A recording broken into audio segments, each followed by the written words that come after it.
Be on here in just a minute, guys. There's a lot of shot callers out there right now for the next 2 days.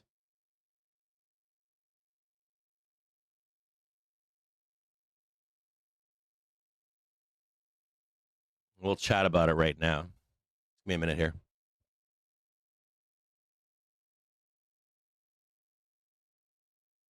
Or maybe like shot callers are calling for stuff that some of them are calling it for in the money, which I'm fine with, but there's a lot of like, crash talk and shit again. So we'll watch this and see what happens.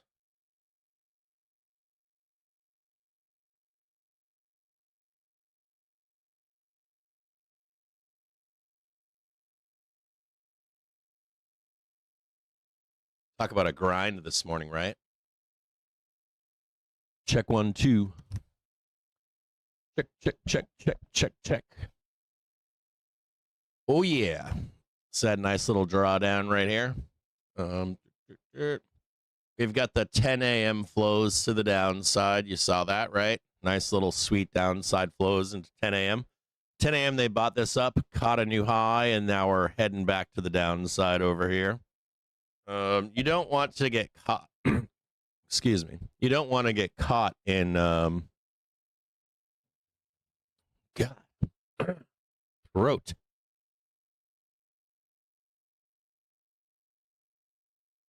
I shouldn't say that. You don't want to get caught in Opex flows on short-dated options, in my view. If you're like farther dated out in time, I wouldn't pay too much attention to Opex and VIXI, Vixpiration, on Wednesday. Hold on here. Hitting the wrong buttons over here. Okay. I'll say a few things here. So if you're whatever you're in calls, puts, I don't care. If you're like farther out in time, don't pay too much attention to Opex and Vixpiration. Sometimes we'll like whipsaw right back into line. So sometimes it serves as an opportunity at times to change trend, those two events. And then but you can also, if we don't change trend, it'll whipsaw right back to where it was. So my point being is the volatility surrounding Opex and Vixpiration. You wait and see is the best way to say it, simply put. Now for today and tomorrow into Opex, there's a little bit of a or not quite a magnet, but I think we talked about it yesterday. 6,700 is the magnet. Sometimes we'll hit it the day before Opex, the day of Opex. Sometimes it's the day after. It can be at the last 5 minutes of like Friday, literally last 15 minutes. It can be Monday. It can be over the weekend. If I was a dealer, I'd do it over the weekend personally. That way that way you've got like options dying on Opex, and then you've got theta kill over the weekend. I always try to see this from the perspective of who gets fucked the most. You're always trying to like fuck the most people and get price where it needs to be based upon sentiment and market positioning, if that helps. And especially after all the buying is done. You need like more buying, more buying, more buying, more buying. As soon as the buying slacks off, dealers are like, yeah, fuck you, bro. That's the simplified version of that. So anyways, and then we've got a whole bunch of other mechanics in the market too, right? We've got the CTAs, and we've got the vol control gang, and we also have the COTs that haven't bought this rally at all. They've like been sitting on the side. COTs could actually help, though. If we do go up in the end of the year, they will chase window dressing. This morning I was on Twitter, and I was just like cruising around, checking out Twitter. Sometimes I'll check it out. I'll spend time on Twitter at nighttime. That's really the only time that I have to interact with people. But every once in a while, I'll try to get on Twitter and just gauge how everyone's doing out there in Twitterverse. And I have to say this, like I really do. I was reading a story from Wolf Richter, blog from Wolf Richter, the Wolf Richter blog, Wolf Street, and he made a post, or he made a blog post about margin and leverage, called Stock Market Leverage Blows Out.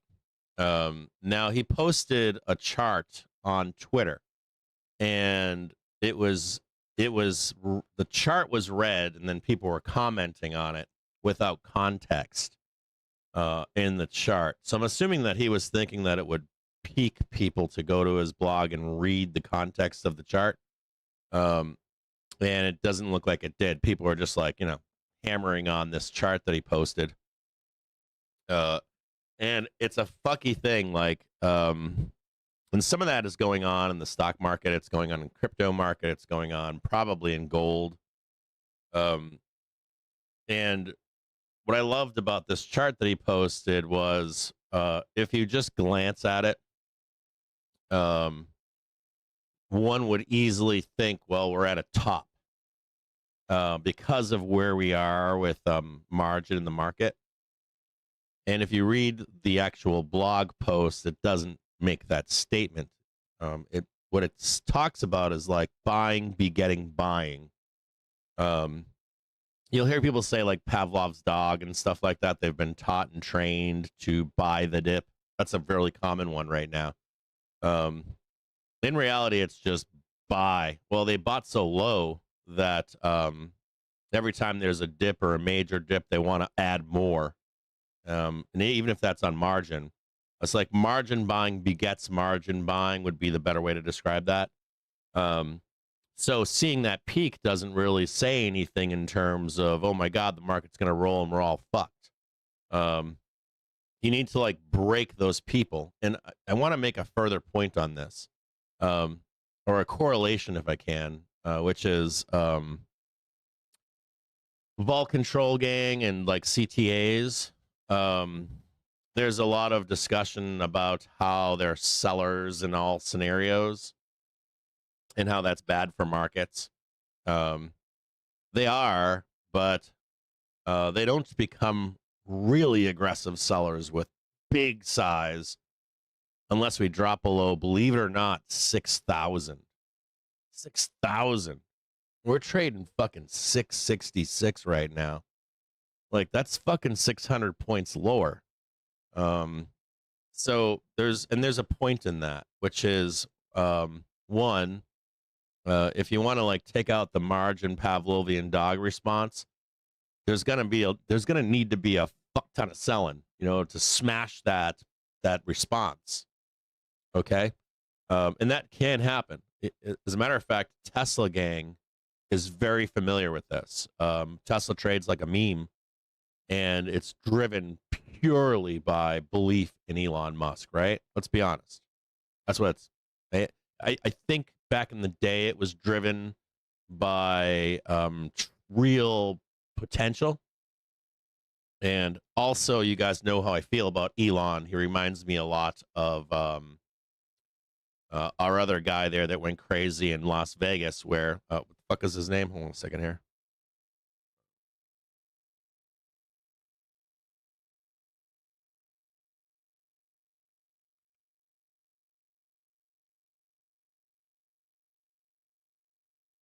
Hang tight here. So I don't want to miss this here.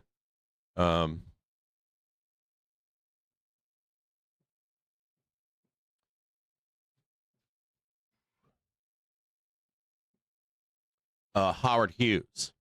So like beginning of Tesla, right? When Tesla first came into it being a thing, I always looked at Elon Musk as like a Howard Hughes. And coming into like World War II, we had a lot of bloat in the military industrial complex, and Howard Hughes was kind of like the guy that you bring in. Let's say you have like 3 people that make you, I don't know, a red ball, and they make this red ball, and they're kind of like shitty, not really the best ball. They're kind of warped. They're not good spheres, but they have a government contract for red balls, so they just like sit back on their legs and suck off the tit, right? So you bring in a new guy. The new guy's like, I can make a red ball that's perfectly round, and I can make it cheaper, and I can promise this and promise that and promise this. I'll make that fucking red ball so cheap. Matter of fact, I'll just give it to everybody. And with that, why that's needed is because the other three real manufacturers need to pick up their game, right? A little bit of competition. And I think some of the PE ratios on Tesla was tied to that. Promises, and you see him dragging the entire automotive industry to where they need to be. Think about if Elon Musk wasn't here and we just had Chinese EV.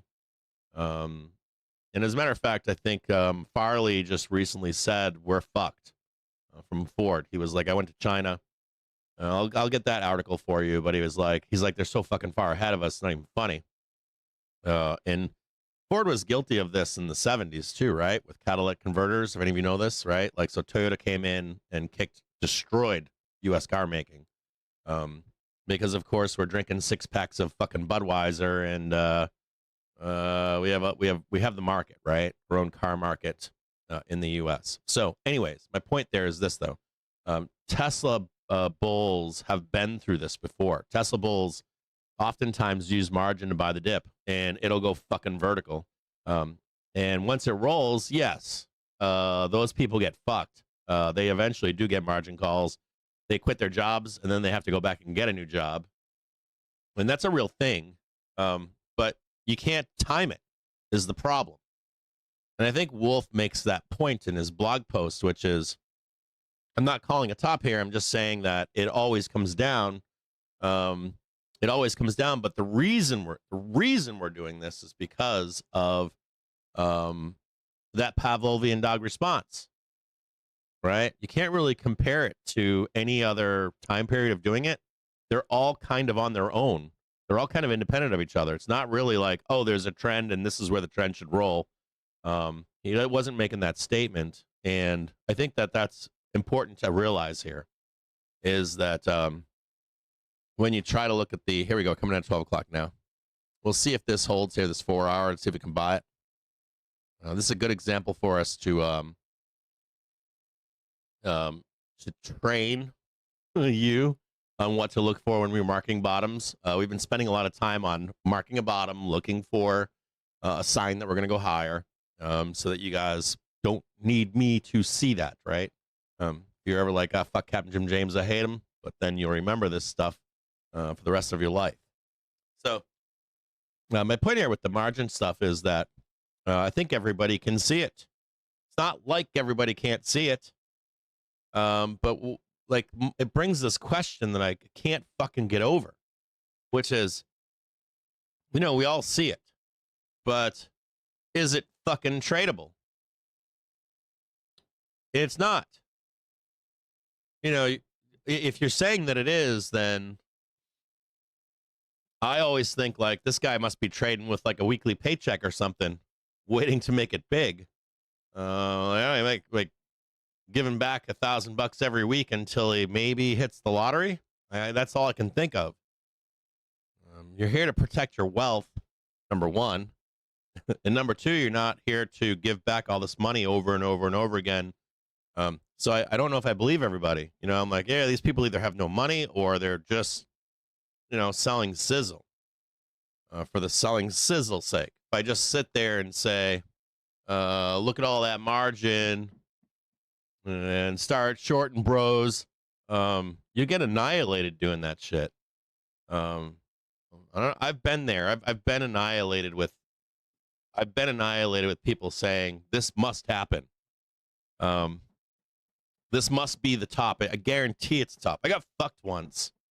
I think it was February. We had like rolled down and into a correction, and it looked like we were going to roll into a bear market or something. And I bought like I think it was $100 and some $1,000 worth of puts or some shit. It was like 90 grand. I don't know what the fuck it was. Like $100,000 basically 100 grand in puts, and for that crash. And I had no business buying them. And I watched them just get fucking devoured. I never closed them. I didn't manage the trade. And I watched them just get fucking, they just like went down. If you ever watched like $100,000 position go down slowly, it's the shit of nightmare fuel. And it got so ugly that it was not worth closing. Um, Even in like the 30s, I was like, there's no point in closing this. Um, it was really fucked up, and I think that same thing applies here. And not only that, when it does finally roll and starts to cause some damage, there's so much room to make money on the downside. So I just don't see the cost benefit in it yet. I just don't see the cost benefit in it. I think it's probably subsellers or it's reporters that want sizzle, or it's narrative for sell side. Yeah, if I'm like my ohm, I want to sell my ohm and say, look at this. Um, so I don't know the motivations of everyone that's pushing that narrative. And Wolf doesn't push that narrative. He's basically telling you, yeah, it's it looks high as fuck, but we got to break some shit first for it to actually roll. It's there. We all accept that. So, anyways, if you want to read that article, it's a pretty good article. He talks about it.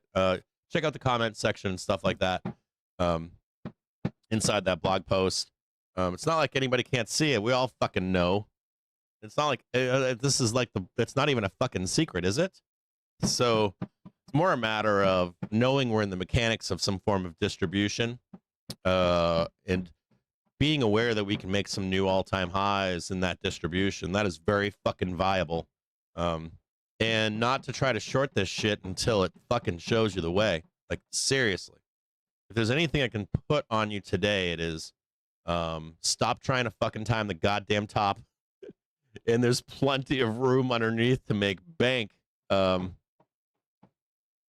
these people have been saying this shit forever. They've been saying it since the dawn of the stock market. So it's just not worth it. You don't have to call the fucking top. Seriously. What you need to do is make money and preserve your money. It's so critical. It means more than anything else. It means more than, I wish I had seen that, or I wish I had taken that trade, or the woulda, shoulda, coulda, wouldas. I think Jedi Marcus does a great job. That dude, like that hindsight trading shit that he always talks about. It is so fucking critical. It is the most critical part of trading. Like chasing moves and shit like that, and fucking like I should have done this, and if I had just done that. I mean, you can bitch about it. I do. I bitch if I had just done this, then I'd do that. But I don't trade like that. I try not to trade like that. Well, next time I'll get it. The next time shit with the hindsight is fucking evil. Worked that last time, so it must work again. And not doing any research to see if it actually does work every time like that. At any rate, I digress on that whole shit. So we're coming into, came in here, right? Sold down into 10 a.m., right? Got a little bit more liquidity, is now selling down into 12 p.m.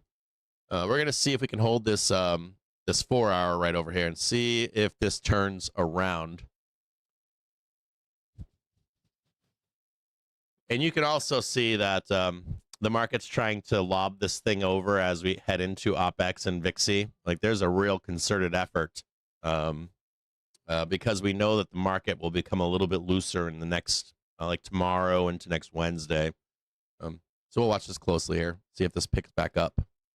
I think we kind of like grind here. I think we like grind. If you guys want to know where I think we go, I think we're going to grind this out, maybe hit 671 and some change. And then that's where you get your actually your small unclench or some kind of unclench. So that's what I'm looking for. Also today we've got Trump. Trump is doing a couple talks and speeches. Presser. I've seen mixed thoughts on when that is. Let me just check this and see what time it is again. I've seen some mixed messaging on when this Trump thing is going to be. Let me check this. Hold on, my phone's blowing up right now.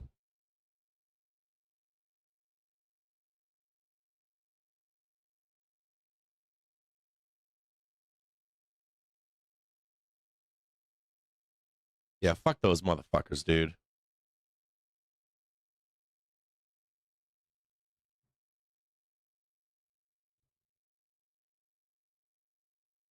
Probably fucking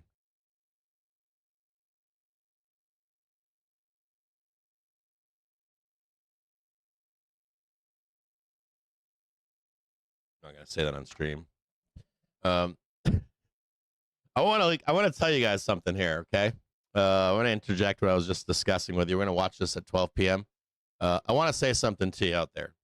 If you watch this show, or if you know of me anywhere else in public, and you do not like me, and this isn't really about me, it's about somebody else, but if you don't like me or anyone out there, okay? So if you're like, I don't like, I don't know, I don't like I don't know. I don't like at Stock Market Pro.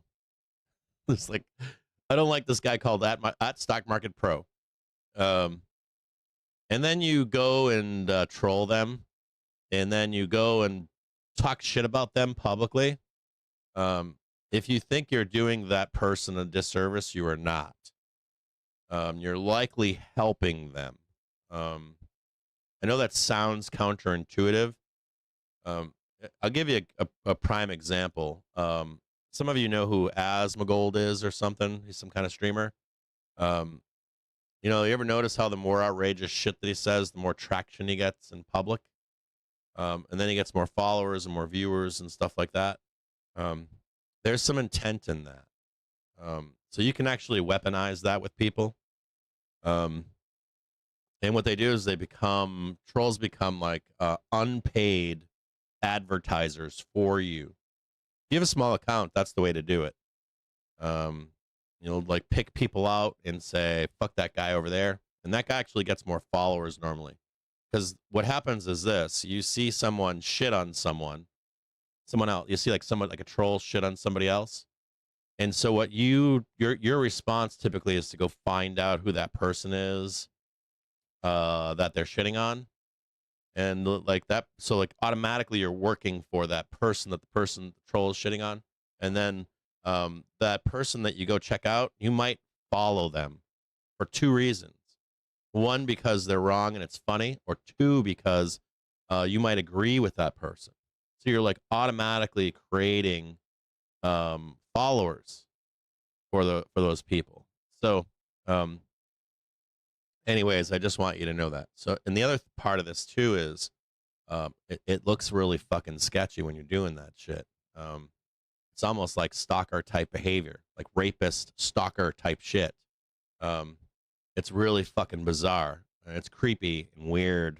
There's a whole bunch of other stuff involved in all of that. Anyways, just to point that out to you, if you don't like somebody, truly, like blocking or ignoring is the way that they get less followers. I know that sounds counterintuitive, but it truly is. People like furus like that shit. It's like a part of the play. Like I've read the playbooks. I don't do those playbooks, but I refuse to. But it's in the fucking playbook for going viral. It's in the playbook for like, you guys ever like see like posts on fucking YouTube, like a short that's like, this is how you do this, and they do it intentionally wrong so that you rage comment, and then the fucking thing gets like 1 million fucking likes, and that guy gets paid. You're just like, fuck this guy. Meanwhile, you're literally writing a paycheck for that guy. You just ignore them. That's the way for like what is it called? Rage baiting, right? Rage baiting. So anyways, you're indirectly helping those people, is my point there. Good morning. How are you, super gals? Good to see you. I'm kind of dreading today. I have to, this morning I've been working on I've been not ship posting, but hanging out on Twitter, but I was also working on some rough framing this morning. I'm a little beat up and I have to do more of it today for these guys. I gotta like prep a couple walls for them, and I'm getting old. I'm not my young spring chicken self. So we'll watch this here and see if we continue to go down or not.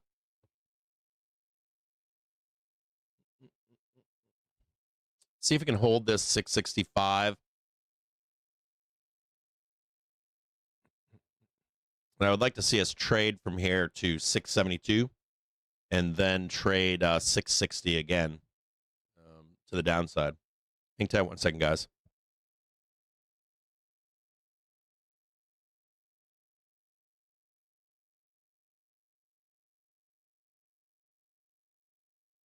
We'll try to mark this bottom together here. I'm just eating, and I don't want you to see me eating.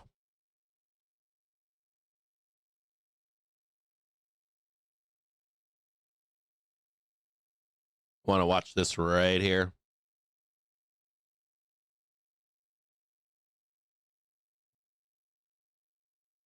We'll try to mark a bottom here and see if we're going to pick this up.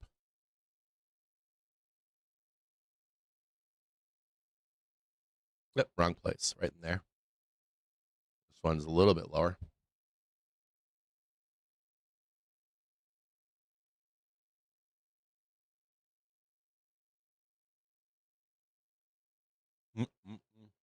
I need to eat.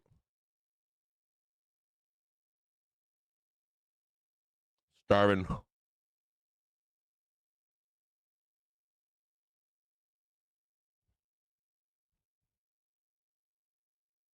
Overnight gap is closed.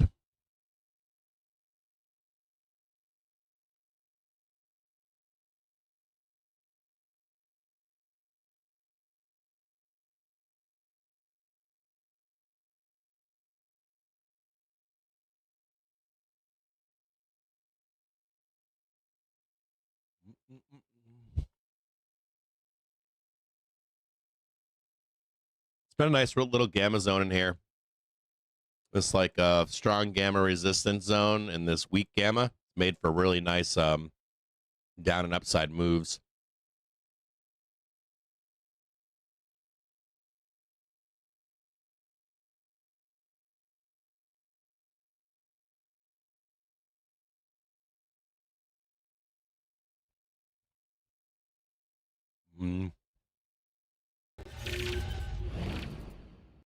You can see what they're looking for here too, right? It's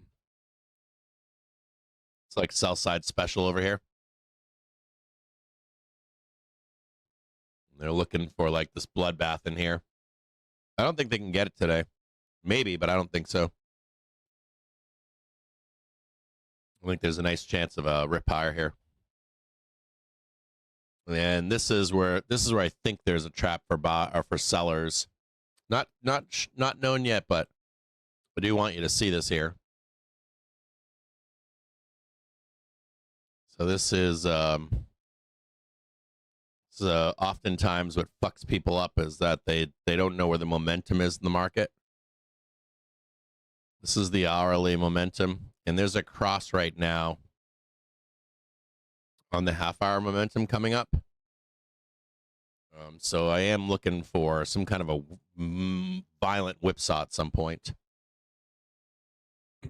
Let's keep watching it here, see what happens.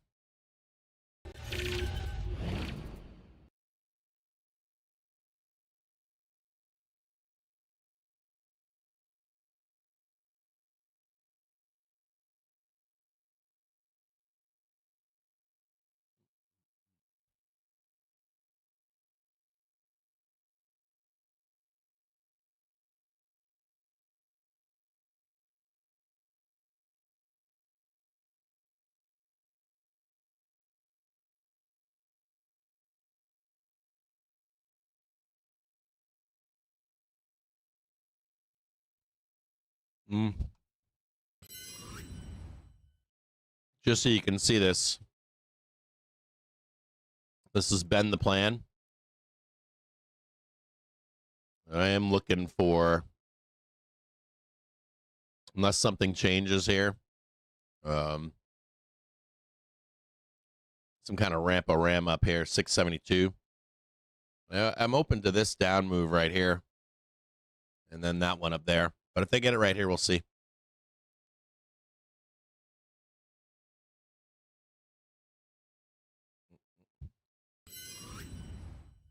All we have to do is wealth preservation, and when can we buy a dip? That's it.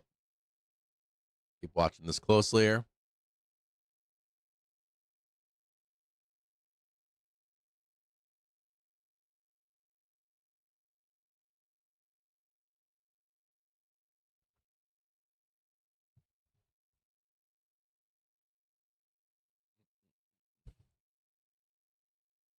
Don't buy this, by the way, if you're wondering.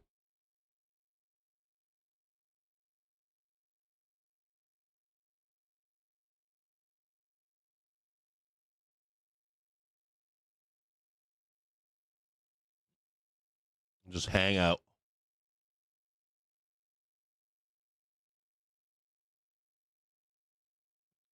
So we're going to spend the rest of today on ERs.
I try not to fuck too much with Opex.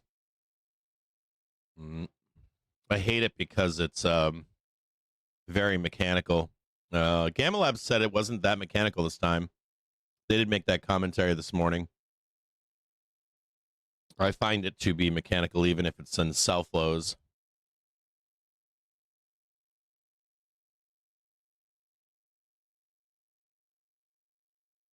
Must not trade highs until calls dead.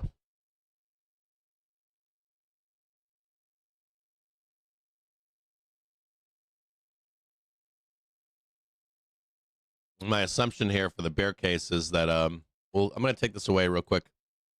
I'm assuming here that the bear case is that because all this put flow came in, short-term put flow into the end of the month, that they're going to print that shit first as they expire.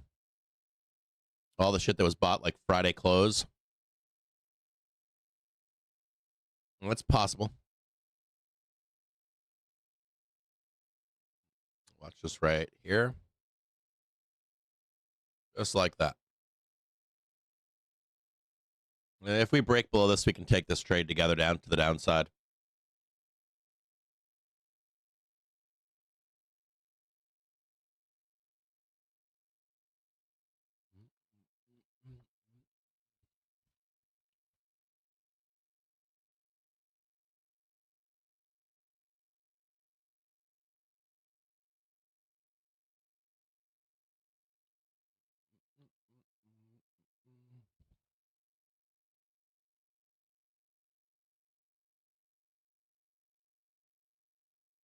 There are no gotcha moments. Anyone that tells you there's gotcha moments, there's no such thing. The only motherfuckers that go through a gotcha moment are people that don't know what they're doing.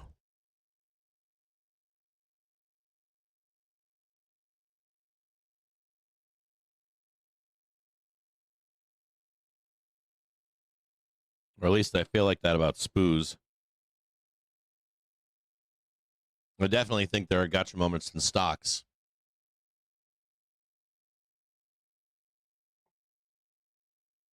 That's why I like the spoos too, because you don't have to fire the fucking CEO. There's no fraud. You can fire the companies.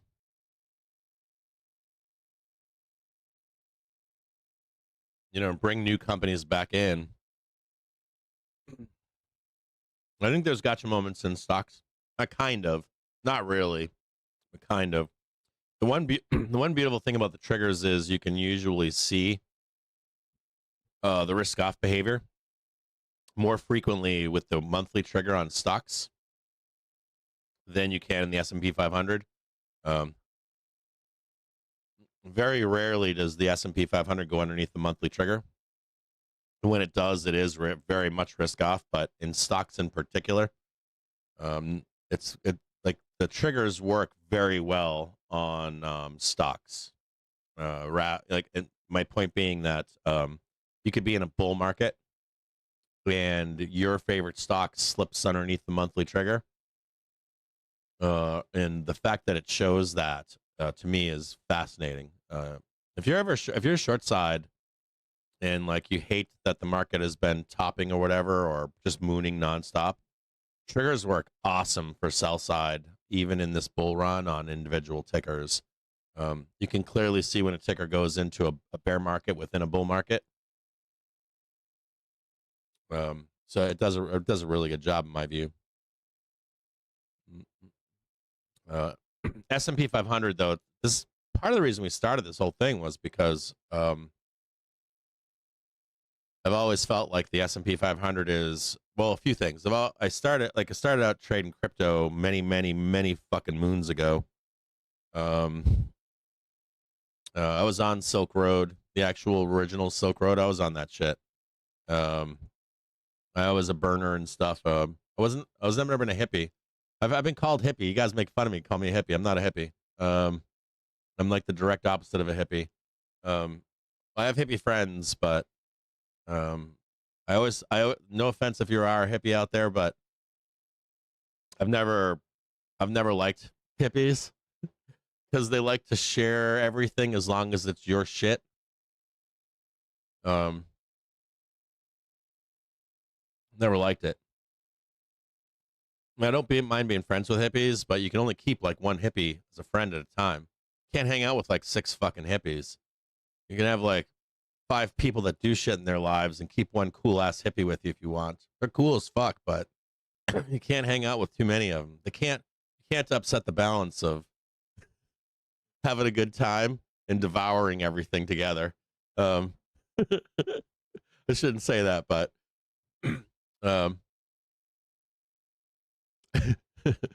anyways, when I was trading for me evolved really slowly over time. It was like a really slow process for me. I didn't get into trading like all at once. At any rate, I traded everything. I traded crypto, and then I traded like meme stocks that were of course I went down the meme stock rabbit hole. And then I started trading like pump and dumps without knowing they were pump and dumps, and penny stock, not true penny stocks, but anything that was like $1 to like 15, 20 bucks. Ooh, that's a nice little pop right there. Shocker.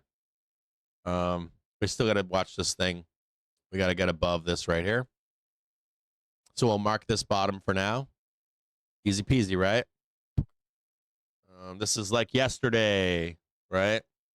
Same rules, right?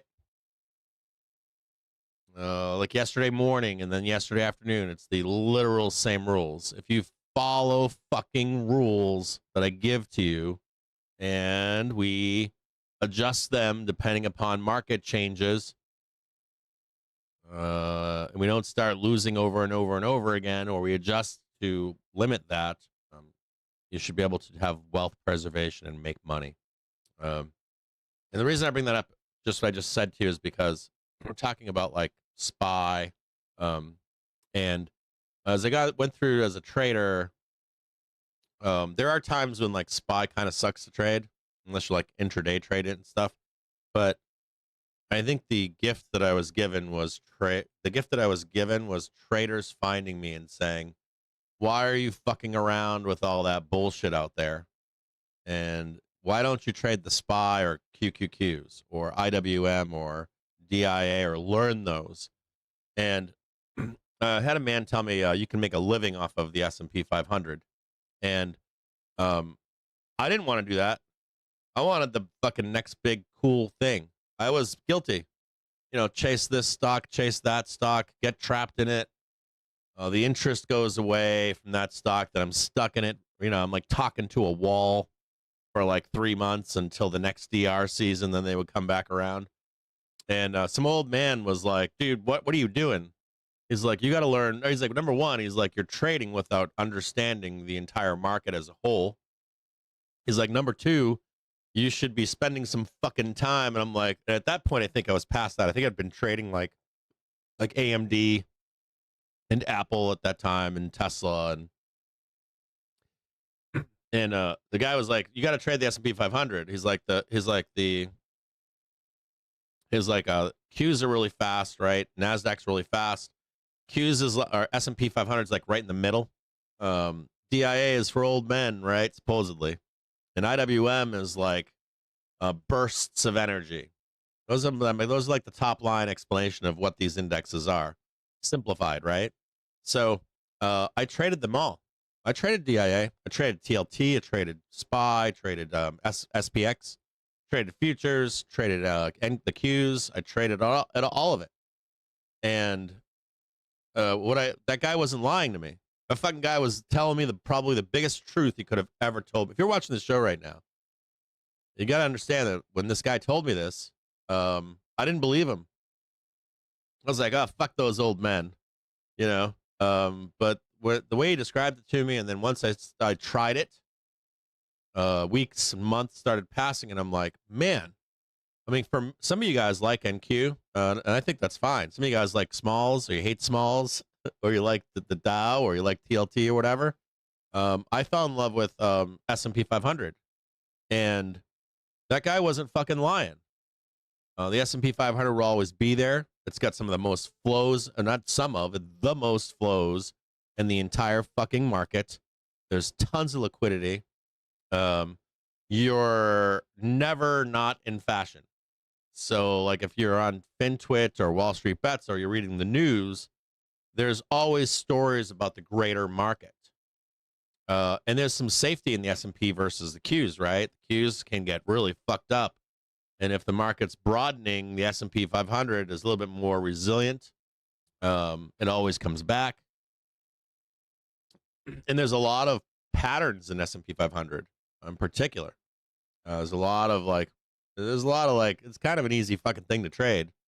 And what I noticed was that my consistency improved on the S&P and 500, like my consistency.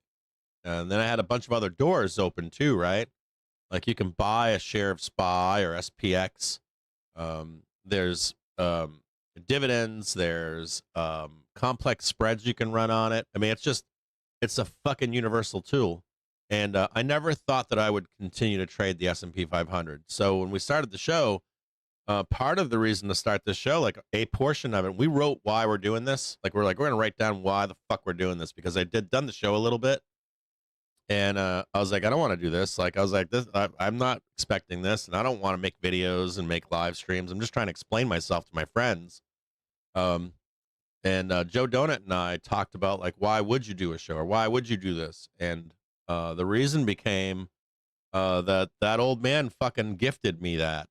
That fucking old man was like, he had like changed my life. And once I found the S&P 500, it was just easy button. It's an easy button to make a career trading the S&P 500. It's always there. You can come to it and trade it. And if you become familiar with it, you can make a fucking good living. Like you really can make a great living. You can make a great retirement. Or even something similar to it. Like if you're just like, well, fuck you, man, I'm just an investor. Like anything similar to it, like VU or like one of the Berkshire stocks, like, or ETFs, excuse me. Like anything like around it. It can change your life, especially if you're not investing with a financial advisor anymore. You can just get a low cost index like the S&P 500. You have no fees with a fucking financial advisor. It's no fucking brainer. It really is a no brainer. And then you can, and this is what the old guy said to me. I forget these fucking things. Like I forget, like as years pass, I forget this shit.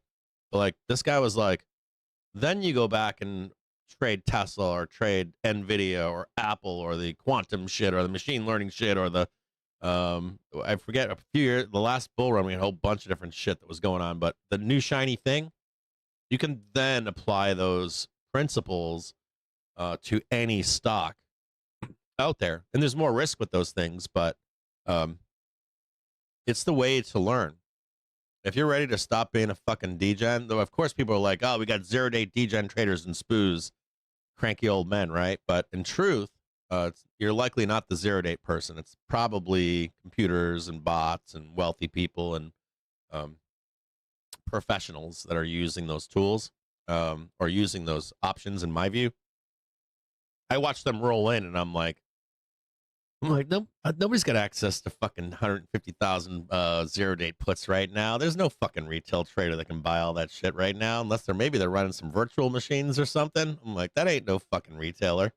Anyways, my point here is that if you're out there and you don't trade the SPY or SPX or some form of an index, it really can change your life. And that guy was not lying to me. It was one of the greatest gifts I've ever been given in the stock market. I'll forever be grateful for that. The SP 500 is a beautiful fucking thing. It truly is. And, John L. talks about it in the Discord. He talks about the slow grind to wealth. And I agree with him. He's a real quant in real life. I don't know if you know that. He's a real quant in real life. And I know it's boring listening to him say those things, but he's not lying. Like, I think last night, Sailing Your Puts made a comment in the Discord where he said, I've got my own hedge. And I know what he was saying. He was saying duration, you buy every fucking crash, you buy every pullback, you buy every major correction. You just buy it. You're just sitting there waiting. And when time passes, you don't need a hedge. You can just sell options. You can collect dividends. Think about like how many years we spend trying to become a great trader or a good investor or a great this or a great seller, whatever. All those years we're wasting all of that money when you could have just bought the fucking SPY or the S&P. You buy the S&P 500, a bunch of doors open up to you as time passes, and then it produces income for you to go off and fuck around. I'm going to go buy some Beyond that's in the dumpster. I'm going to go buy some SDG or whatever the fuck that one is. I'm going to dilly-dally over here with some Tesla calls, baby, or some Tesla puts. And you're making this income somewhere else. You're making wealth for yourself somewhere else to go on those adventures elsewhere. And then you can go fuck around with your favorite meme or spec growth or, once the AI bubble pops, we're going to get another one. You know that, right? We get bubbles all the time. We get, like, every year we have a new, I always find it fascinating. CNBC is like, this thing's got more legs in it. And then you come into February and it's something that nobody cares about anymore. And there's like something new that everybody cares about. We're all long in this year. You're like, wait a minute, what about that thing we were long in last year? Do you know what I mean? Maybe you don't, but no dip buy here yet. Just watching this. We're not above where we need to be. So don't be buying this. Just hang out. I'll show you if I see it. This is a learning experience for a lot of you, I understand. So don't be buying this. How many, like, I got it, like, just where we are right now. Think about two specific things. Wealth preservation. That's like number fucking one. That's it. This is number one. There's nothing else. Wealth preservation. That shit matters more than anything. Shit posting, I don't know, fucking research, fucking this chart and that chart, not chart, like just wealth preservation, all you ever think of. This should be like number one.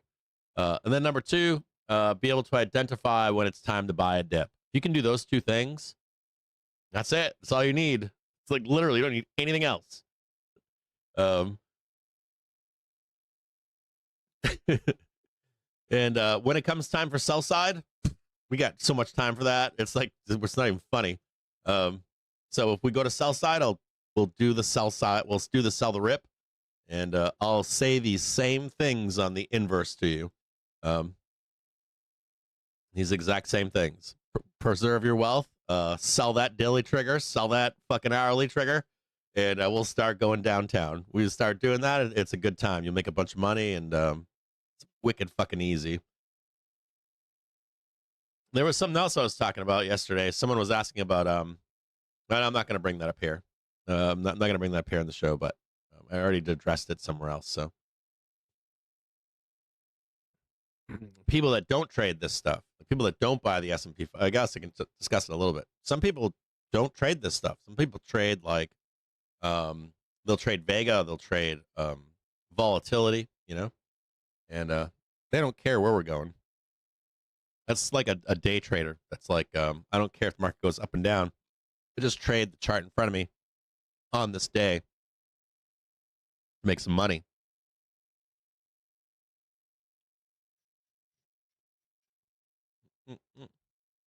Just check this really quick over here.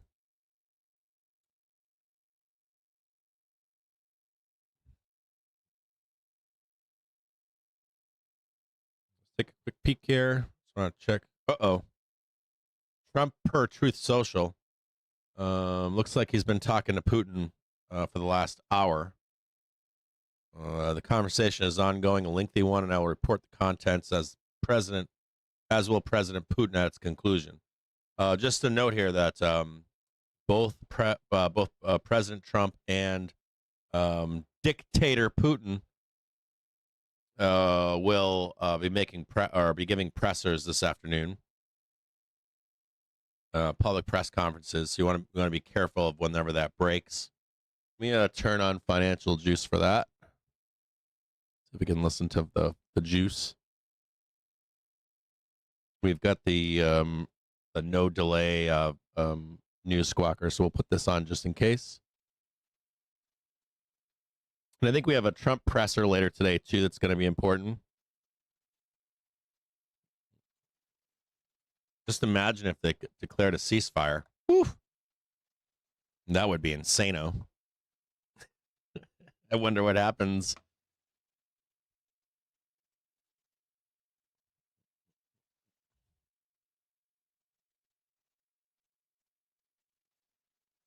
I've got it on right now. It's on. I'm just going to turn this up here for a minute. I've got it up, so we'll see if anything breaks. If there's any breaking news.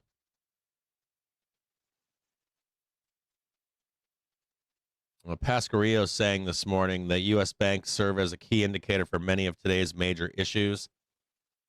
The health of the U.S. consumer, risks to credit provision and loan growth, and plans for how to use capital. He goes on to say, I thought the main lessons from third quarter earnings were positive. For experts, an expert's take, here's Richard Ramsden. Earnings from big banks sent a generally comforting message about the state of the U.S. consumer. I've already been telling you that. Risks to credit quality from corporate loan defaults and the broader path for profits and returns. I agree with that, too. Banks' profits have been outstanding. They've been the shining star. Financial corporate entities have not lost their earning ability from the free money era.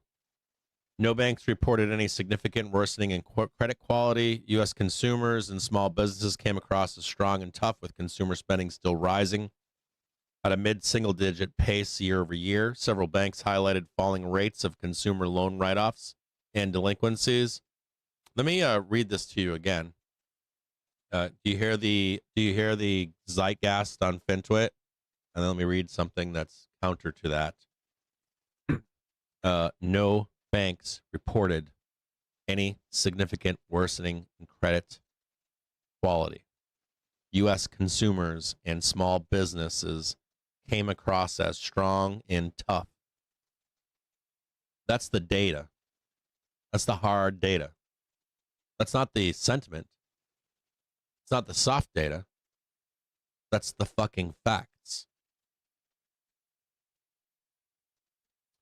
With consumer spending still rising at a mid-single-digit pace year over year.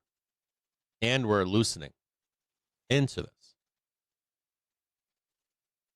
Several banks highlighted falling rates of consumer loan write-offs and delinquencies. That's counter-narrative you're being spun.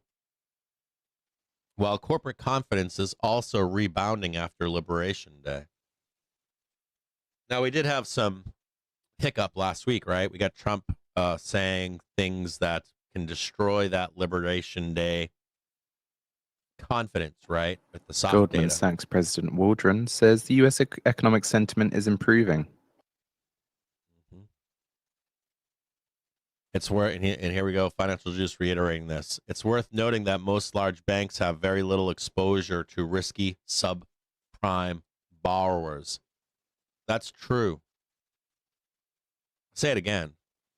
Because I know that there's a group out there thinking that there's going to be a housing crash and people are going to be fucked. Like, haha. That's not true for most home buyers. It's worth noting that most large banks have very little exposure to risky subprime borrowers, which is where investor worries are focused.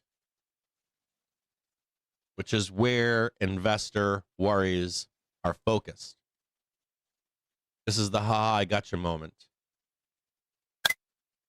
You know who does that? People that have been hurt in life and can't get over it. Bad things happen to people. You know, I want to get married. I want to have kids, or I don't know. I want to have a career as a doctor. I want to be the world's best bicycle rider. And you lose that. And so you have two choices, right? Move on, do something else.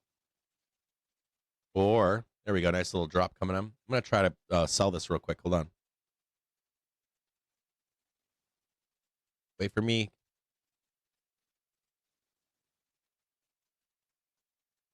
Ziputs.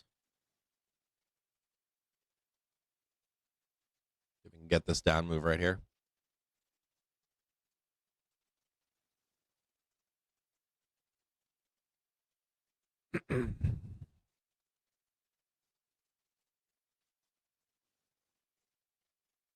There likely is not, like, I think it reminds me of having to go to 6,000 for like real selling. Like, you would need the housing market to like literally implode. Like $1 million house. Bank of Japan's Shimizu says, compared with the past, Bank of Japan must now incorporate situation outside Japan more in conducting monetary policy as interaction between domestic and global economy is intensifying. A little bit.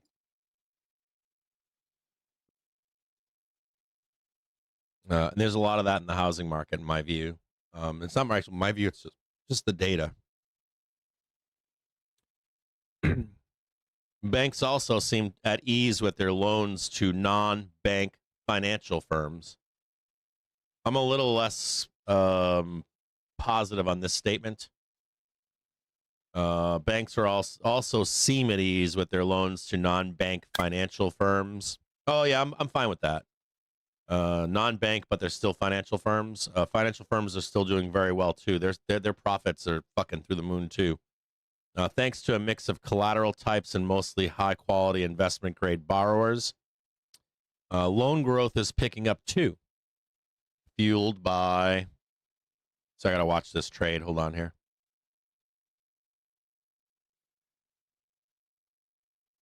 Fueled by stronger capital spending on AI and slightly looser lending rules. Banks are upbeat about trimming deposit rates after the latest interest rate cut, which points to a better outlook for net interest income in 2026. Another strong area is capital markets activity, where most banks exceeded even lofty expectations going into earnings season. Executives are hopeful about regulatory changes. Mixed on that too. You know, this is like the phase where we go into the fraud in the banks. Loosen regulatory restrictions. I will say this about this. If you want a better ability to wash out people more naturally, loosening regulatory standards would help with that. I think I've commented on that in the past. Like if you wanted to wash people out more, Treasury you loosen regulatory functions, right? The lowest since April. And people do more stupid shit because they're allowed to. Greed takes over, mismanagement takes over, excess takes over, and then you can actually wash some people out. So that's a double-edged sword, maybe, with what they're saying. They'll make a bunch of money in the beginning of it, and at the tail of it, you'll likely wash out a bunch of motherfuckers. We have a real hard time washing people out today, don't we? You guys say that, don't you? I'm poor. I can't buy a house. Why? Because of the resilience of the consumer, right?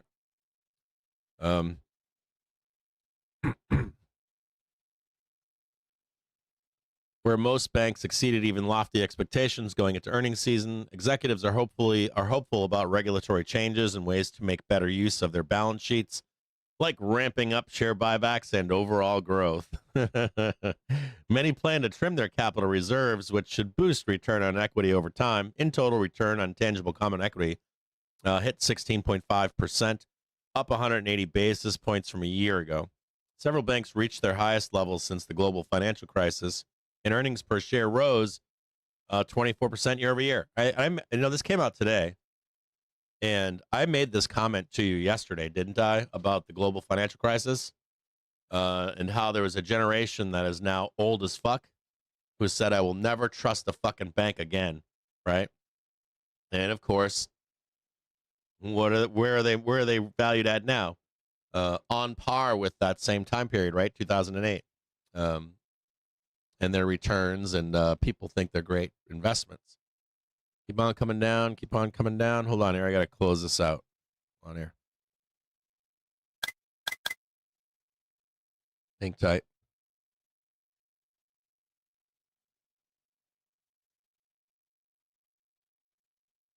Oh, dude, come on. Give me the fucking money, bro.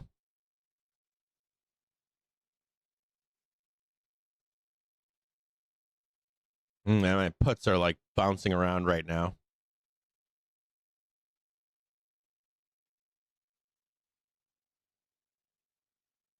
Just put this over here so we can watch it.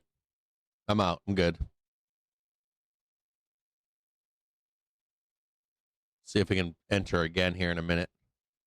Maybe one more bounce, then we'll take another set of puts here. My whole office is shaking right now. See if you can grab what you be able to get like one more, and then maybe we'll try for that one right there. Another beautiful one right here.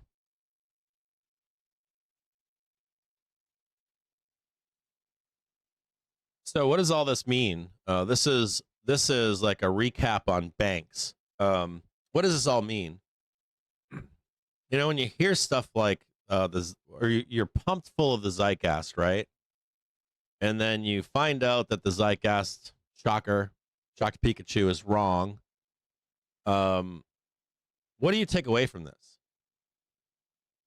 There is a takeaway. I think it points towards the AI bubble. If you wanted the market to burst, the two things I said this to you yesterday, right? The first one would be geopolitics is the risk that nobody's paying attention to. And the second one would be I'm not in puts anymore. I didn't get to capture this. I'm flat right now.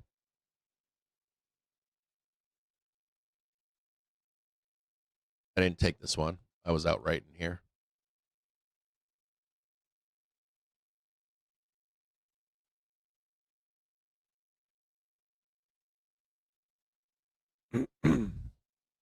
And the key takeaway, I think, from this information, this like hard data, is I would say it's twofold and maybe threefold. Which is geopolitical risk, 3.42%, hard data, September 2022. You could sprinkle in volatility from White House, White House policy. I know that everybody's shitting on Moran right now. They were shitting on him all day long yesterday, rightfully so.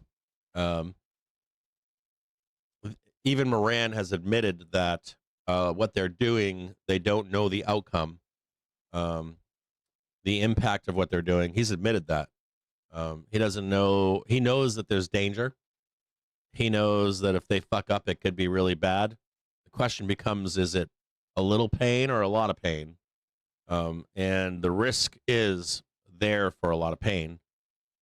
So you have that whole White House economic change, economic policy change as the economy changes. You've got geopolitical risk. And then I think the other one would be the margin. But I don't see the margin as the problem until there's a massive fucking roll. Like, we got to get below 6,000. I think that breaks the bubble, or the AI bubble. Traders fully price in 2 more Fed rate we all cuts talk by about. the end of 2025. I don't even think 6,000 breaks it. I'll be honest with you. Like, I think SPX 6,000, it's just the same Pavlovian fucking response. It's almost like the housing market. You got to really jam it down their fucking throats until they're in some fucking pain. And I don't see that right now. So, if we do see it, we'll trade it. But we're not there right now. I almost want to say that there's almost a little bit like people are too good at trading, or too good at investing, or too good at buying houses, and there's like too many rules and laws and regulations that keep people relatively safe. It's not like you can go be a janitor and do a signature loan. Although I gotta say something. This week I saw in my real estate group, I saw someone promising that they could get you a signature loan.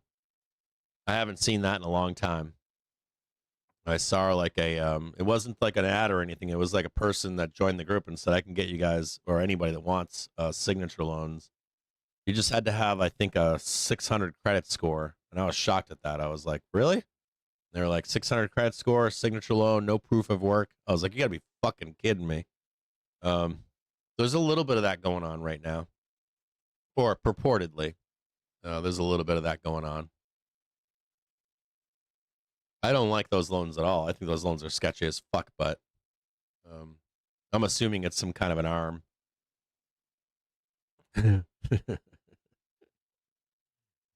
My other question here too is I got a bunch of questions. Like, I think I asked Jedi Marcus this morning. I'm like, when does the street exit the White House? Haven't thought through completely at this point, but I would I think about it in these terms, like Jerome is a good example, or even Yellen. They leave, theoretically, they're kind of leaving the finance world to enter into some kind of service to the United States government, more like bureaucratic. I realize that they run banks and shit, but there's still a little bit of separation. There's still a little bit of it's like a paraprofessional. You know, there's still like a declination point. And to me, it looks like Wall Street is inside the White House. You understand what I'm saying by that? Like, there is no declination. The street is inside the White House. They've always been in the White House, quietly or behind the scenes, the man in the gray suit. But right now, it looks pretty brazen. Almost like, come at me, bro. I'm just gonna do it publicly, right? So I don't know. And I've had people say like, well, they've always been doing it. Now it's just public. And again, I don't think about that. I think about, okay, I understand. I get it. I get what you're saying.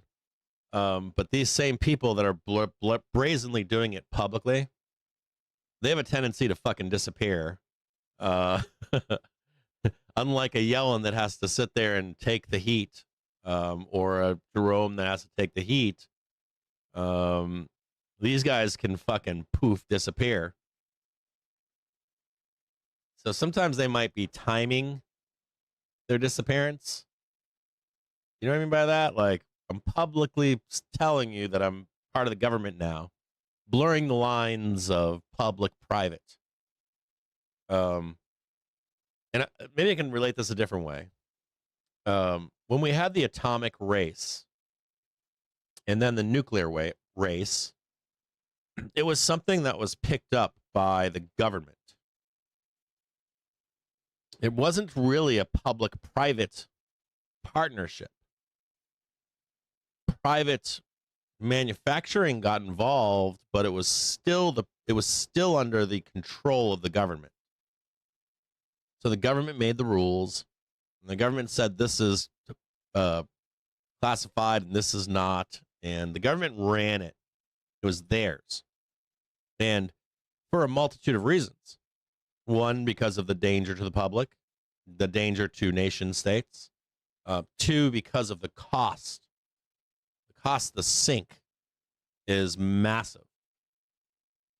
And if you think about like science, the cost of major science was taken over by institutions and with government grants.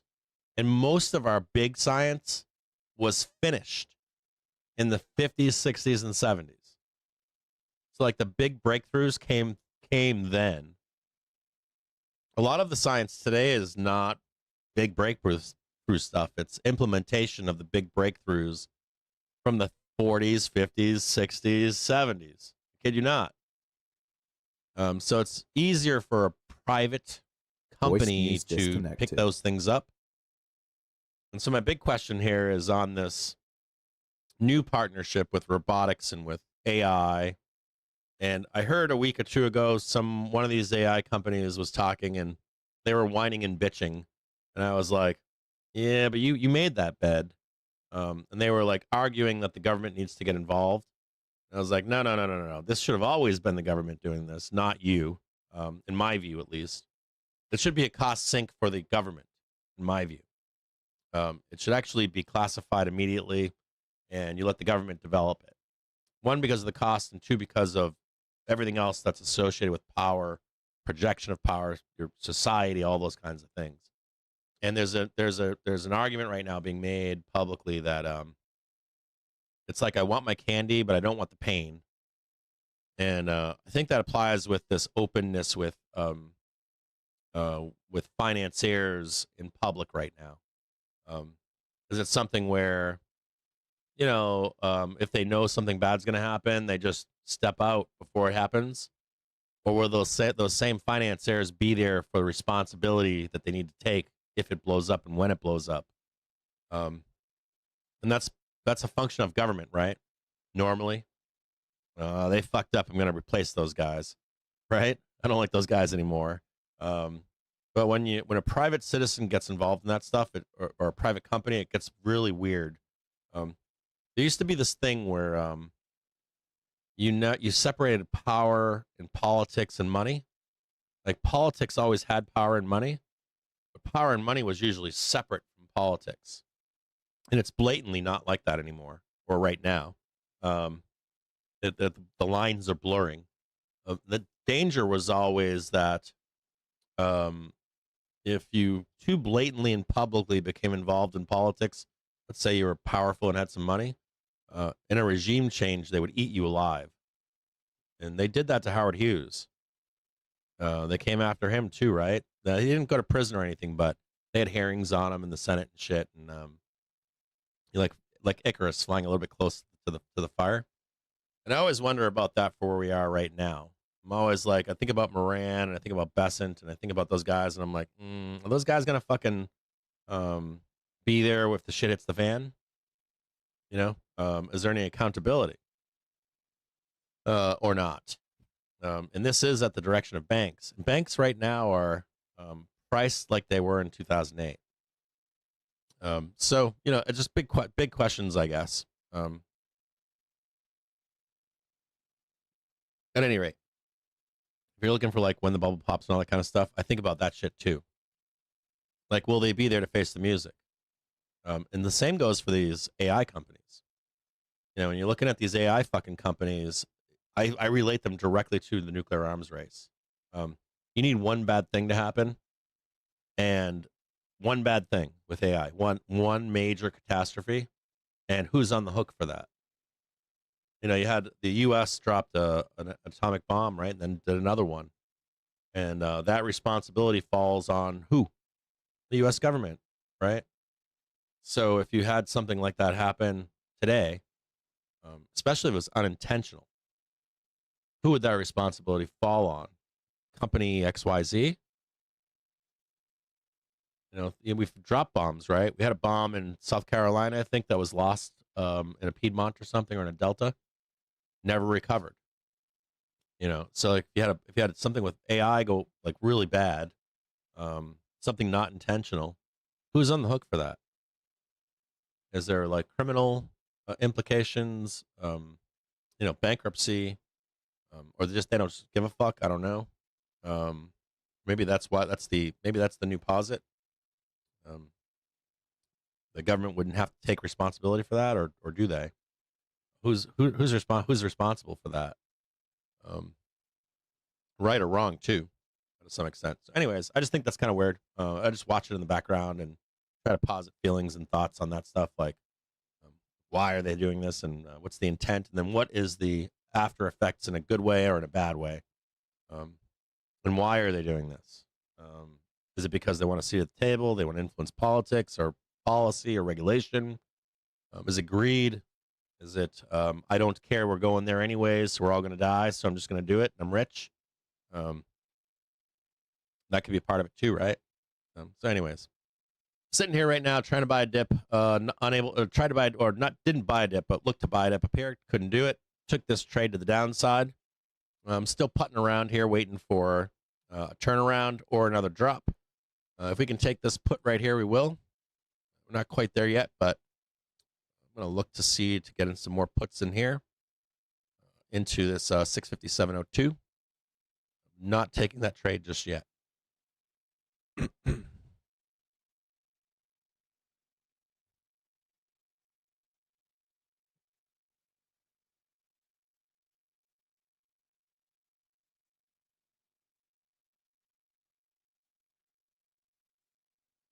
I might switch here to 57s.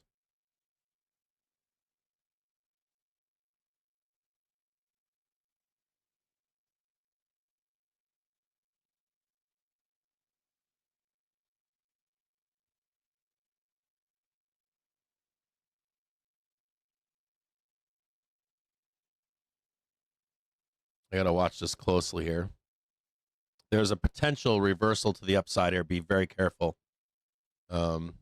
Extremely careful over a reversal to the upside squeeze. You do not want to be in puts here. Not yet.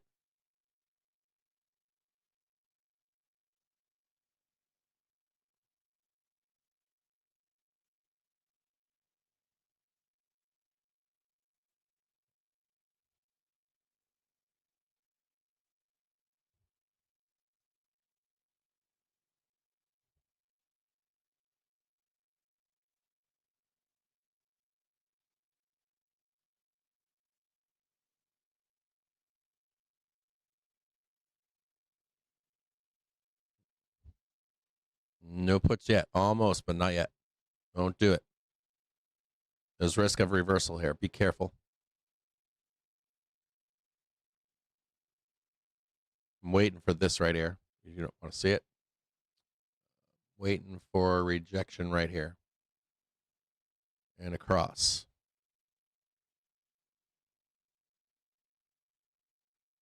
No puts yet. There's more up here too. This could actually go all the way up here. Right about there it could go. Maybe even higher.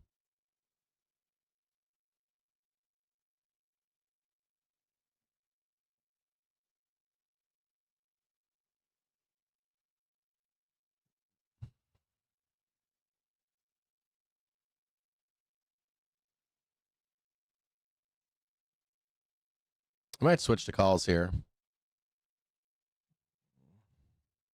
Take some calls here.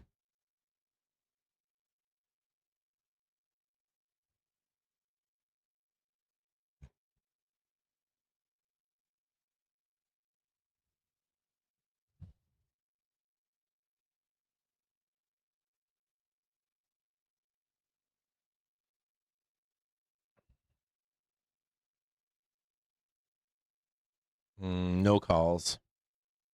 I don't see the calls. Go back to zero. I was looking at calls for tomorrow. Puts for today. We'll go back and look at these.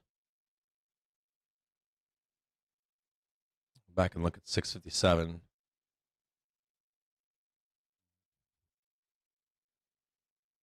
Those are 57s.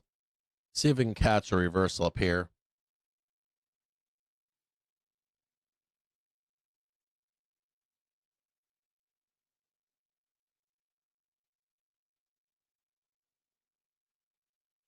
I'd like to see like green bars and some kind of a failure in here. Break of this and then jump on it right there.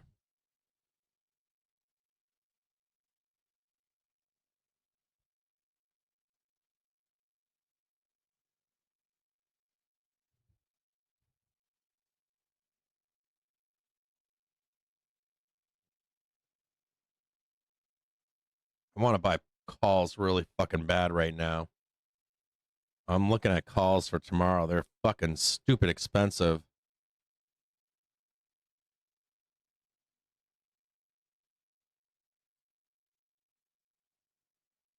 Well, those are puts. Those are really expensive. Calls for tomorrow are pretty pricey right now. I can't justify that. Like, it's like 668s or $1.20.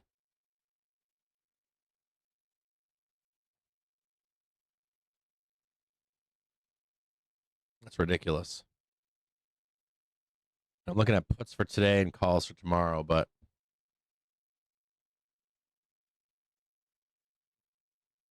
see if we can get some puts.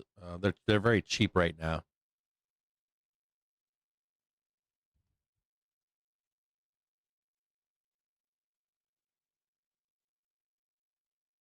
We'll mark this as a potential bottom.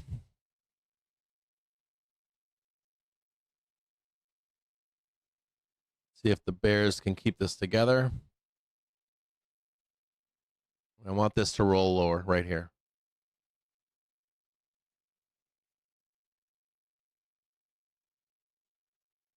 I want to go 0 data puts. Where are those? Hold on a second here, guys. Or 6. All right. There you go.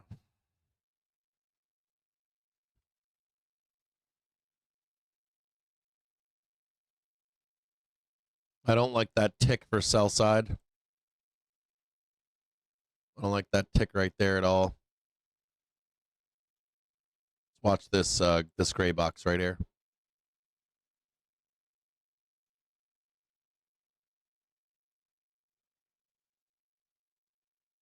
We're going to mark a bottom for the moment.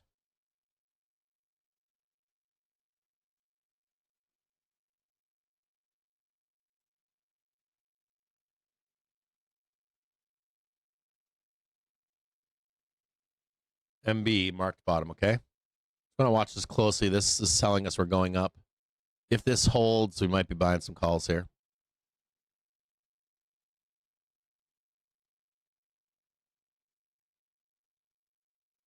If you're on sell side, you just need to see nice little red bar right here.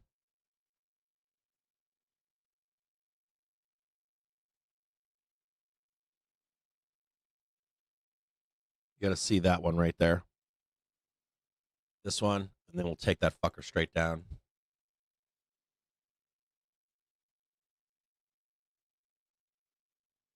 I just don't like this fucking wick right here.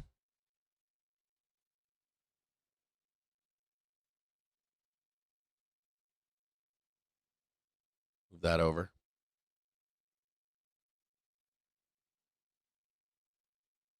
No puts here. Just flat.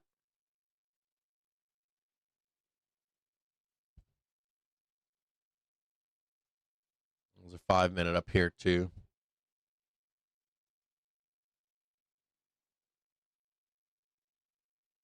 See this liquidity down here? Watch this. You see these buyers right here that just bought this fucker straight up. Same thing's going on again. Be real careful, these fucks right here.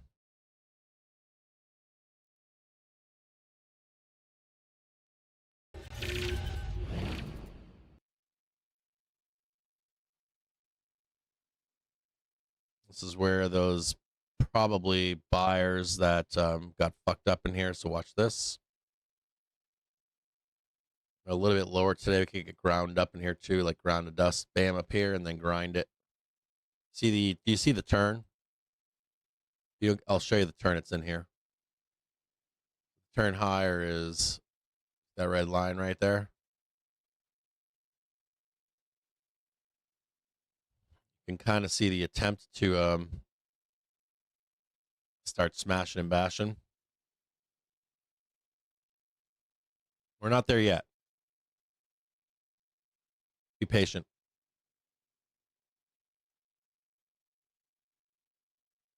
Patience.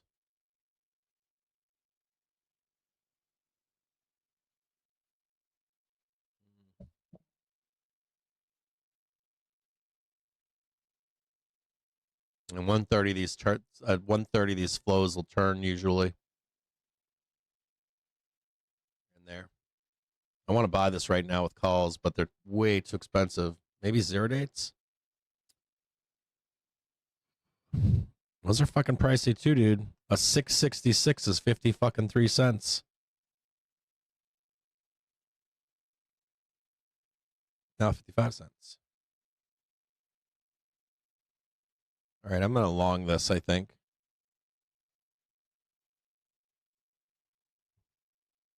Made some calls here.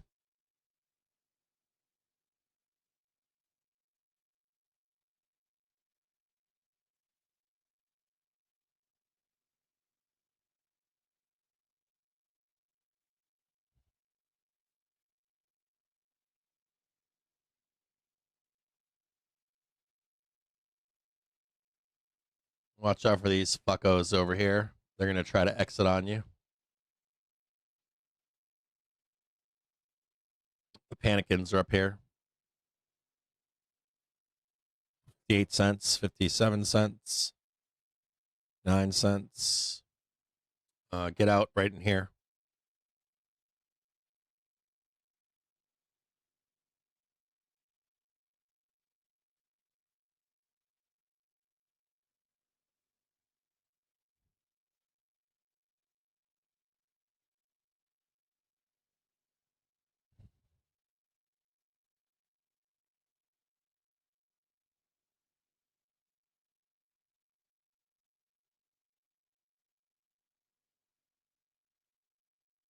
I think just right there is enough.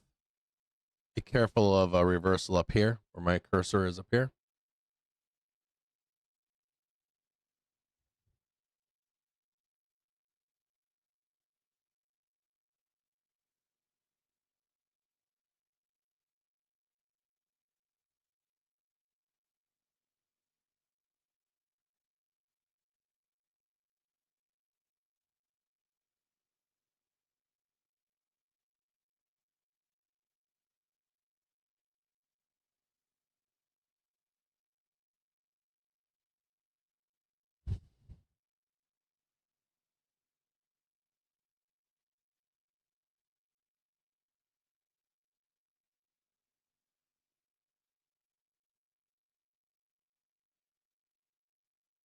Push them, push them.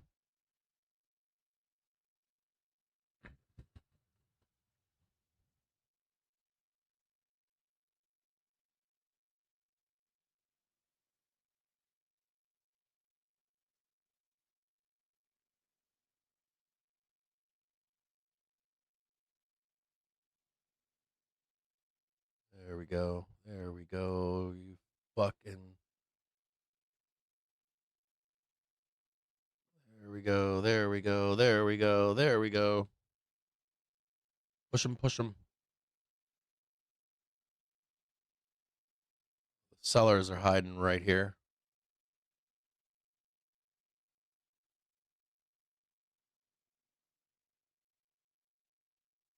This is trap buyers. This is hiding sellers. You want to take some off and jump back in as we approach it, okay? You just step off right in here. Don't worry about what we do up here. Oh, 70. Fuck yeah, baby.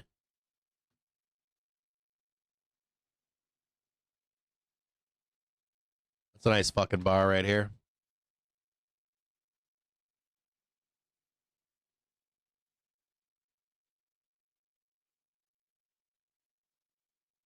Now watch out for a back test up here.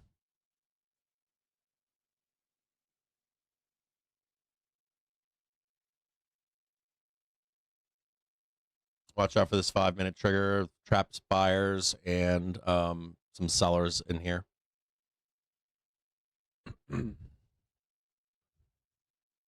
Easy fucking peasy.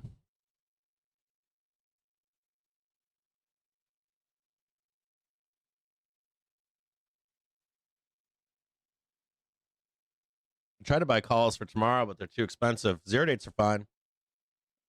Look for some kind of drawdown over here.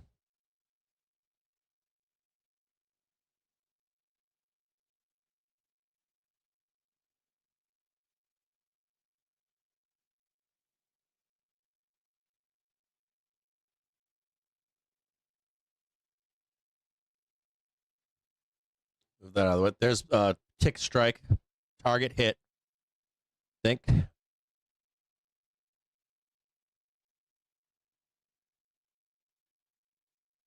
Target hit within a penny.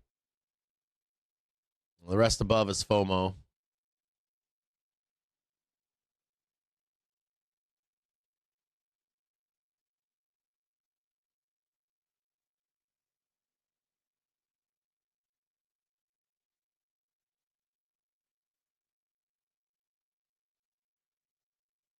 I'm gonna put that in dotted because of it.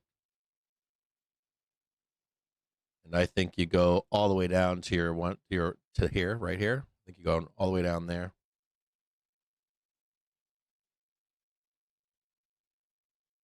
Right over there.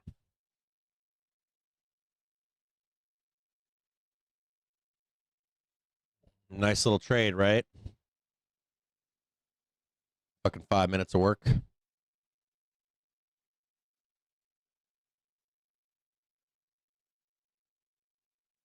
Leave it right over there. See it. Don't fuck around with this up here. If you're gonna long it again, I don't care if this like liquidates to here or it liquidates down here. You can attempt to buy it here if you want. Don't fuck with this stuff right here.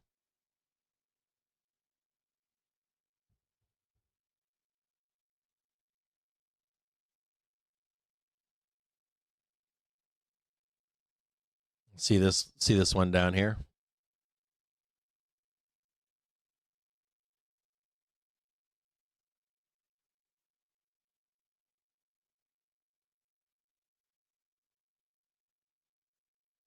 Don't buy this. Don't touch it. Don't sell it. Don't buy it. Just hang out.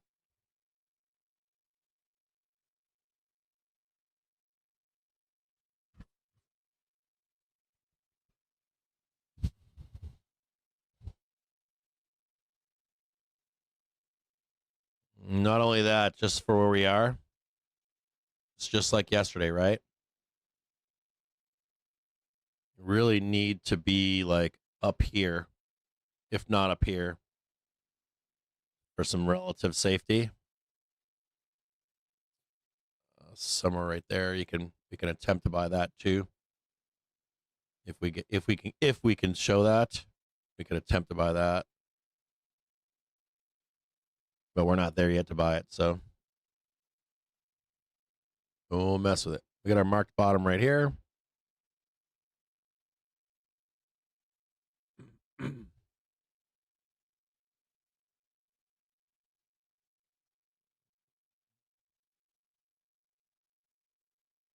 Watch out for this one down here. It could liquidation break us right here too. This is all dealer activity at the moment. You get like pump volume, no more call buying, getting out of calls. Dealers immediately send it lower, so don't do a fucking thing.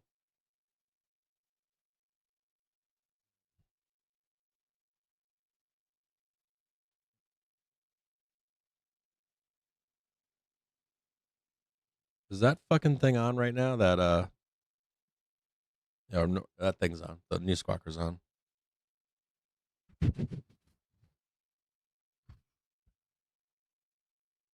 There.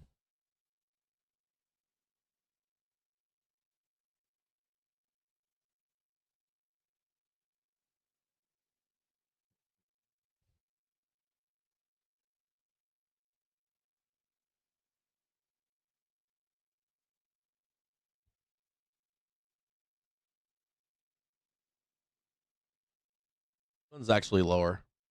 One's right here.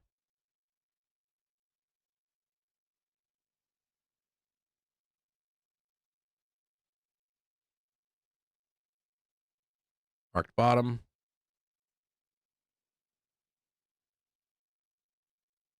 Trap buyers. Real sellers.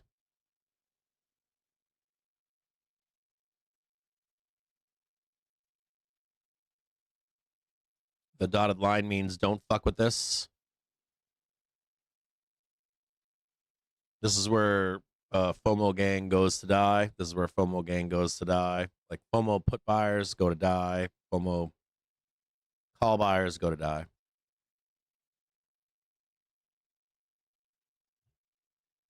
Take all their money.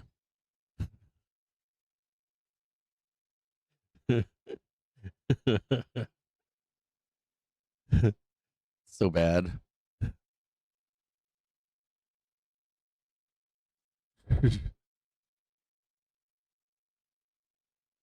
This is slightly higher, isn't it? Got that kind of wrong.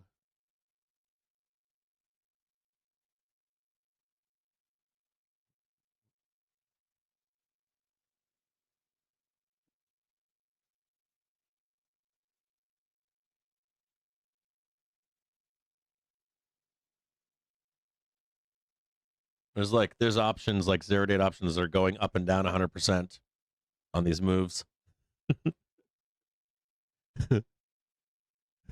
There's a lot of money here. There's like a shit ton of money in here.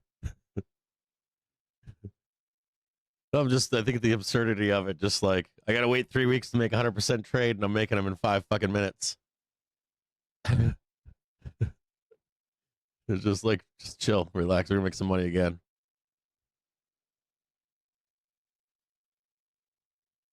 A little bit of a roll in here. Do you see this? Watch this white line right here. Underneath it, they're trying to blast this thing down.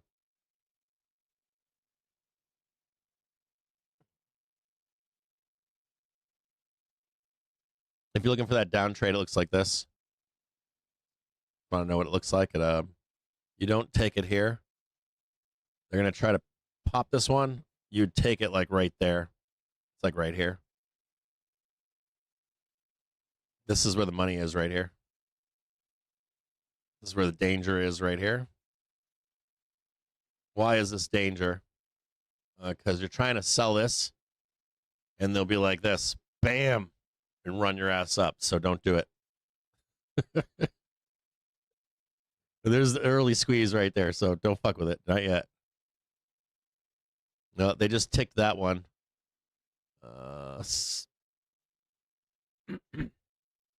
They're probably gone. You just want that one little tick right there. I'm going to hit 663.05.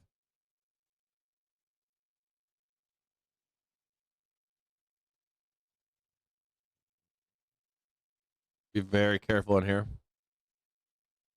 I'm warning you.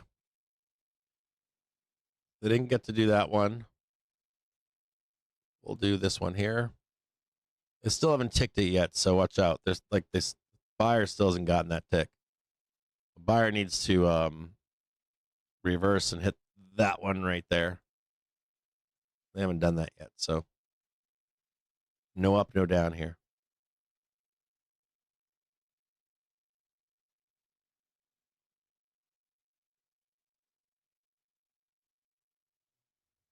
If they hit that tick right there, we're so fucking close. Look at it. Yeah. Need to hit that tick right there. Buyers can hit that one right there. We can send it.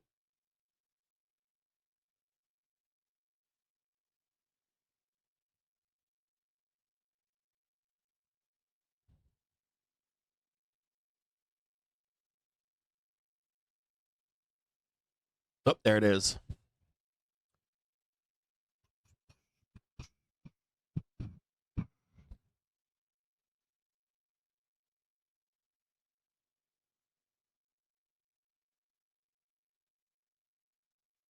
ECB's Kosher says, I see no reason to hike at this moment.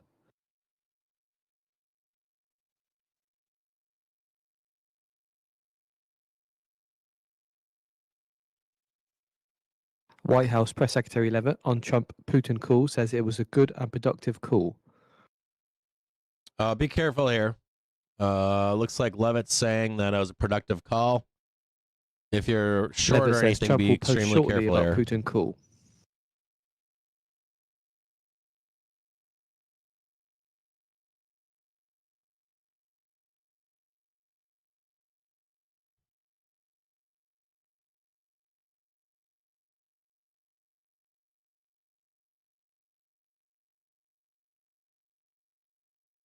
I know that Levitt lies, but be really careful of some kind of like bullshit. Trump is a pumper, dude. Watch out. Like, it was a great call. You know, even if Putin comes out later and says something like wasn't productive, just like that first initial reaction, just be careful of it. We solved World War III, bros. Again, Trump fixed 12 wars, that kind of shit.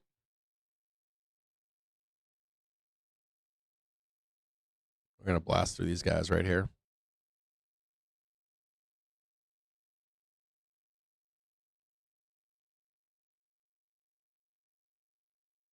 A little bit cleaner line, maybe.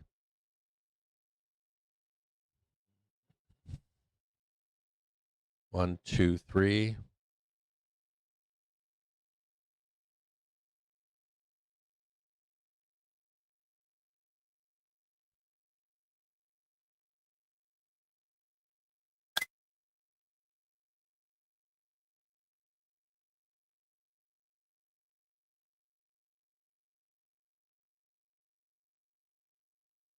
Watch out to the upside. The move is not down, it's up. Be careful. Your sell side, seriously, be fucking careful here, please. I'm begging you.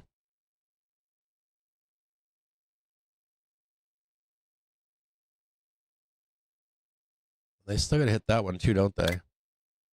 You got this one here, you got that one there. That would need to be there. There's a lot of fucking shitty grind in here. There's potential for a pretty big squeeze here, so be careful here, okay? You see it now? Like, you see it right here? Here, I'm going to go to the trigger screen. I just want to make sure if you're sell side, just be extremely careful here, okay? You got like a, it's our friend, right? Bat wings. And they're completing it right now, right? If that low is higher, it's like smash time. So just be really careful here. There's might be still one more low over here. God damn it. It's like somewhere in here. See it? Maybe I should spread it out a little bit so you can see it. But this one can come right here if it wants. And then there's your worst case scenario down there. Be extremely careful of this shit. This shit could just start ramping too, so please be careful here. Don't say I didn't warn you. And that one goes up there. And that one goes right there.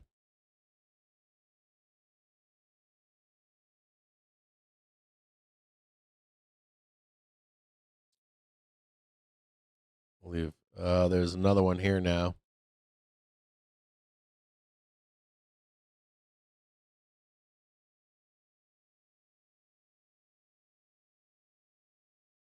This is the second green bar right here.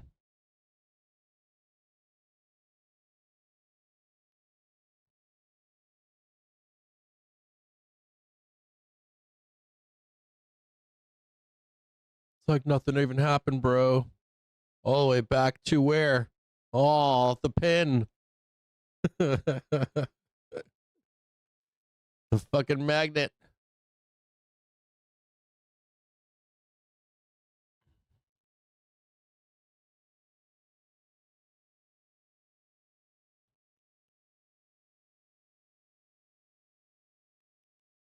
Can you guys see that?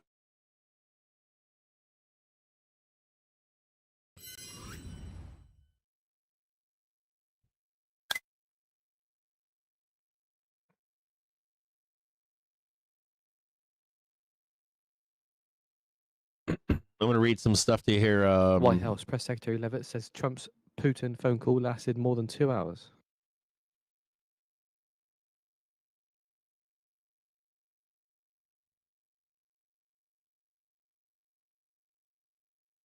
Brussels and Beijing lawmakers spar over Russia.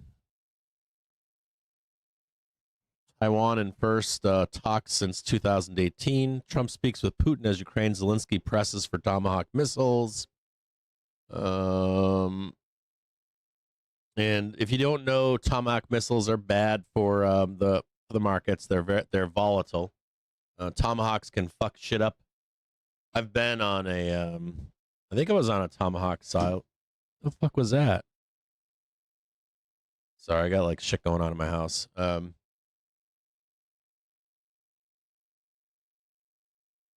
No, was it? What fucking batteries was I on? I was on Patriot batteries at one point. I wasn't assigned to a Patriot missile battery, but I was on one at one point. They were building them, and I volunteered to help those guys. There weren't Tomahawks, but Tomahawks are badasses too. Tomahawks will fuck shit up.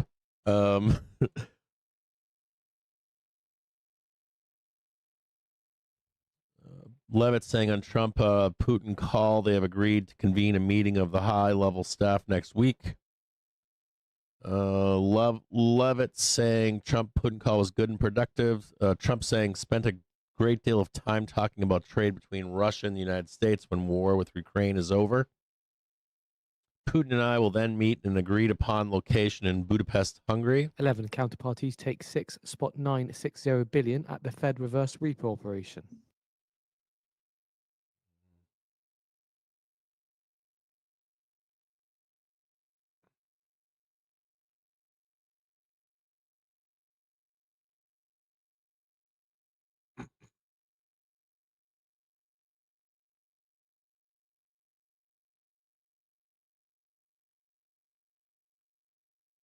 I got something to post for you in the Discord here.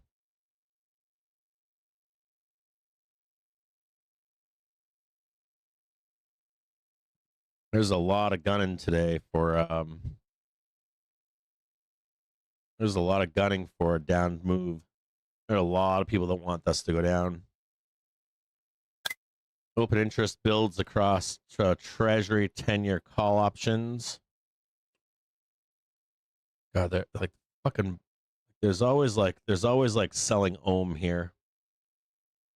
Take your. My name is Bob, and I'm a Treasury market guy, and so I want you to take some of your winnings off now and put them into the Treasury market. Take a little bit off the top, bro. You can't, man. I'm sorry. So now they're like offering up Treasury calls. If you're not going to put your money in the Treasury market, how about can I interest you in some 10-year calls? Why are you doing that? Well, because we want to take some of that money off the table from the stock market. Yeah, you can't do that. Inflation is fucking raging. These assholes got to keep their money in the stock market. Fucking Treasury boys, bond boys live on a hope and a prayer. I swear to God. No offense to you out there if you're a bond boy, but it's like a meme, right? I live on hopes and prayers. I live on bad shit happening. I'm coming up here now and taking out all these shitheads over here. Oh, my money came back. I was trapped over here and made the wrong call buying over here. That took me down, pre-pressed my shit. Now it's back. Sorry. Now let's see if we come back down over here. Around, try to grab that one right there next. We did get the high tick there. There's one more tick that's needed. So just see this right here. We got that tick, but there's another tick that's needed over here. I don't know if we hit this, then blast down, or don't blast down. But just note this one right here. There's a second tick. Sorry. There's a second tick. It's right here. It's more like right there. There's a lot of traffic over here.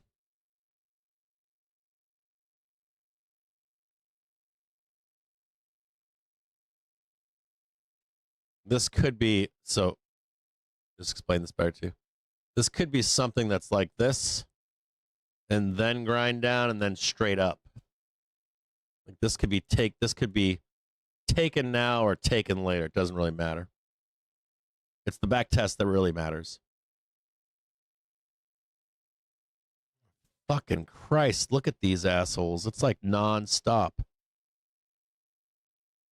Just look at this with me. It's like, okay, there's a high there, there's a high there, there's a high there, there's a high there, there's a high there. A lot of work in here. So the best trade for most traders here is for most bulls, it's something like this. You want to be buying this right here. There's a fuck ton of like garbage shit. You need to like do that one, come back down, then you're long here. Free and clear right here.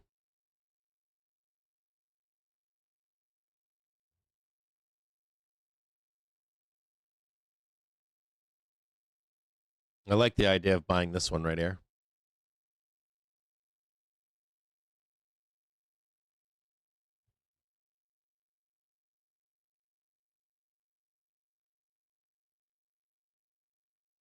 Here goes the panicins. Oh my God, I was caught in a bunch of calls, bro. I just want out.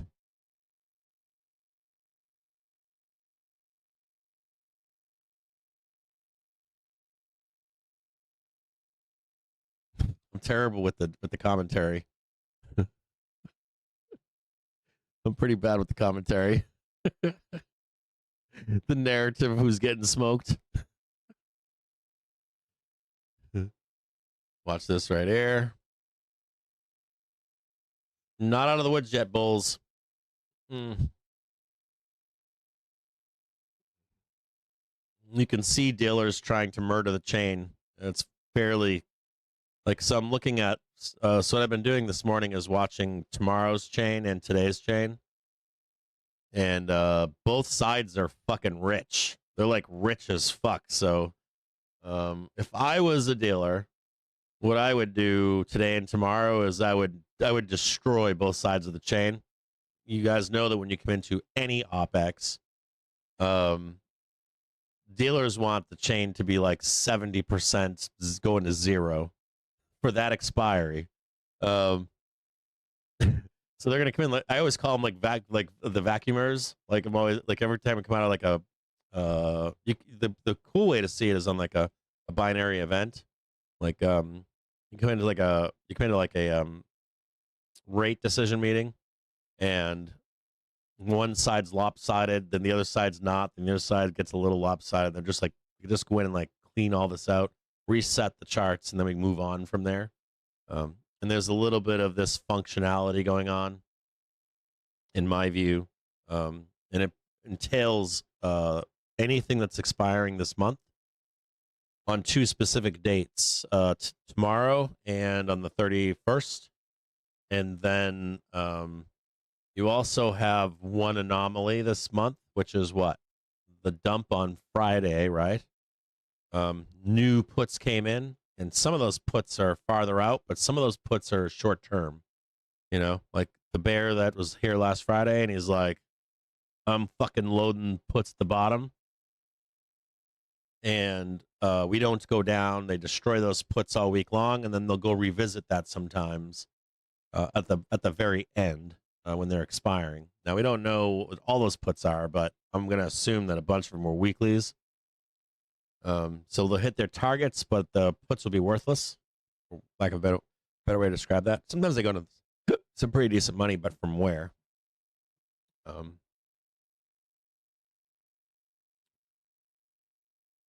Bunch call buyers. There's two dynamics here. There's like the put buyers from Friday that likely are going to have those puts. The put buyers that have their puts expiring as like a short-term hedge that expire tomorrow, and then you also have all those calls for 480 are dying too. For this Opex, 10-year Treasury yield drops below 4%. It's a mixed bag. It's kind of garbagey. So if I was a dealer, I would eat all that shit alive. I would fucking murder all these assholes, make them buy again. And there's a magnet at 4,700, which is above us right now. We're at the bottom of it. So you just come down, hammer these guys, print a little bit of it, come back up, down, up. And then you'll come back on Monday, and the market will be a little bit more free to move. No, I shouldn't say just Monday. We can potentially. It hasn't worked a lot lately, but in the past, you used to be able to come in on like a Friday of Opex, and you could get like a nice upside or downside move the last 15 minutes. I don't know if we get that this Opex. Some Opexes we can get like a 30 point down move, maybe because of those puts. And then it's gone. Like we'll wait. That trade's not today. We're gonna wait for that trade for tomorrow. I'll explain it more in detail too tomorrow, but it would depend on where price is to take that trade, and it hasn't worked recent. I've tried to trade it a few times on monthly Opexes, not quarterly, and it hasn't worked frequently recently. But there are years when it does. It used to work fucking awesome.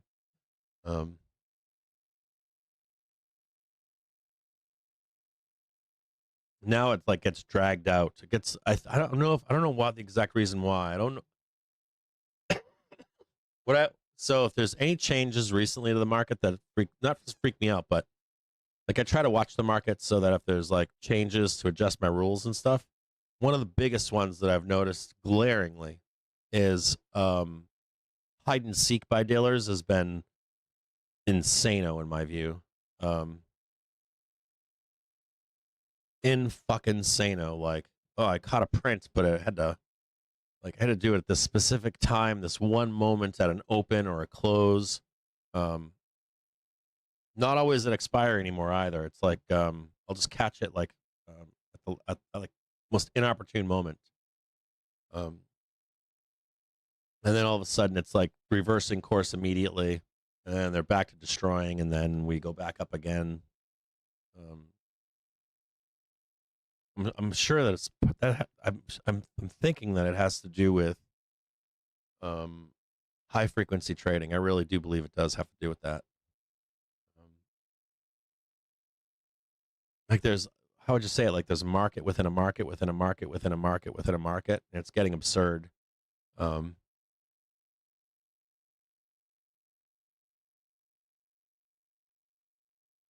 I'm sure dealers use computers that are, fighting the entire thing. I always wonder, like, at some point will it get so fast that a human couldn't trade the stock market? Like, if you're at the battle of, or if you're at the idea of like max efficiency, or things would move so fast that you couldn't see them as a human or react to them quick enough, a computer would be the fastest way to react to them. There was this thing years ago too, where do you guys ever hear that story of how these guys set up an it just doesn't, it's not valid anymore, but there's a time when Eastern time we're expecting guys were like setting up Governor Macklem internet service like right outside of the exchanges, and so they were catching by milliseconds, they were catching up and down moves before anyone else publicly knew about them, so they had an edge to go long or short. I feel like that same thing is happening fucking with instead of the internet lines, they're doing it in the market. Russian stocks on Moscow. I could be wrong. I think I'm speaking out of my ass saying this. because it's just a feeling right now, but I get that fucking feeling in everything that I trade. Like, I can't put my finger on it, but I know it's there.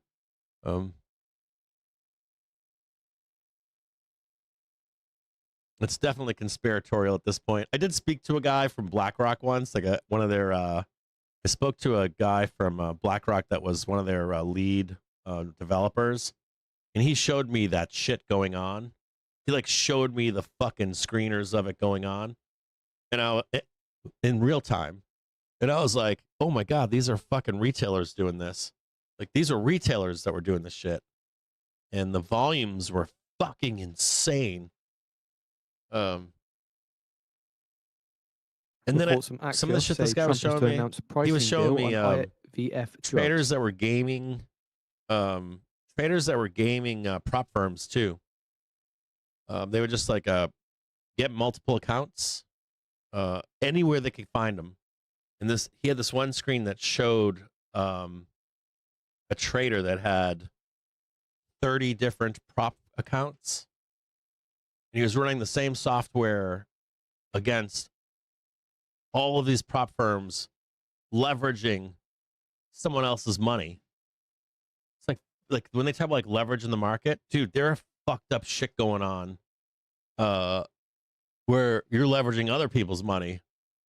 I was just like, what the fuck? It was insane without the margin requirements. No, I know that theoretically a lot of these prop firms aren't paying you cash, and if you make too much cash from them, they'll actually give you a job a lot of times. There's usually a hedge fund behind them. But these guys were getting paid. So, I don't know, it was really fucking bizarre.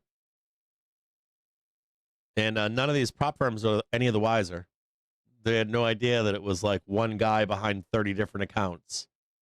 I don't know. I thought it was fucking crazy. And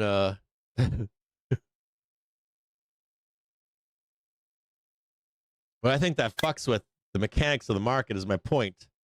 Trump on True Social says, if Hamas continues to kill people in I think Gaza, it totally which fucks was with not the deal, we will have no choice but to go in. Couldn't imagine how dealers keep up with this shit. Like, what do? Do you like, I guess you have to have the best software in the world or delay enough, or I don't know. I don't know exactly what you'd need to do to combat it all, but I would assume that it would pick up to a pace too that would be so fucking fast that maybe a human could adapt to it. Well, that's what my assumption is.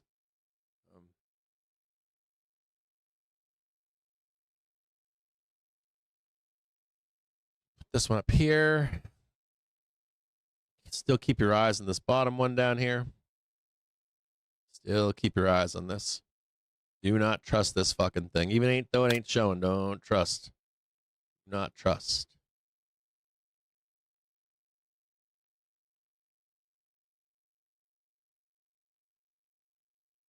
Oh, did I post that shit?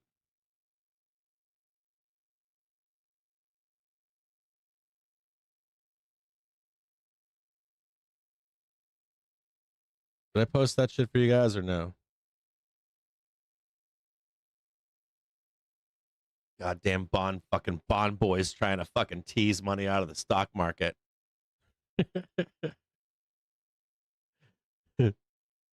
If you don't want to put your money into bonds, what about some bond calls? Behind door number 2. No, fucko. We're outrunning inflation here. We're turning up here. This is pretty bullish.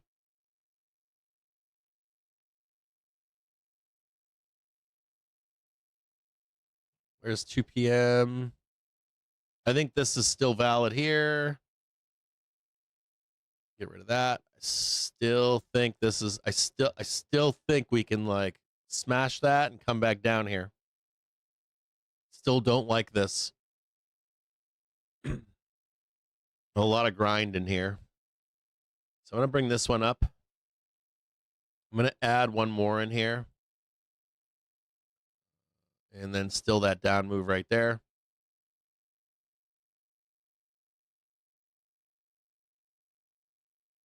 This one would be this one right here.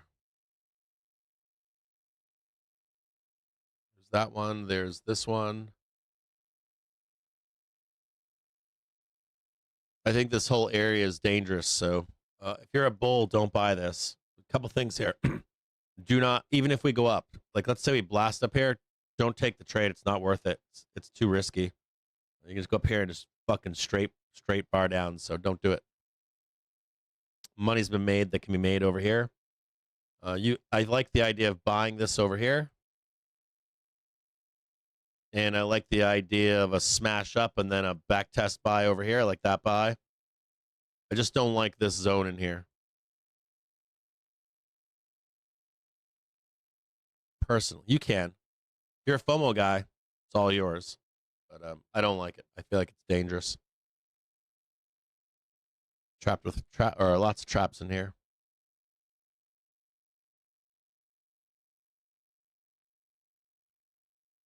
I like being a buyer down here.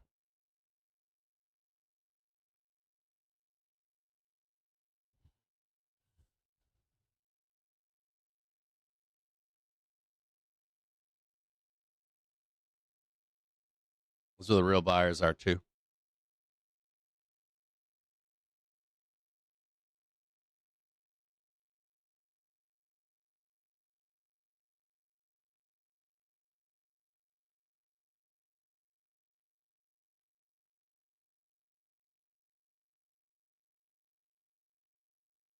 Yeah, I just snipe. I've done 2 snipes now. I've done pretty well for the day.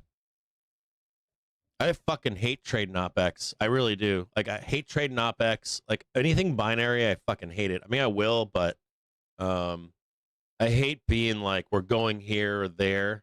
Because you'll come back in like 2 days and we will go there, but in that time period, it'll look like the opposite of it.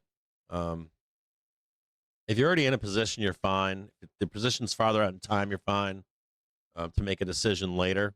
The same thing goes with like Fed meetings and shit, FOMC meetings, NFP. Like making a decision while you're right in it is kind of fucking stupid. You're just like guessing. Then you come back in 2 days and everything is fine, or you come back in 2 days and change trend. There's always like a better. I saw last night people were calling for like crazy shit. And I was like, what's the fucking point of this? Like, you're going to come in here and call for that, and then 2 days later it'll be somewhere else, you know?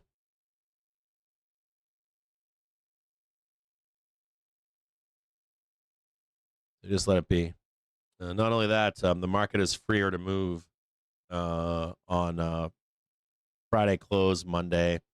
And the other thing, too, is that I have one more point here.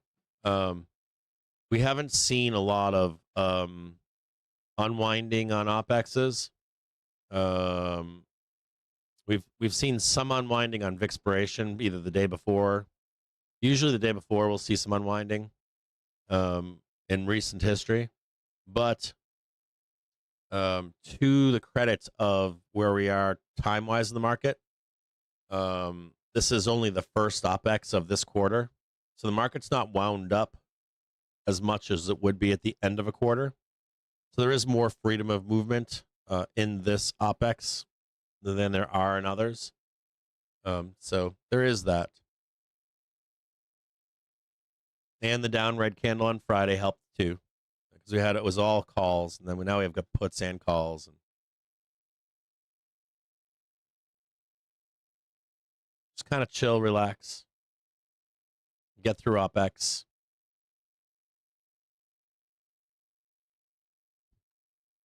Trump per Truth Social.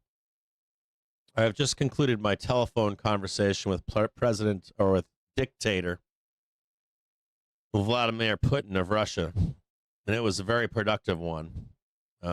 Shit turd Putin. An Oracle executive Putler says cloud infrastructure revenue congratulated me and the United States in the great accomplishment of peace in the Middle East. Something that he said has been dreamed of for centuries. I actually believe that the success in the Middle East will help our negotiation in attaining an end to the war with Russia and Ukraine. Putin thanked the First Lady, Melania, for her involvement with children. He was very appreciative and said that this will continue. We also spent a great deal of time talking about trade between Russia and the United States when the war with Ukraine is over. That is an important one, an important statement that he's making now in this post. I know that if you are like me and you don't like Russia, the one thing you don't want to fall into is something similar to post World War One, where you punish a country that is in a wartime economy and they don't recover. I know that sucks to say. I know that's going to anger some of you, but you still want to help the aggressor, believe it or not, to recover. So Trump's saying he's willing to offer that to Putin.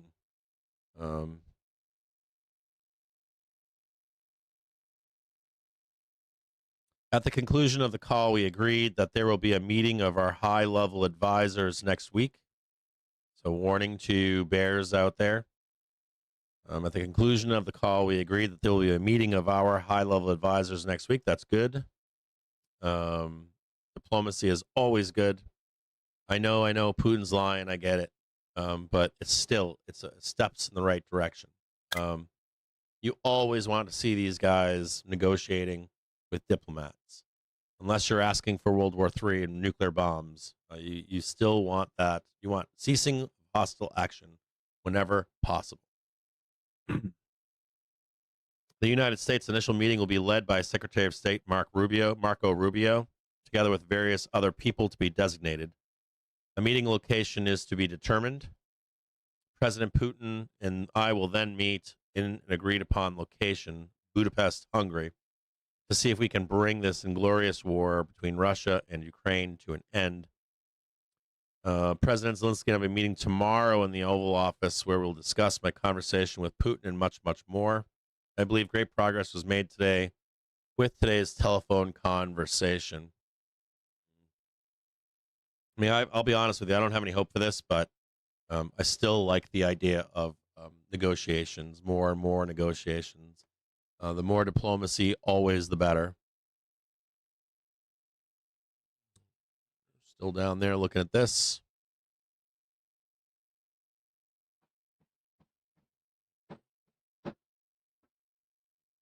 If you guys see shaking or hear anything, let me know. There's a lot of construction going on where I am right now. It's really bad. I'm hoping that you can't hear it in the mic and that you're not feeling the shaking or whatever, but there's a lot going on my end.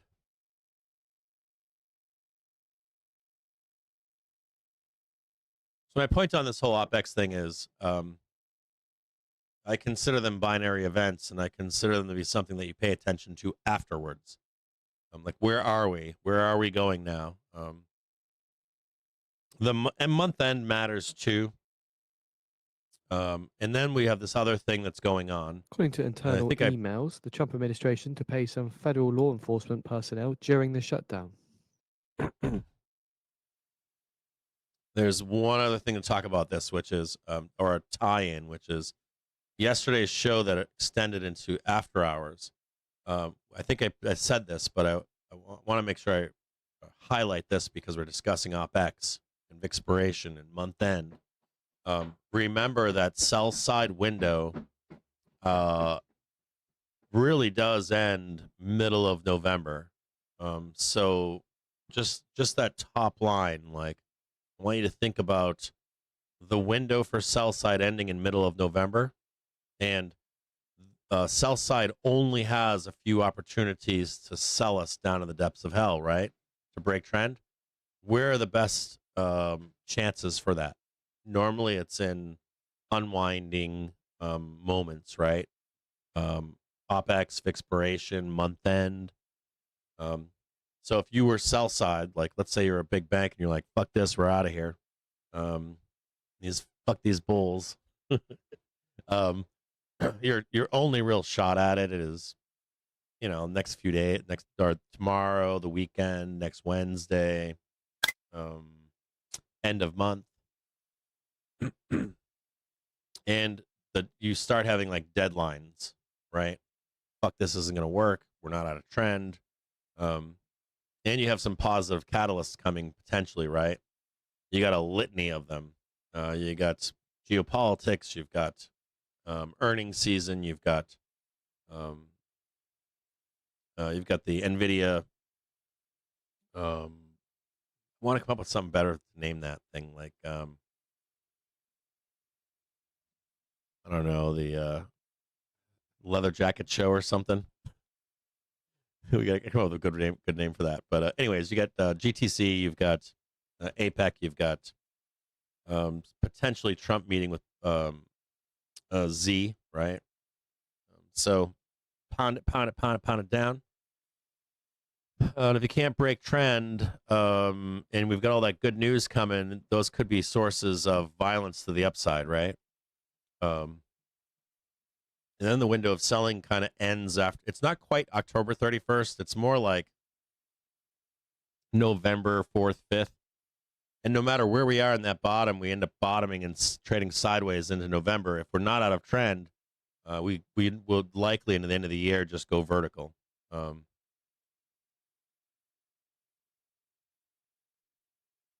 So this isn't. If you're a doomer, you're coming into a window. Do your best.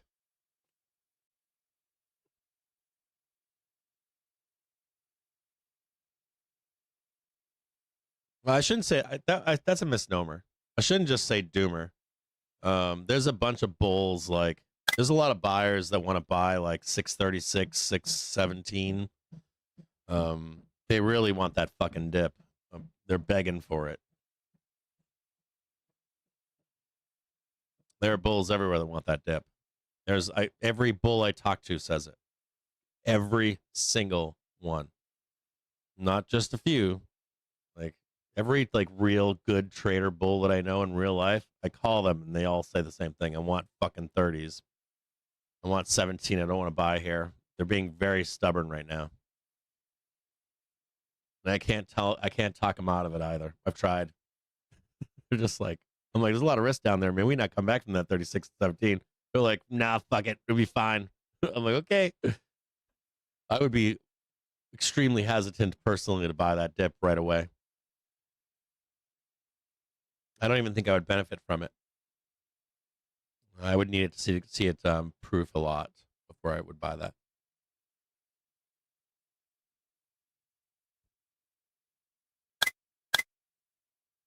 I think 630, 617 turns into 560. I'll buy that fucking dip though. I'll buy the fuck out of that shit. Buy it all.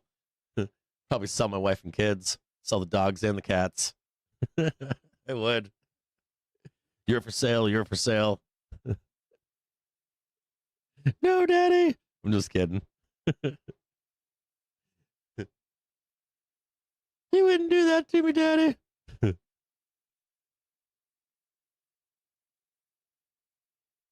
Yesterday, I had to go out and do a bunch of shit after the show yesterday, and my youngest came home from school. She was tired, and I caught her sleeping in a like a big sectional sofa. She was like hidden in the corner of it. And I woke her up, and I'm like, mommy and my other daughter's not here. She's in college now, and I'm like, mommy and daddy are leaving. Do you want to come with mommy and daddy? I know we're going to do this other shit you don't want to do, but take you out to eat or something. And she's like, no, daddy, why did you wake me up? Why do you want me to do that? It's like, I'm really tired. And she's like doing it. She's a great student and stuff. She was all upset at me. And I said to her yesterday, I go, it's because daddy's evil. I go, daddy's mean and evil. And I started talking in Darth Vader voice. I was like, because I'm your father. And she didn't find it funny. So then I sat down and like scratched her hair and scratched her arms and stuff. She went back to sleep. So then my wife came and I left. And sure than shit, like 2 hours later, I got a phone call. And she was like, Daddy, why didn't you make me come with you? And I'm like, I tried. Tried to be Darth Vader. And so I did go and get her. I got her an ice cream. I did bring her home ice cream. That saved me. Ice cream saved the night.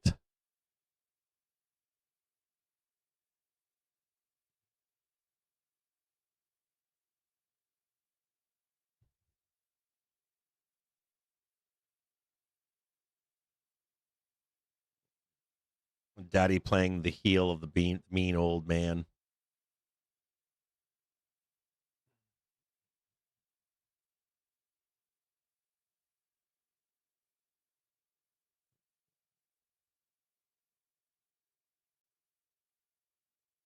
I don't see anything else.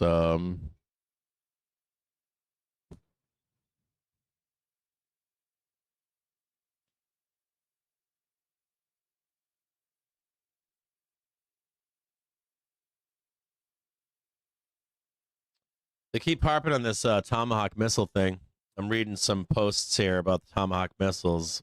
Fucking bears want to see the world burn. Let's check this here.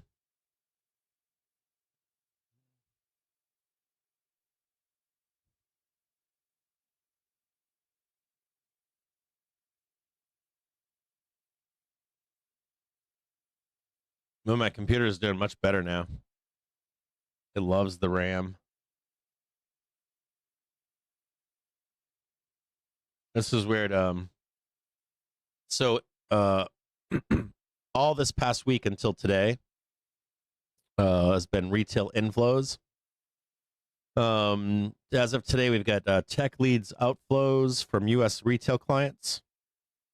There were 128 million of outflows from UBS retail market making RMM clients Thursday as heavy selling into strength across AI. Had tech and communication services outflows at their largest levels since April volatility. Tech outflows were dispersed across tech with semis, software, hardware, and 3 top industrials sold by UBS RMM clients. I think those are maybe the Friday by the dippers, maybe. Gold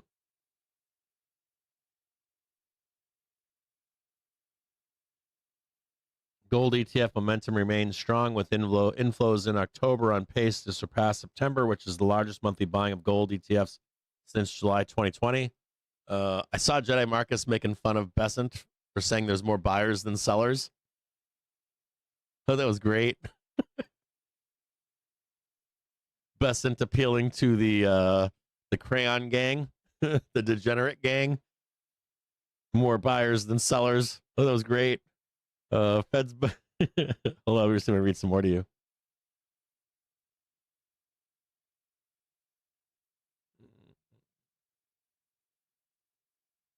Damn, the move index is moving up. That's pretty bullish, and they're in tandem right now with SPX. I'm gonna read this to you here. I don't know if you need to read this. Yeah, systematic positioning. CTAs are sellers in all scenarios. We already know that. We've known that for like fucking 2 weeks. Systematic positioning. CTAs are sellers in all scenarios in the U.S. over the short term. Over the next week, CTAs to sell 1.77 billion in a flat tape, 2.75 billion in an up tape, and 10.6 billion in a down tape. Short-term pivot level for CTAs is currently 6586 on SPX futures. They become real fucking sellers, guys, under 6,000. It's fucking like that couple billion here, 10 billion there. That ain't nothing. We get under 6,000, it's going to be on. And I want you to know there's a ton of bulls that want to buy that 6,000 area, like 616, 636. I don't think bulls, I'll be honest with you guys, 100%. I think when we're down there, those bulls have no fucking idea what's coming for them or what they're asking for. I don't. I think they're going to get run the fuck over down there. I think 560 is easy. Easy. You get like hundreds of billions of dollars being dumped in all scenarios. There'll be no buying. It'll just be fucking an onslaught of selling. So I am not in agreement with those bulls that want that 516, 536. Not yet. I'd have to see it with my own eyes.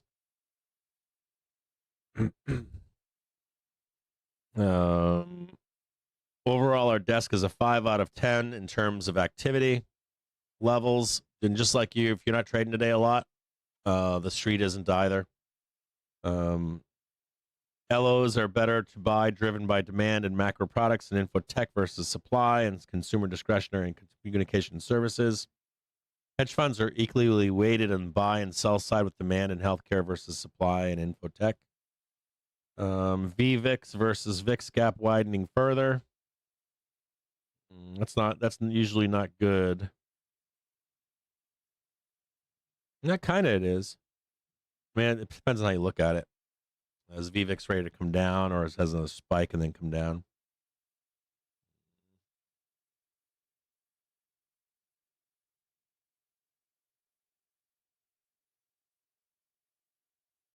Just read a few of these things here. Is there anything that I'm missing here? Hold on. Give me one quick second. I got to do a DM really quick.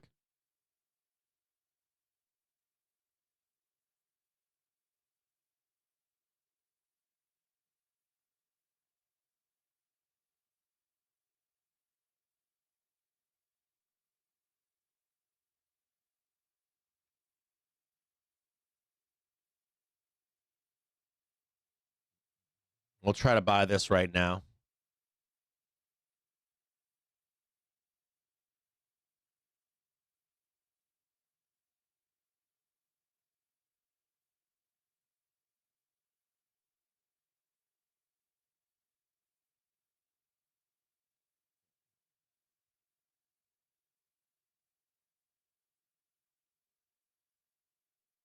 I gotta check something here, guys. Hold on.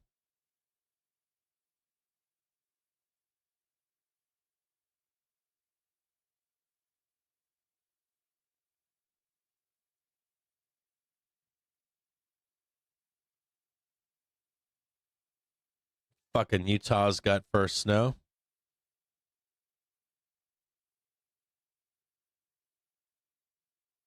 I'm getting a bunch of pictures from buddies from Utah. They're showing me snow pictures.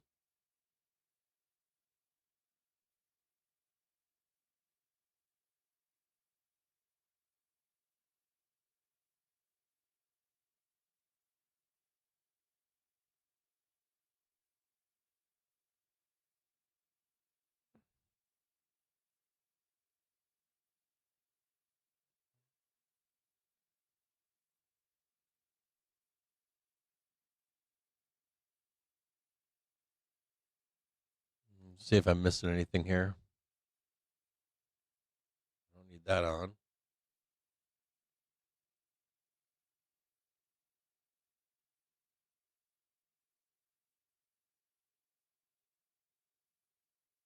The AI-fueled rally sputtered as a pair of regional banks tumbled and geopolitical concerns resurfaced. Fragility of the $23 trillion bull market in stocks showing signs of exhaustion. Let's look and see if there's any exhaustion. I'm reading an elite post here that says the AI rally sputtered as a pair of regional banks tumbled and geopolitical risks concern resurfaced, underscoring the fragility of a $28 trillion bull market in stocks that have been showing signs of exhaustion. Let's look and see.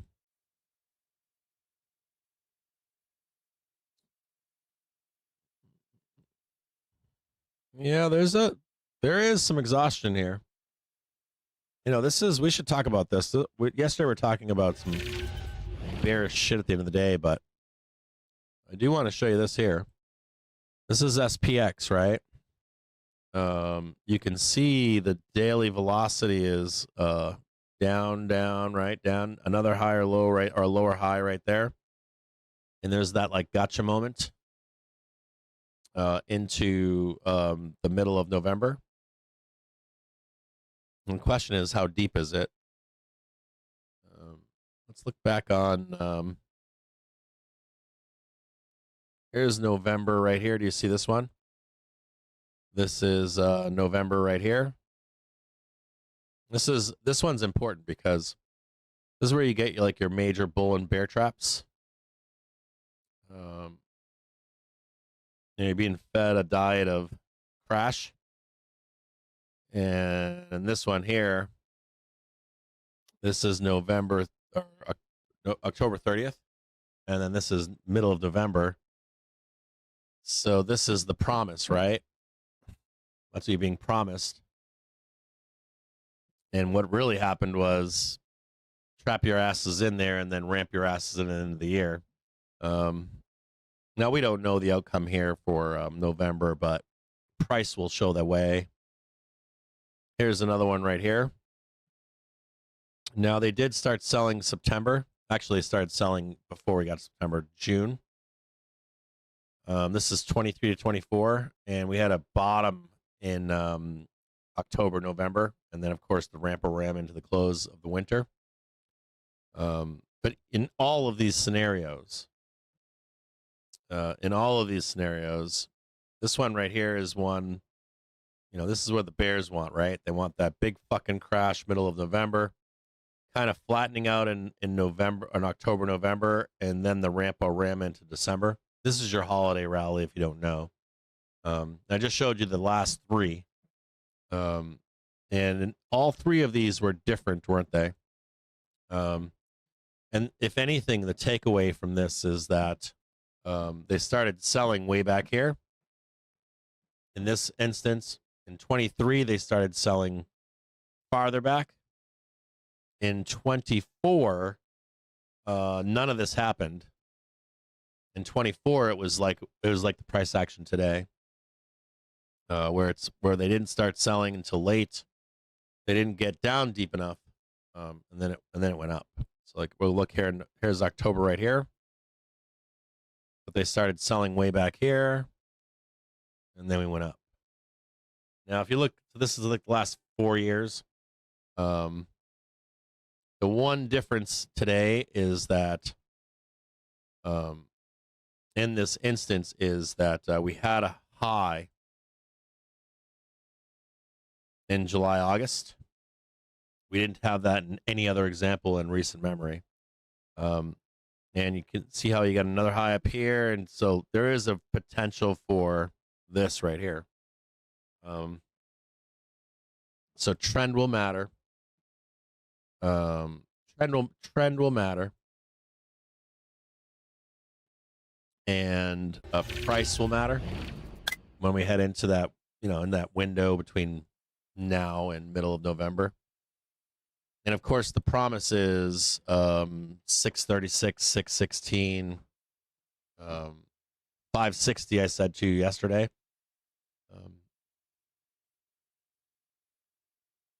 Or we stay in trend. If we stay in trend, let's go back and look at November of last year. What that looked like. It's right here.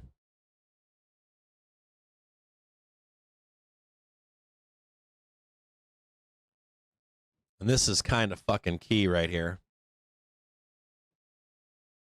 And I want you to, this is actually a good example here. So this is a great example, I'll be honest with you. Like,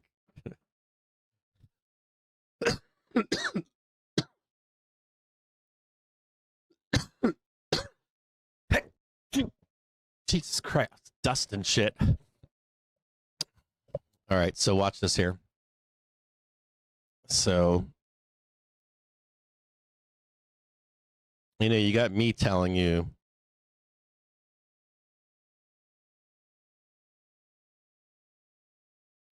so, and see the difference between this time period is that you're making like fucking new highs, right? And that's where the trap is for bears. If there was a trap or a story for bulls, it's this. Okay? If you look in recent memory, the last 4 or 5 years, we were selling down into these moments. Like we were getting a series of lower highs, lower highs, lower highs, lower highs. Then we unclenched to the upside. In our most recent prior example, when it's like high, high, high, high, there's a trap in here for bears. Now, if you're looking at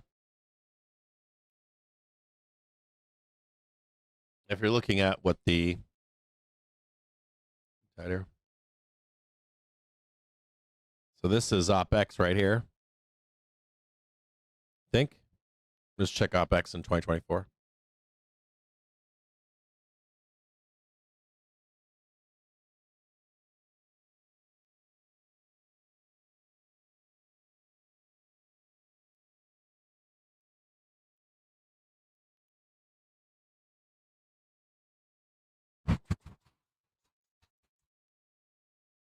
Think tight here.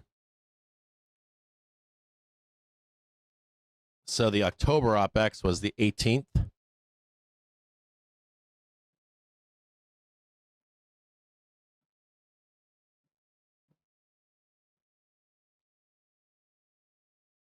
This is why I don't trust Opex. Like, they blast you down, they ramp you up into Opex. Then you get a little bit of an unclench in here, and then you get some Vixie expiration. A little bit of an unclench in here.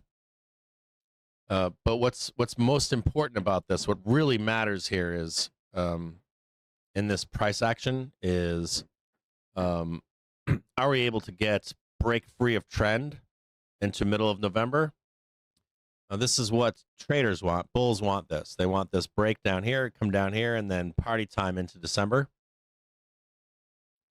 I tend to think that sell side flows would be bigger, and we're going to go way deeper.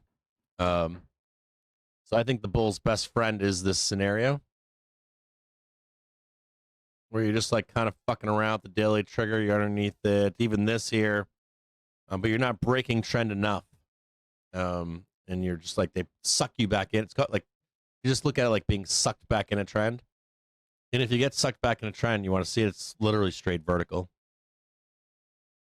Like there's no, all gas, no stops. Like literally all gas, no brakes. It's fucking vertical. We won't know this until after Opex, after expiration, after the end of the month, into the first week, couple weeks of November.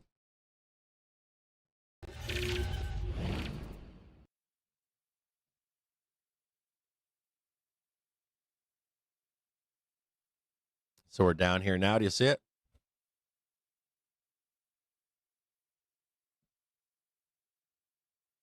Now we're looking for this one here. Sorry.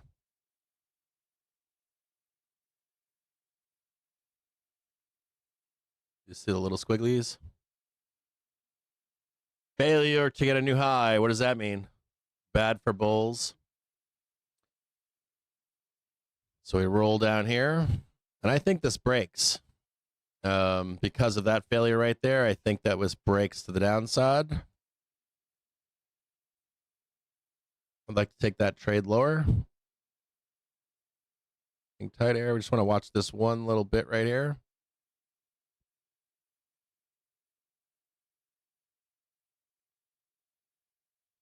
I'm going to do another hit and run on puts.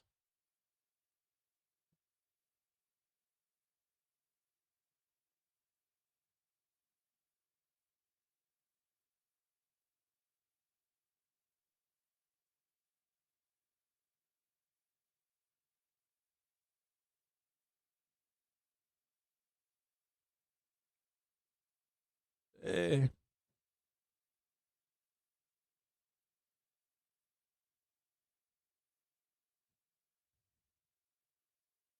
$657s.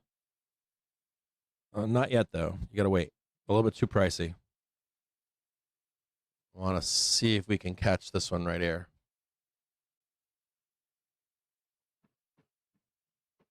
According to Politico, Foon urges Trump to reopen farm loans amid the shutdown. I want to take it here.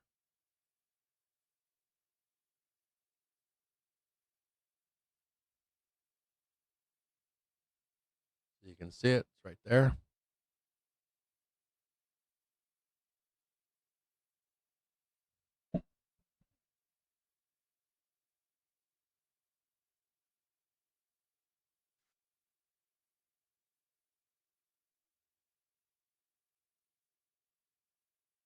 No, I want more than that.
The Kremlin says Putin told Trump tomahawks would not change the battlefield situation, but would harm US-Russia ties and the peace process.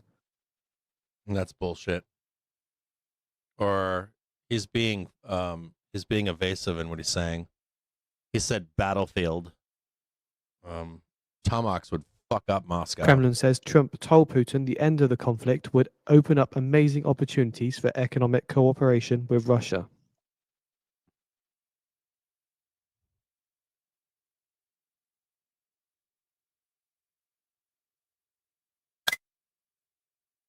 Yeah, they can go 1,500 miles distance from Kiev to...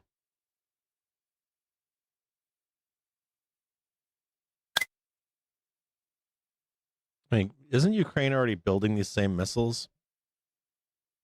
It's just about that distance. It's like six. So from Kiev to Moscow is 1,685 kilometers. So it's about 1,500 miles, maybe less. No, it's less. It's what, 1/3 of that, right? Like 500 maybe from miles to kilometers, like 3 to 1 or something, or near there. More than that, like 600 or no, 6 to 1 or something like that. Like 500 or 600 miles away, I think. So yeah, tomahawks would fuck shit up in Moscow. Putin not mentioning that, he just said battlefield.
According to IFX, Kremlin says Russia's Lavrov is to speak with Rubio.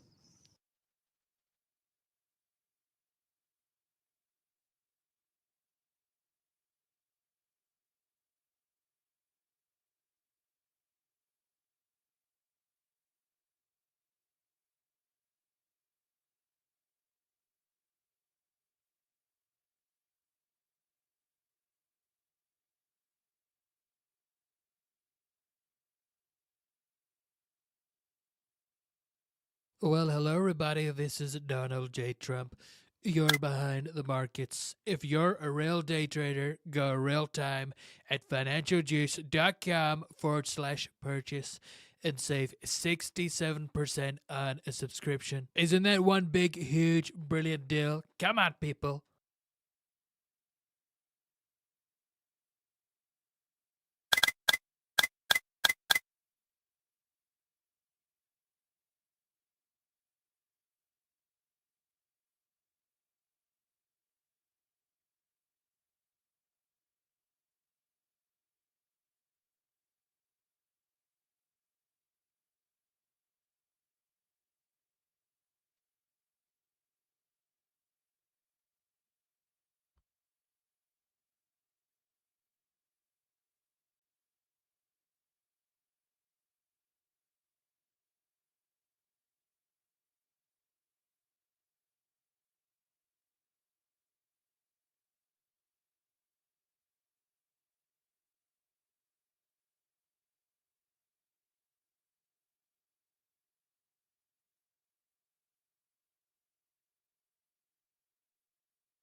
Just a note that I'm about to enter calls.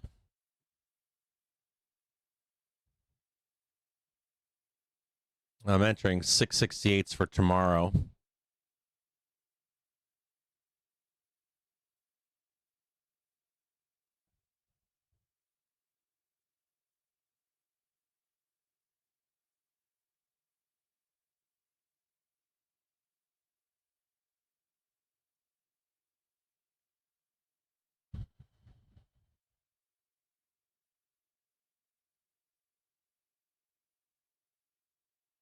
A little bit more down. A little bit more.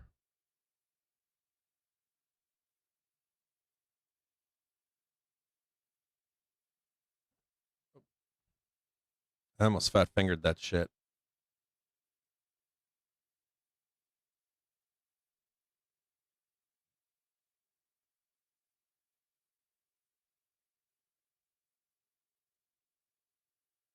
All right, I'm just going to start adding.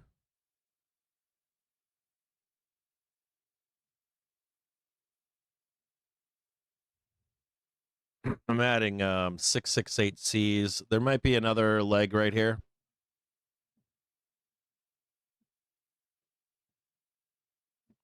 It's so fucking close.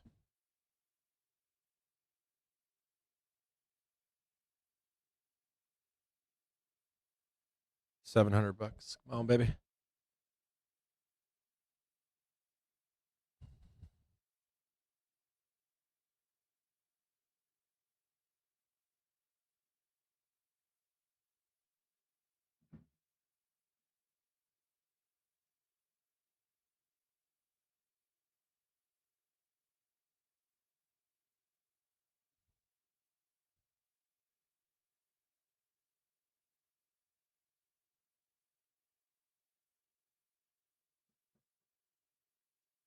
I just made like 400. Now I'm down to like 200.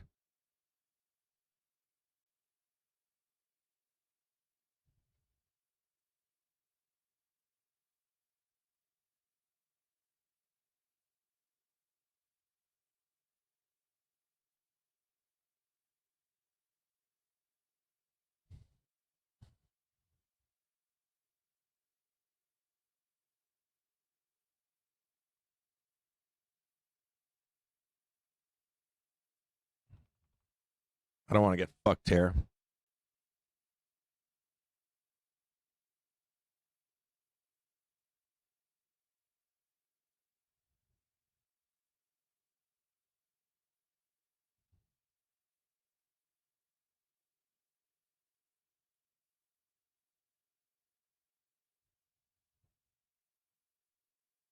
There's some OI here at least.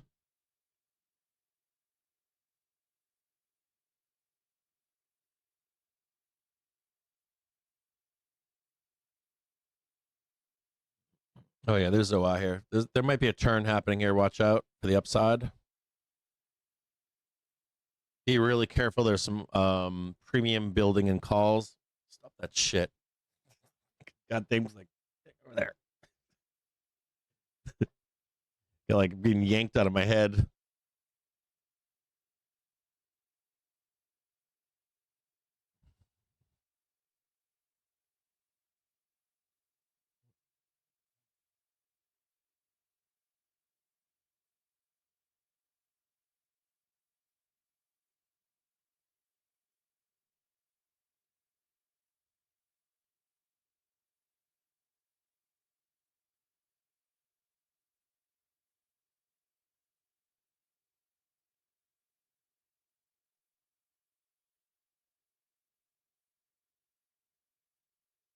You see stuff shaking here? Like my desk is shaking.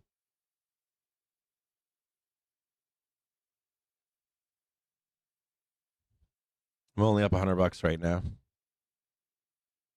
I wonder if I should just put a stop here.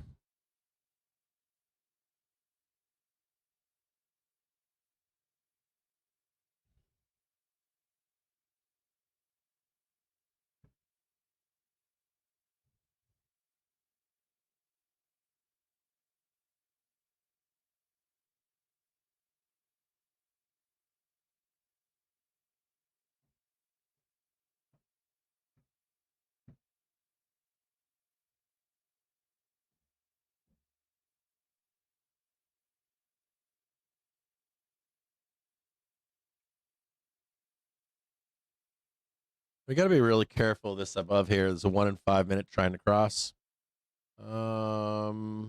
This is good to see. The hourly trigger is not moving.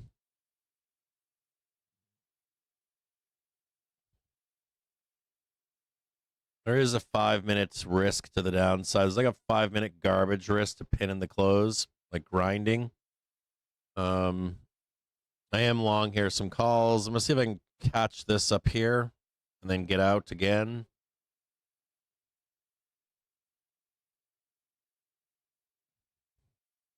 Trading 60 now. 668C, but not for today. It's for tomorrow.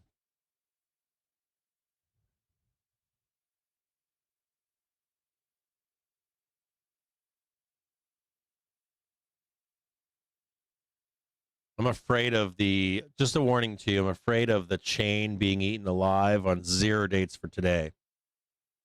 So you may, if you are thinking about getting long, do not get sucked into today's close. There are murder bots trying to murder the chain today, so you got to be really careful. I would switch out of 0 dates as we come into the close today.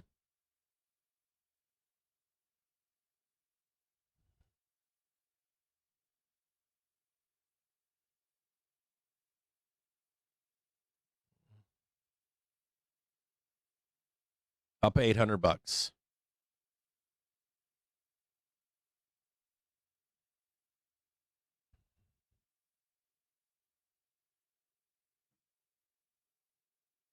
$900.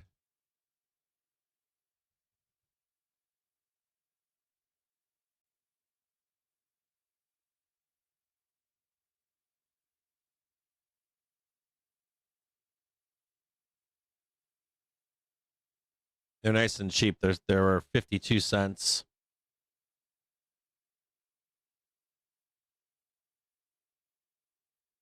Remember, these are directional only. They're pretty far away. They're 668s. They're way the fuck up there. Keep an eye on this 1 minute trigger.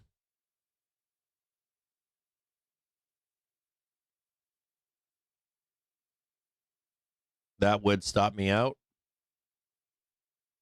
Not in the mood to give shit back.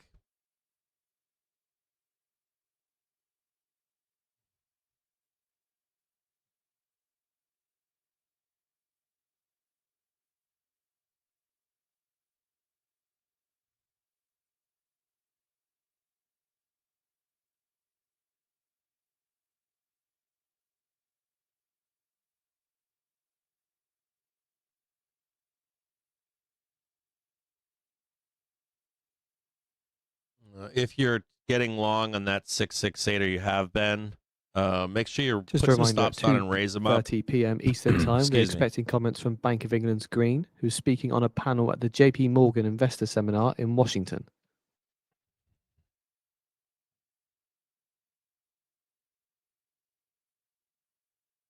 They try to do a flush over here, or even park us over here. It could be messy.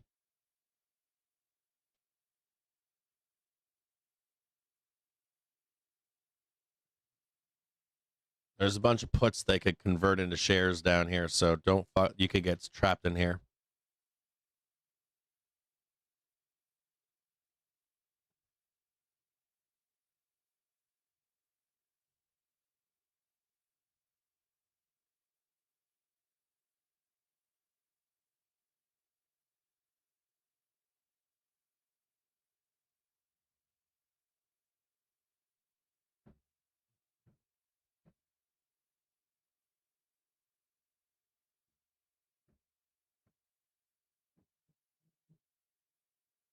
I don't like this here at all.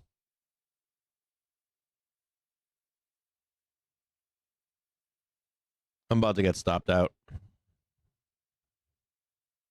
I'm still going to make fucking $300, well, minus fees, but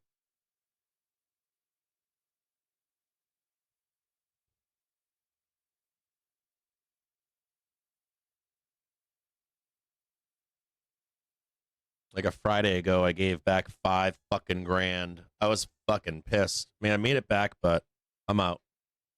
So they just took my stops on that trade right here. Probably intentionally. Are probably going to go up now. I'm flat.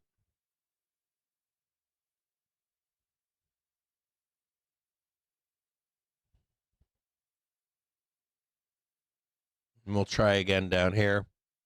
Excuse me. That's kind of bullshit. I was up like $900 right here. Maybe more. I think I might have been up like 1,300 or something.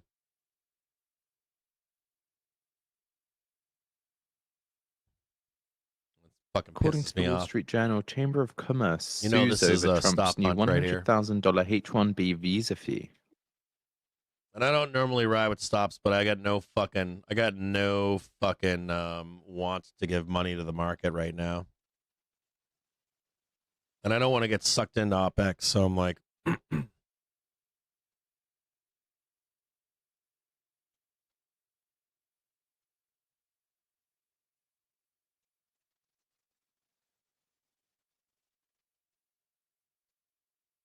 there's still a lot of OI in here. No one's selling.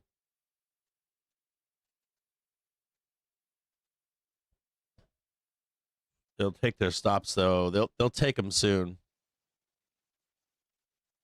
That'll take their stops right there.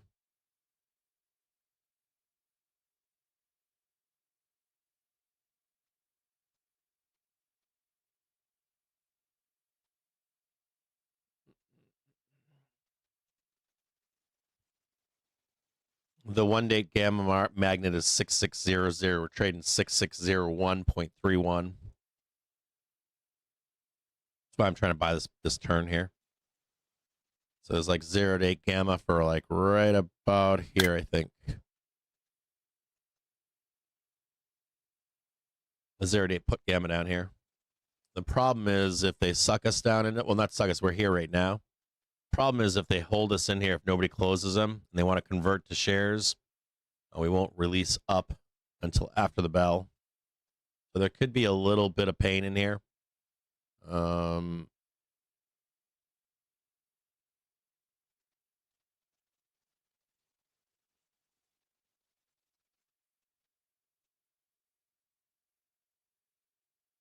If they want the shares, we could ride right in here.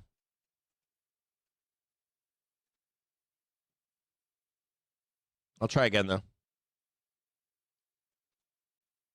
Now 230. Those fucking things are back up to 56 cents. I was at 55, so.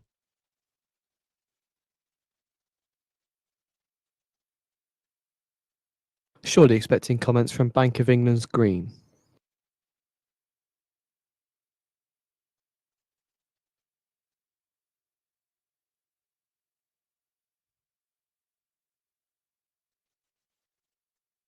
I'm going to try it again.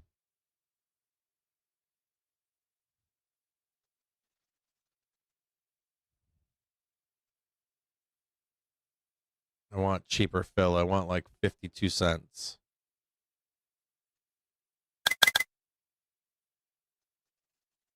Give me 52 or 50 cents. I'll make it 50.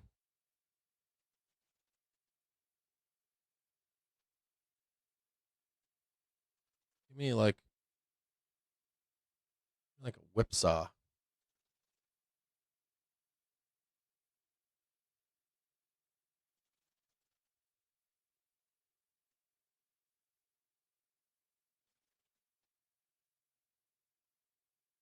NYMEX WTI crude November futures settle at $57.46 a barrel, down 81 cents or 1.39%.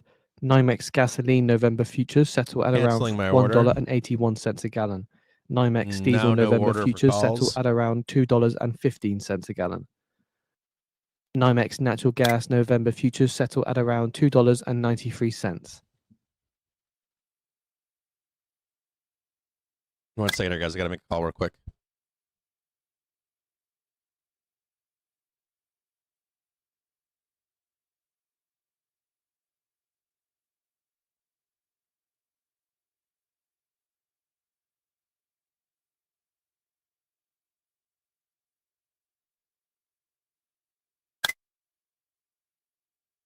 You're behind the markets. If you're a real day trader, go real time at financialjuice.com/purchase and save 67% on a subscription.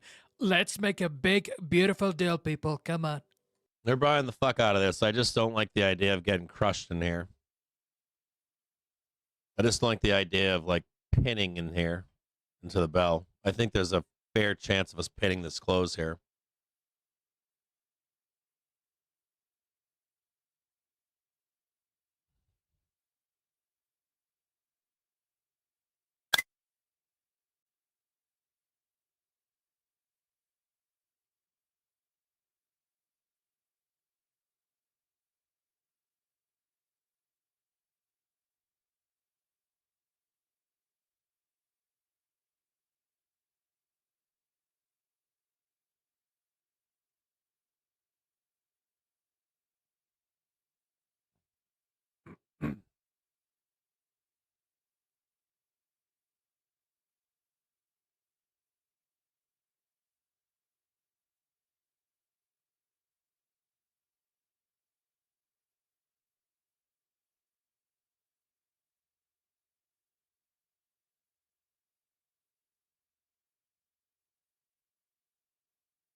Jesus fucking Christ.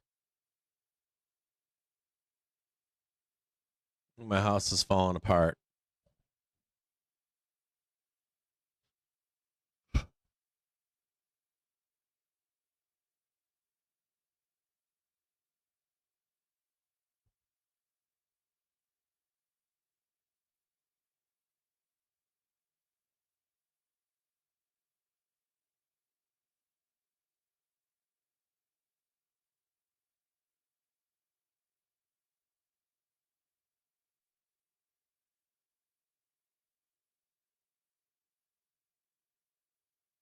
We're at the 50 cents right now, but I'm not buying them.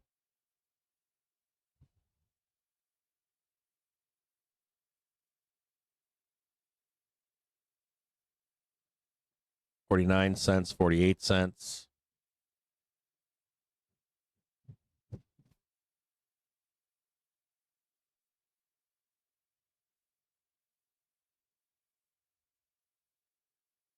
think we're almost there. Almost there.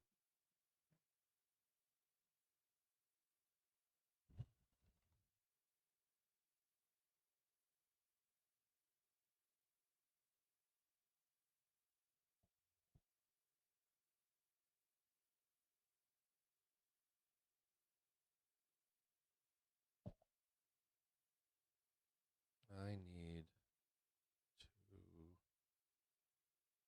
do that work as soon as they're done.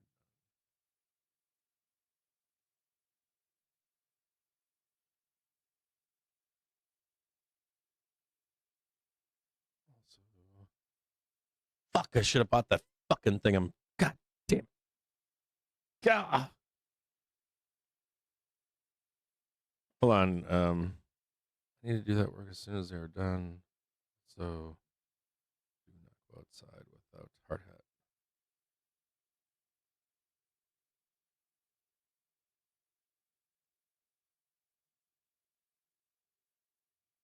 Or animals.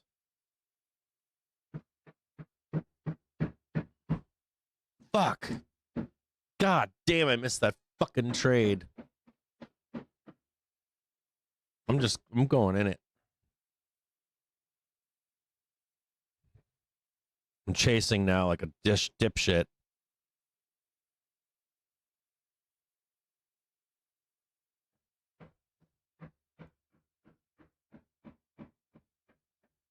According to a White House official, US and India I am long have had from right productive here. discussions that led India to already cut Russia oil imports by 50%.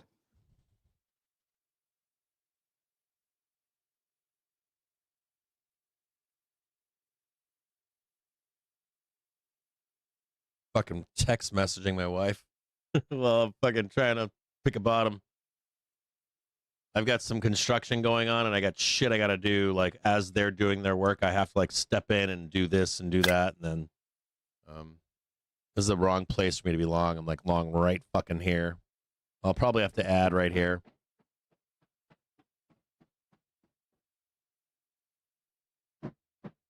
That's a beautiful bar. Touchy, buyer. Now we need to find out. We need to find out if more people close puts and or buy shares here or not. This is a nice little green box, though. It's nice. I like it.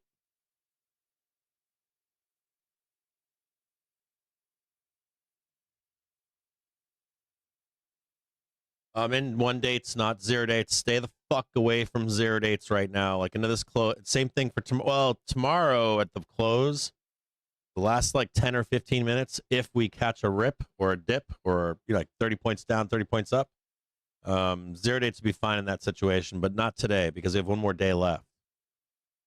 Do not fuck with zero dates into this close.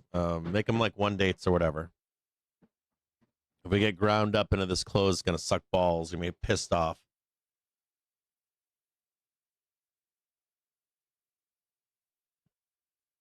Now, futures is fine. It's options.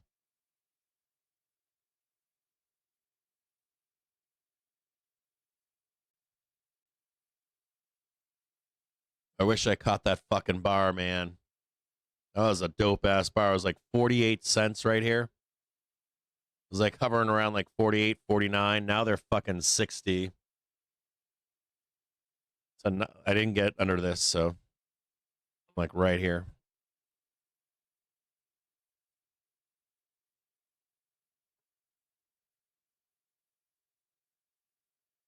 We probably think that there's probably some stuck buyers here.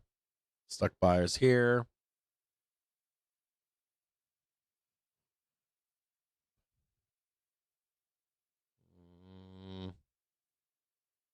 They try to buy that too. Yeah, probably some stuck buyers here too. I left these behind because I want to see where these guys are. A whole bunch of dead bulls in here. These fucking guys will do anything to get out too. And you got a 5-minute trigger coming down over here. This cross can be violent. What you can see is like a retest of this. And if you don't get the new high, we'll talk about another move lower into the bell or a pin down here. But we should go back up here and test this. Test all these guys right here. All these trap buyers. See if we can get up here and at least test it. But be careful because the cross of the 5-minute and the daily trigger is pretty bearish, so big downside move would be ahead.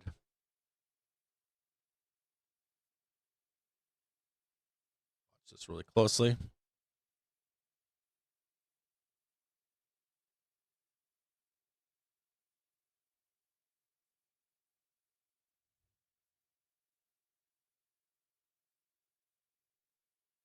if you are long, I'll show you what it looks like. If you are long here, it would look like this. Bank of England's green Literally says to the the EU tick. and UK reset was a step in the right And direction. down. Watch this cross up here. These crosses get pretty fucking violent.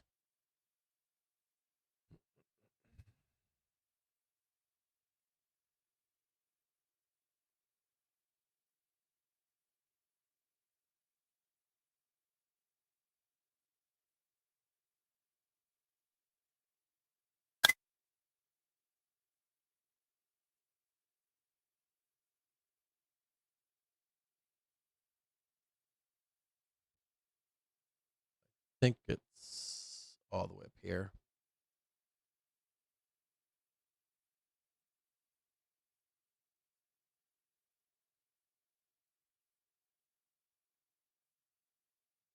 I think it's going to go like moon.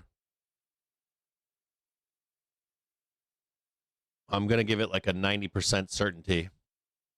About 90% certain we're going to fucking rip. I don't care about that red box right there.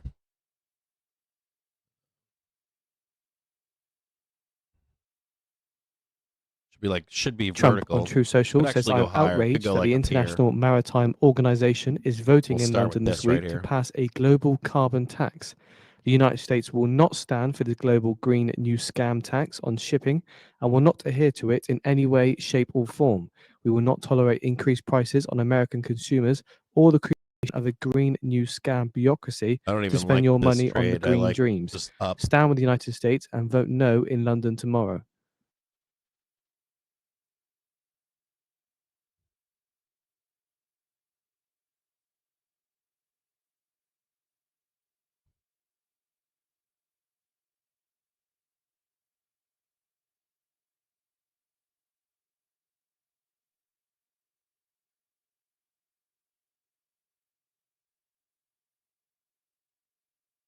You can see it there. Try to get the escape here. Stopped out. Went all the way down here. Trying to do it again.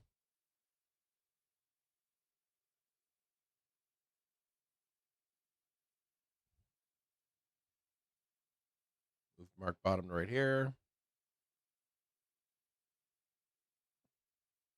There is another move lower, but it's not there yet. Fuck yeah, baby. Print it. Come on. Yeah. 668's printing 70 right now. Be aware that there could be a violent reversal on the upside, but this green bar should fucking moon like straight up.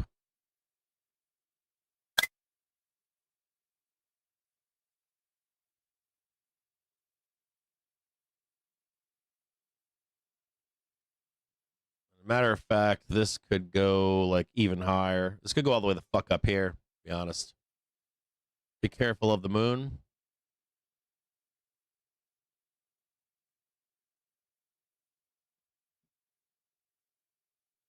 It's like, it should be violence.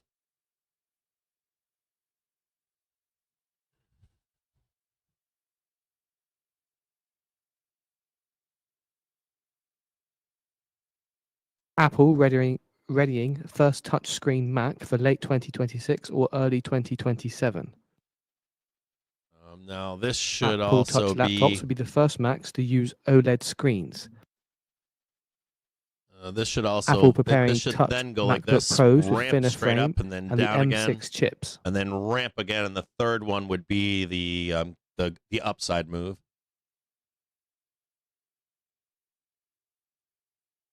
That should be the worst of it.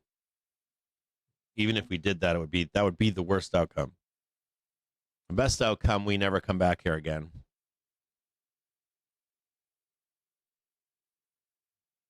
If you're in puts, get the fuck out of them. I'm not lying.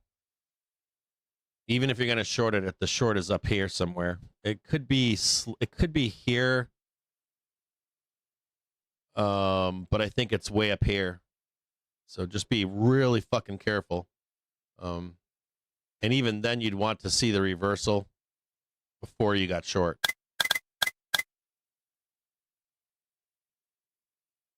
Trust me. Please. There's a giant squeeze right now in here.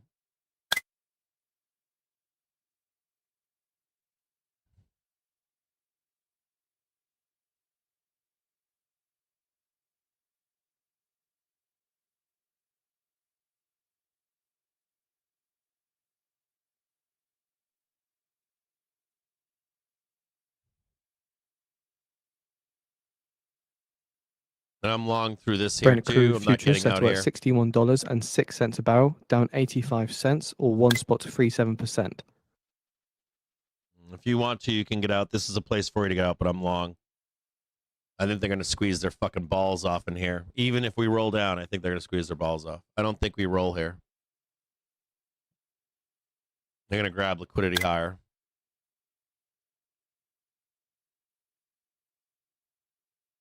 It's these sellers right here. These fucking guys. They're like right there. See them. We're going to go right back to where these guys are, in my view.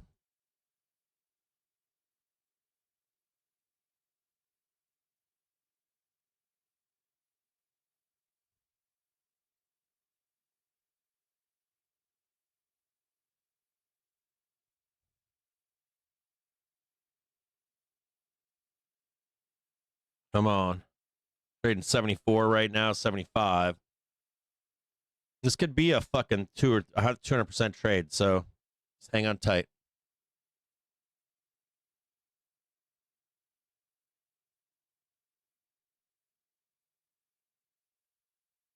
Come on, baby. Oons, oons, oons.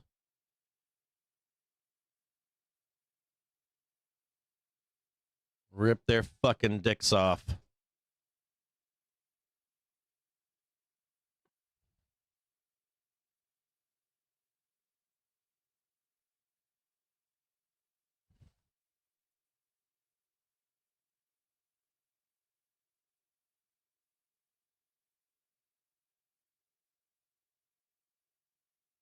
This one's now gone.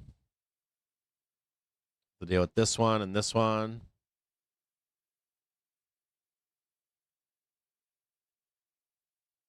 I will say, too, on the opposite side of what I'm telling you, that if you see any kind of roll below the 1 minute trigger, that could end. But I don't think we're going to. I think it's going to be slam down, slam down. And then you'll finally lose the one. Just so you can see this, the 1 minute's right here. Just watch that fucking 1 minute right there.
Still in squeeze risk.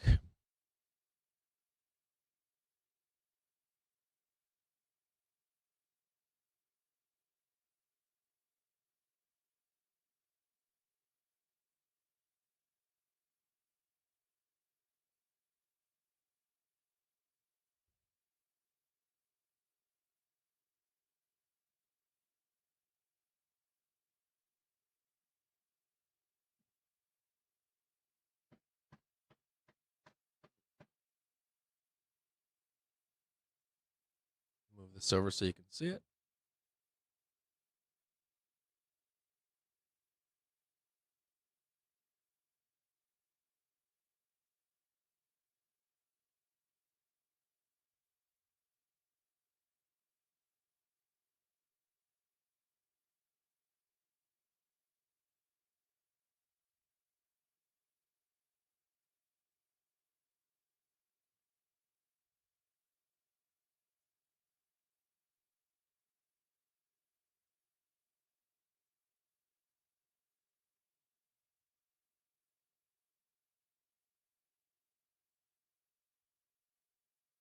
at 3 p.m. Eastern Time. We're expecting comments from Trump.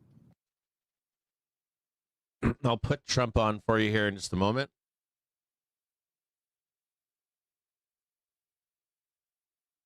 $2.51, next 9 minutes. I'll try to find. I don't see any Trump links on Financial Juice. I'll try to find something here on YouTube. Trump Live. Hey, right there. I've got him right here. Trump making announcement at 3 p.m. He should be live in 8 minutes. That could be 4 p.m. For all we know. I've got him on right now. As soon as he comes on the stream, I'll have the audio for you. I don't have the video. Oh, I might have the video. I'll have the video.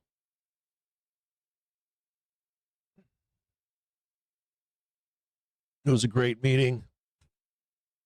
I just solved World War III. I can't answer that call right now. Sorry, buddy. Want to.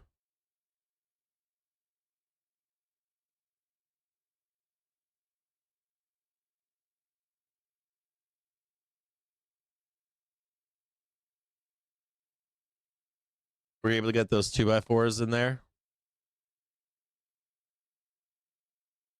Can you ask, do you want me to get you a laborer so you can, do you want a laborer so you can get the 14 footers in there or no?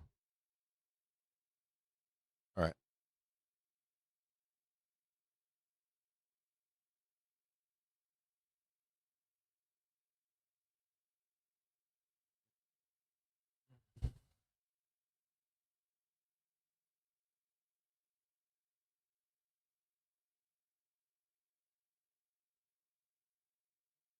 I want to make some money and give me all the money. Rip those puts out of their hands and pay me. These paper handed bear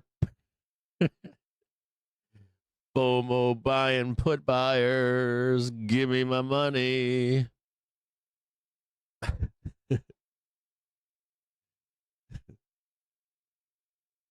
Snatch it out of their hands and put it in mine. Don't get shook out. You out of your fucking minds? You're about to take a bunch of people's money. We're going to rip here. There's like a 90% chance that we fucking go vertical here. Like literally 90. It's that high. It's almost too good to be true. It's that good. It's literally that high. It's like 73 to 90% chance that we go fucking vertical. Now, after here, the chances go a little bit wonky, but there's literally like a 90% chance you're going to see a fucking squeeze right here. It's that high, like 9 out of 10 times. Don't get shaken out here. This is not the place to get shaken out. I don't tell you guys all the like chances of shit, but that is a 90% chance of a squeeze. It's like 73 to 90%. If I showed you the last 10 times we were right here, it's fucking vertical. Like full on. You should see like a big giant green fucking bar. I'm not joking. Like right there, vertical. I'm not lying. I wouldn't lie to you with a show about this shit. I take this shit seriously. I just don't want to say it. Like I don't want to say like, you know, I just want to say like close your fucking puts. There's literally now the downside move. There's a few different outcomes that have high probabilities. There's an outcome that we don't come back. That's like 30%. There's an outcome that this takes a process. If it does, it should be like 3 down moves and then fucking an unwind to the upside. It all goes up either way, so it doesn't really matter.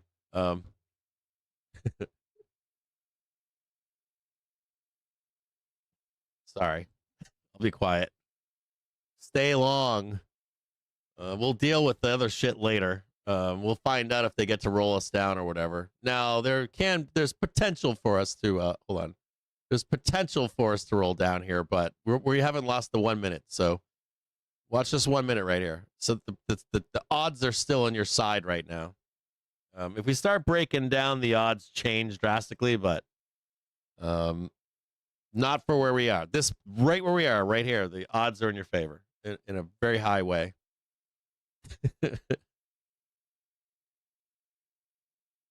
A very high probable trade. Only if a couple things happen to your odds start slamming down, but you won't lose any money between here and there if that happens. So we'll just close them and walk away. But the odds right where we are is in your favor for literally a giant fucking squeeze.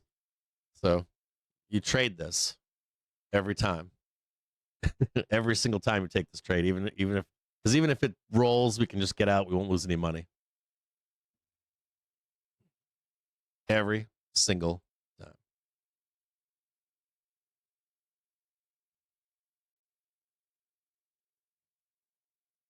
Remember, consistency. Not woulda, shoulda, coulda, not it didn't work this time. I'm going to change my whole plan. Like, these things work.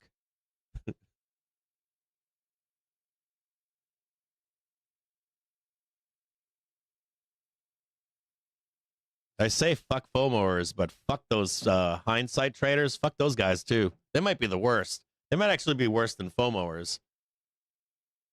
Like, hindsight traders are the fucking scrouge of the earth. You know, it didn't work this one time. I'm going to do it every time thereafter, and you get smoked the other 9 times. Hindsight trading is the real fucking evil.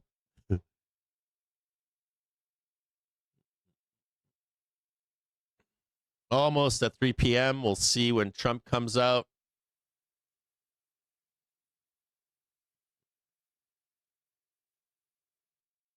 Taco time, baby. Give me that taco time. Hopefully.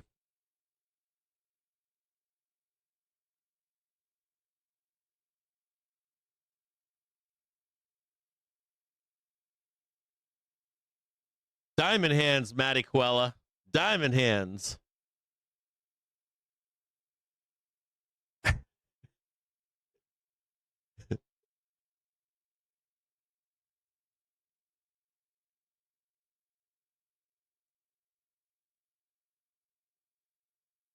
There's somebody out there watching the show and he's like, fucking hope he dies out there and loses all his money. I want to be here for that one time. I want to see the world burn. Fucking savages. Bunch of fucking animals out there.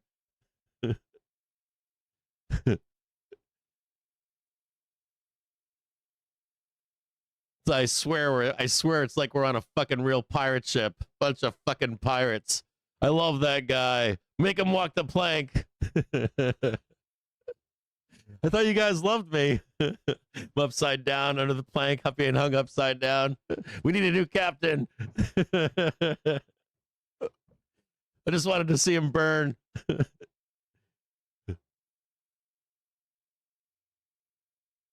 Oh, fucking crazy.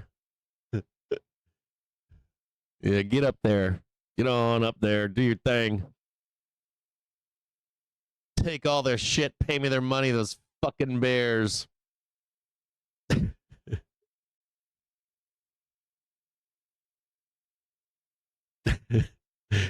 just fucking with you, Maddie. Oh, you said that 15 minutes ago? So I've got like a bunch of different chats. And I got like some real time over there. I got this one. Sometimes it's delayed, sometimes it's not. I was told that like YouTube limits how many times I can take a message and move it. And then I got the Discord, so I'm in a chat in Discord right now. I'm not in the market chat. I'm talking to somebody in the background.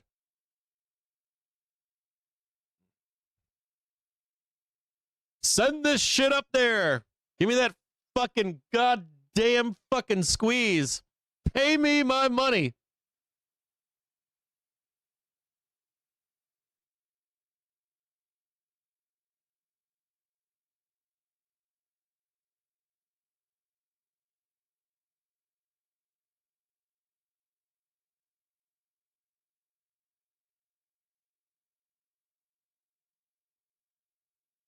I'm gonna move this because of let's give a target. We'll do a couple targets up here.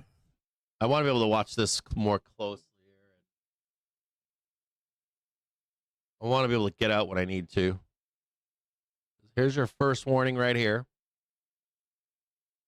And I think this one right here. It's somewhere in here. A couple targets for us to the upside.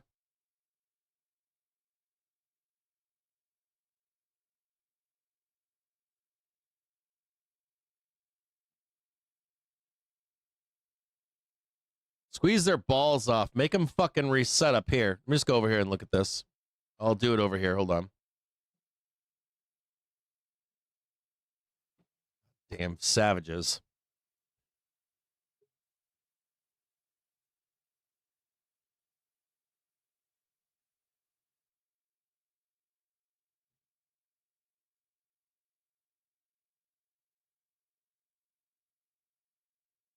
See where these fucking guys are.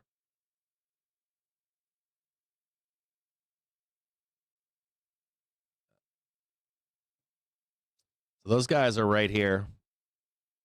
So this is where the squeeze happens. So you can see it. The sellers are right here. The sellers for the downside move are right here. So the squeeze is right here. Just gonna watch this yellow line right here.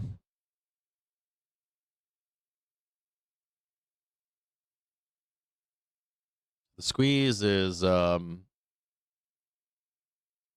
is where the squeeze starts, and they would boom rip them. So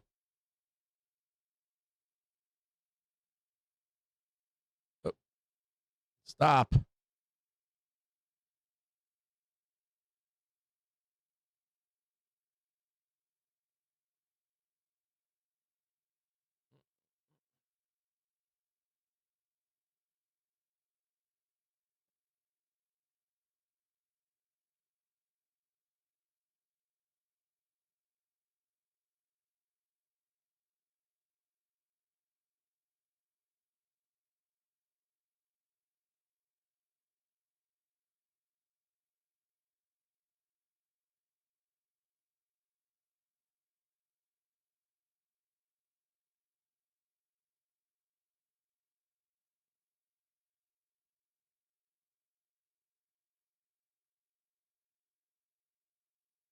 Still no Trump.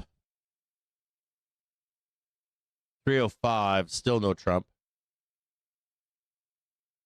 I fucking hate how late he is all the time.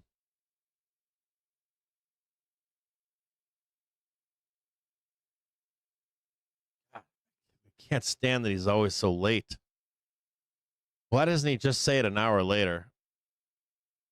Why don't they just like tell him, like, if you're like Trump's handler, you're just like, okay, boss, you've got a presser at 1 p.m. and they give him a watch and you turn his watch back. So he like shows up at fucking 3 right on the button. He's like, oh shit, I'm late. Just like, oh, it's right on time, bro. We told everybody else you'd be here at 3.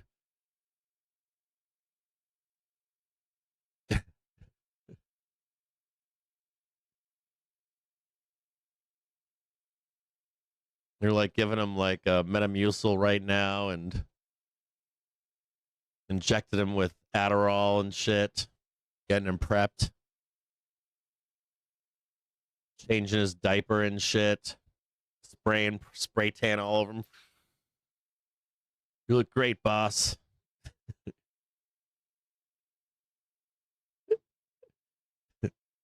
They do this to all of them.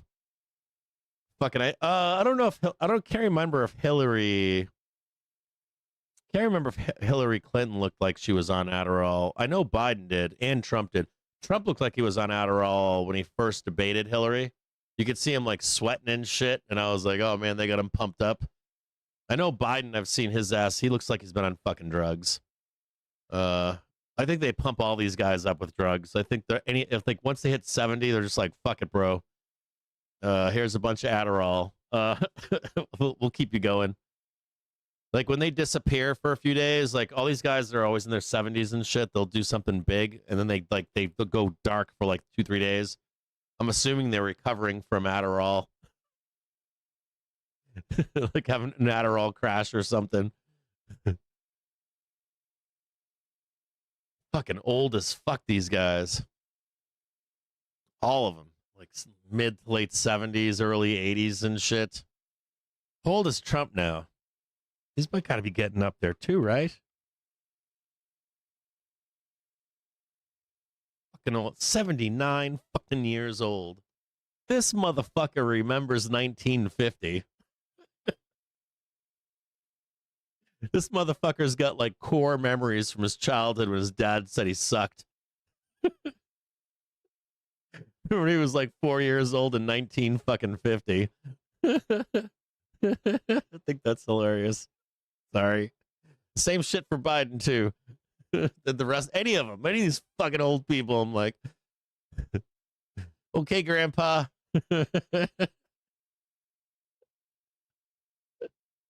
Those computers.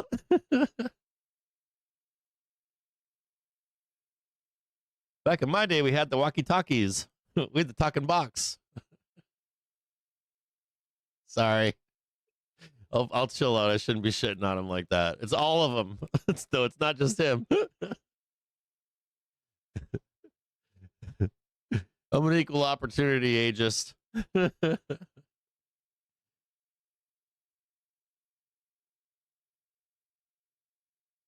Well, yeah, Trump in particular. He likes shit written on paper and shit. He likes me. He's like me. He likes shit in crayons on big paper. Here, we draw all this up for you, boss. Oh, look, Jim James is drawing on a fucking chart right now. He's doing the easy shit for us. I can't read that, man. Just draw it with crayons, bro. I ain't got time for that. Reading. Big words.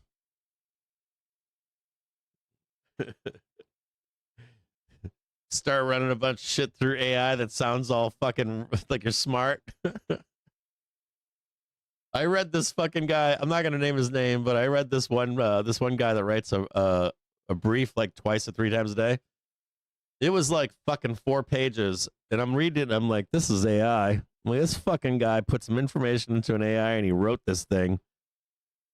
Like, I don't know how many people actually read that shit and not know. Like, that's my bigger problem with AI is like, can you tell if it's AI or not?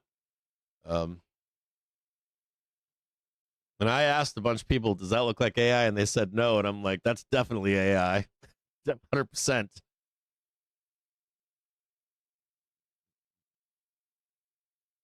Should I write that squeezy above?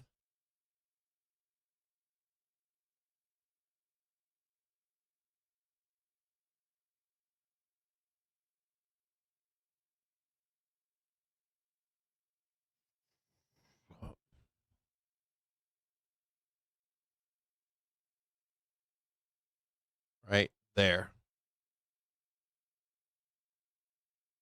That line right there.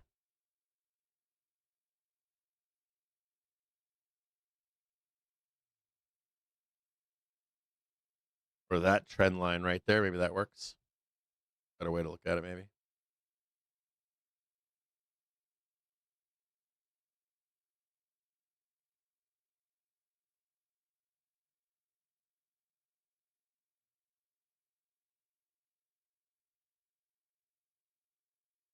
If you want to know why I think we squeeze here, it's because when the I'll give you the reason why I think we squeeze here if you want to know. I think we squeeze here because this 5 minute is crossing this daily trigger. Normally when this 5 minute will squeeze, we'll get a liquidity grab higher up here. So we'll blast up here, get this liquidity grab. I won't know if we're going to come back down or not, or nor if it's going to break to the downside or bounce and go higher. Normally, we just start squeezing. I'll show it to you right. You'll see it. I'll just prove it to you here in a few minutes.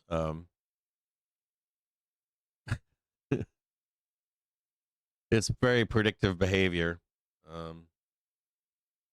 Starting to squeeze now. Matt Quelly, you're making lots of money, I hope.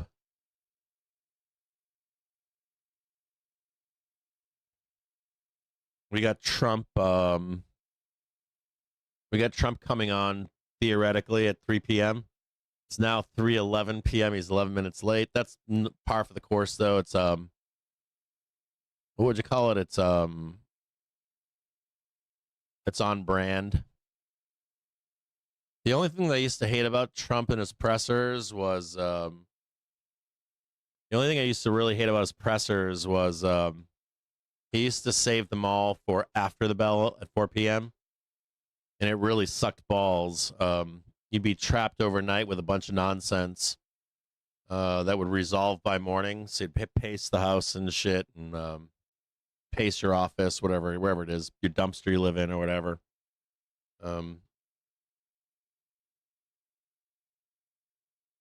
I don't know that I would stay long into 4 p.m. If he doesn't like do a speech by 4, I would go flat. I can't stand his pressers after 4 p.m., 4:15. And I have no time for up or down either. Like if it resolves by morning, oh, you should have stayed long or stayed short or whatever. I've been caught in those. They're fucking the stuff of nightmare fuel. They make you worry. They make you do all this other nonsense. They're just not worth it. I rarely if he has a presser day and he doesn't come out. You're like, oh, I'm gonna do it at 4:15. I'm out of here. As a matter of fact, last Friday, was it last Friday? I think Trump last Friday came out and did a presser, and I was like, hey, you're gonna see the market bleed down into it in the after hours, and it all recovered right by Monday or some shit. That shit's nightmare fuel for me. I can't stand it. I don't like being held hostage by any president. They're great for market, or he's great for markets, but I don't like being held by hostage by him over a weekend or overnight or any of that shit. I've been there, I've done that, and it's ugly. It's always a fucking nightmare. So you can keep the money. I don't need it that bad for the stress.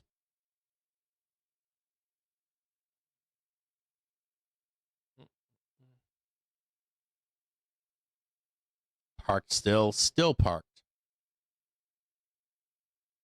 I'm going to remove that just so we can see. Still long here, haven't sold. I'll give it till like 3:45, I think. If we stick around, like if he's just parked here until he starts speaking. If he's delayed until 4:15, though, I am not holding calls overnight. Just that's the warning there. No holding calls overnight for me if he hasn't spoken. I can't stand like him doing pressers after the bell. I think he knows. He probably knows that after the bell he can go like ballistic and get angry, and then he can come back at 8:30 in the morning and say everything is fine. So, oops, sorry. I think that's what he did, didn't he? I think Friday he dropped that text, and then I swear he came out on Sunday and said something like, "Oh, I was just angry that day."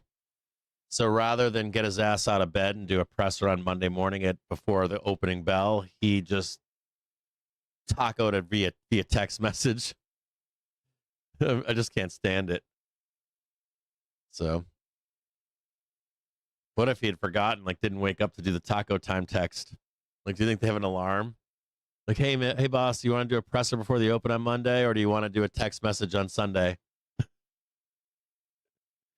There's probably somebody that works there that wants to check on him. Boss, did you know that on Friday you destroyed the market and you're going to let it stay destroyed until Monday or not? Something crazy like that. Come on, Trump. You're killing McCalls, bro. I'm getting a little wary of this here. I don't like this. Don't like it. I'm back into the money right now. I might pull the plug here and get lower. Hold on here. We're a few cents higher right now. I'm gonna put a stop in on the bottom end. If I have to buy it lower, I will. If he comes on before 4, I'll take the trade, but if he doesn't, I'll stay out. I'll let you know if I get stopped out. I'm close to being stopped out right now. Fairly close.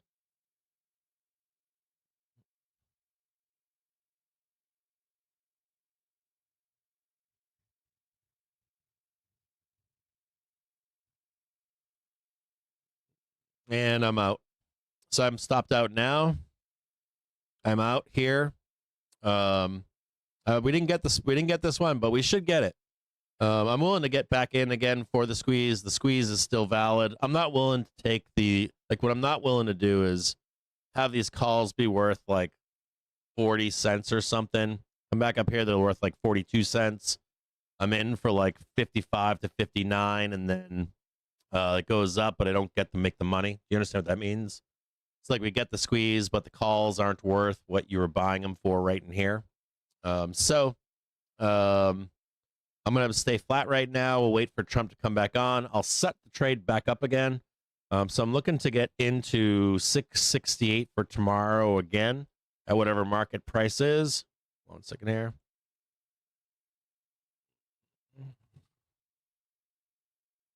I got the trade set up, but I'm not willing to like get my calls eaten alive before this happens.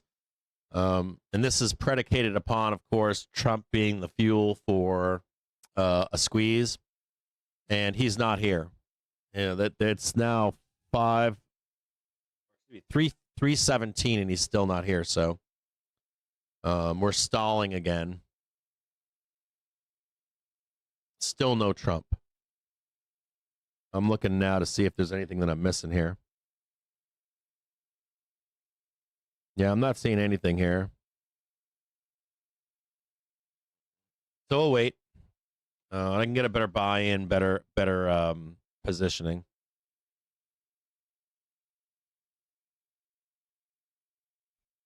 Still valid. The squeeze still valid here.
What did I miss in this conversation?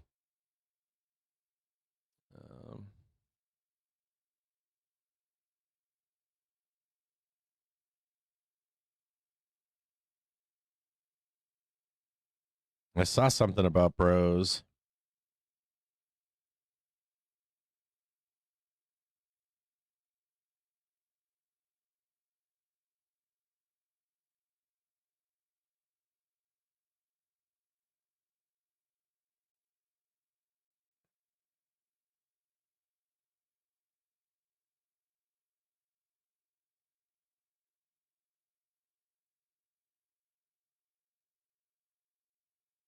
Got a friend. I think I know this guy.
Yeah, she's in microbiology.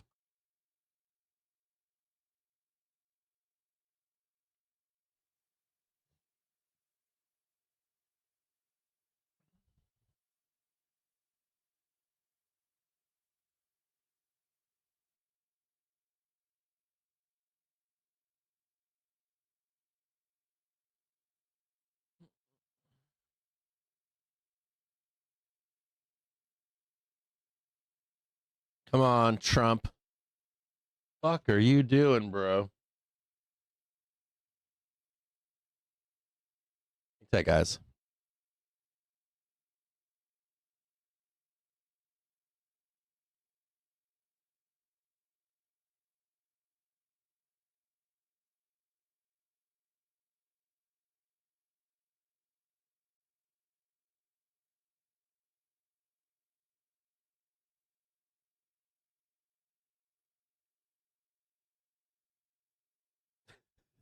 Hold on a second here.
Come on, Trump.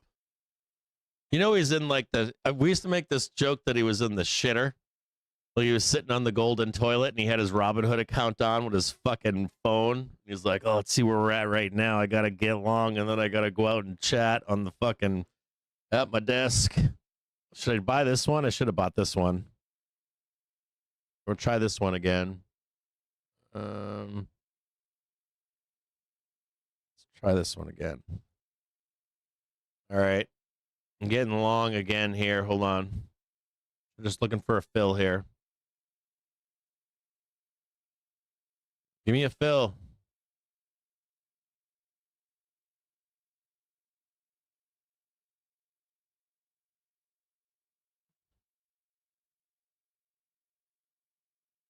Okay, a couple quick things here. Let's do some chatting here about expectations for tomorrow.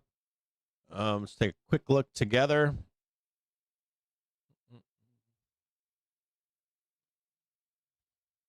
As you know, it's vertical. I can just tell you right now, it's vertical up. I'll just say that to you right now without even showing you anything. 670, 6,700 is the magnet for tomorrow. Now we got to look at something here. So just a warning to you out there, okay? We have an Opex tomorrow on Friday. Now here's the funny ass, or not funny, but here's the fucked up thing here, which is, let me get rid of this pivots. So if you're a dealer and you're going to print calls, if you are going to print 6,700, it may not happen until Monday or the weekend. There's 1,600. There's some funny business going on here. So let's talk about that funny business really quick. Let's talk about Friday. Put me in an hour. So you might be wondering, like, who is this right now? Is this Marco or Polo? It's not. These are dealers. Dealers that are short. So what they want to do is murder the chain, basically, right? So you got like Thursday. Here's Friday at 6 p.m. This is not Marco. This is not Polo. This is not CTAs, not Vol Control Gang. This is all well, in my view, this is not geopolitics, any of that kind of stuff. There are sellers that are looking for the geopolitical risk to amplify these downside moves. But this is majority dealers pinning price. They don't want to print this. Let me see if I can show you this. Hang tight here and I'll show you this. So this net gamma right here. This over here. Bottom right.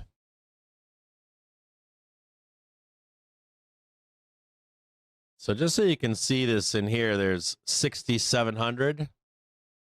They don't want to print this until they're worthless. And you want you to see this here. This is 6,645, right? And this is 6,600 right here. So we're like parked right here. You know, so dealers don't necessarily want to print this shit. And they don't want to print that shit. You understand what I'm saying? So there's like, I don't want to print any of that, and I don't want to print any of this. So if I was a dealer, I'd be like pound, pound, pound, pound, pound, but not 2 pounding. And then I don't want to come back up here until that shit's near dead or dead. If that makes any fucking sense to you out there. So we've got trigger screen right here. And you've got the weekend. So if I was a dealer, I would be trying to print this shit, if we were going to print it, on Monday at 9 a.m. So it would look like this. Something like that right there.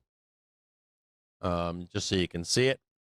That's the idea. Now, there's sell side in here that's like, well, if we can get some negative news, or, you know, we're going to release tomahawks and we're going to fucking do this and do that. They always write a book, you know, like we need this and that and this and that to happen. I don't really care about it. So the only thing that I care about is this move right here, right? Now, this is kind of bearish here. I was expecting 672, and then I was expecting a major drop in here. And they trapped in right here, a little bit of this, but it's the same action. There is a little bit of negativeness in here. There's this one, right? Now you've got a new low, you've got a higher low. This is or short-term kind of bearish, but they're looking for some news to trigger it, and I don't see it. So there is a little bit of ability. If you ramp this up into 70 and then maybe a bloodbath down here to go higher. And this, I think I want this too anyways, but just note that you've got a lower high right here. You've got a lower high right here. The other thing to be paying attention to is the 4-hour. Just want to show you, this is very important. Pay very close attention. That's all your negative stuff. On your positive, do you see this candle right here? That fucker right there? You would need to get down here for that doom they're looking for. And you're not below it right now. So I want to show this candle to you right here in particular. We're going to go and look at 80% of that candle.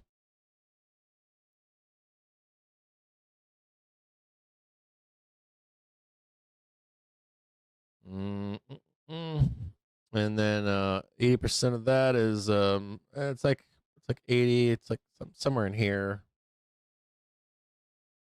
How about there? Right, it's right in there actually. You can see it right here.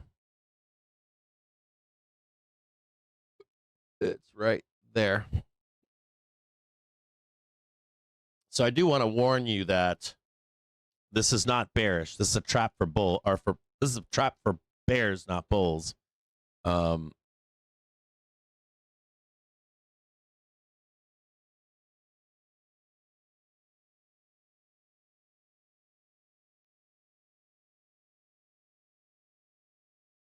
how bearish you think this is, it's not. It's bullish. And you've got a couple other things going on here. You've got this one right here. This one's yellow. Same nonsense as before. One's yellow right there.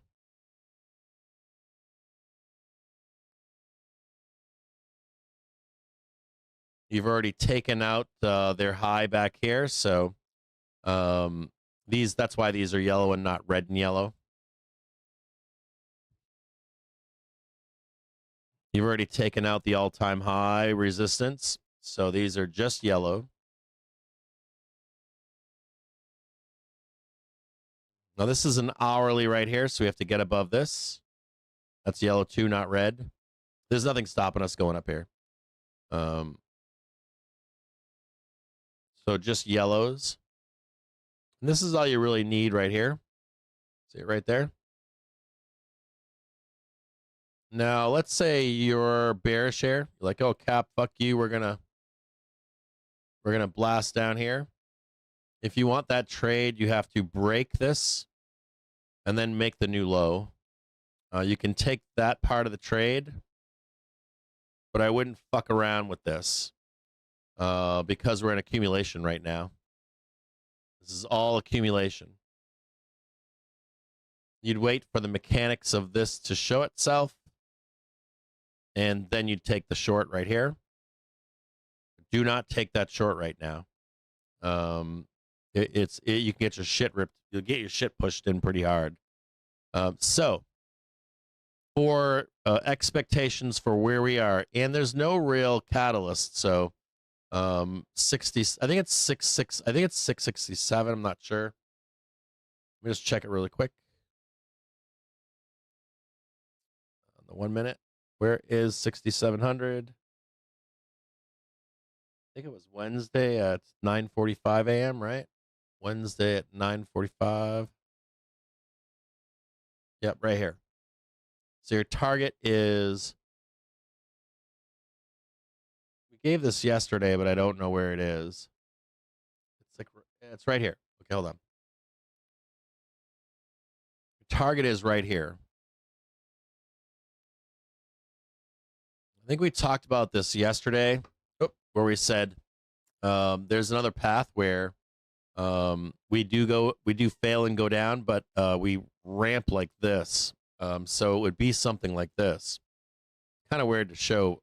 It's not a clean line, but it'd be something like this. Believe it or not.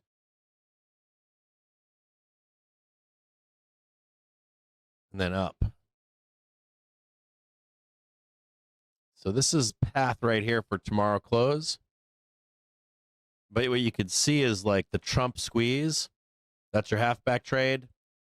Grind on Friday. And then only at the end of the day, the ramp. Now, here's another problem with this. Oh, that's Monday. Hold on a second. Let me just show you. I should move this. So you have the Trump ramp right into the bell. And then you don't get the actual 6,700.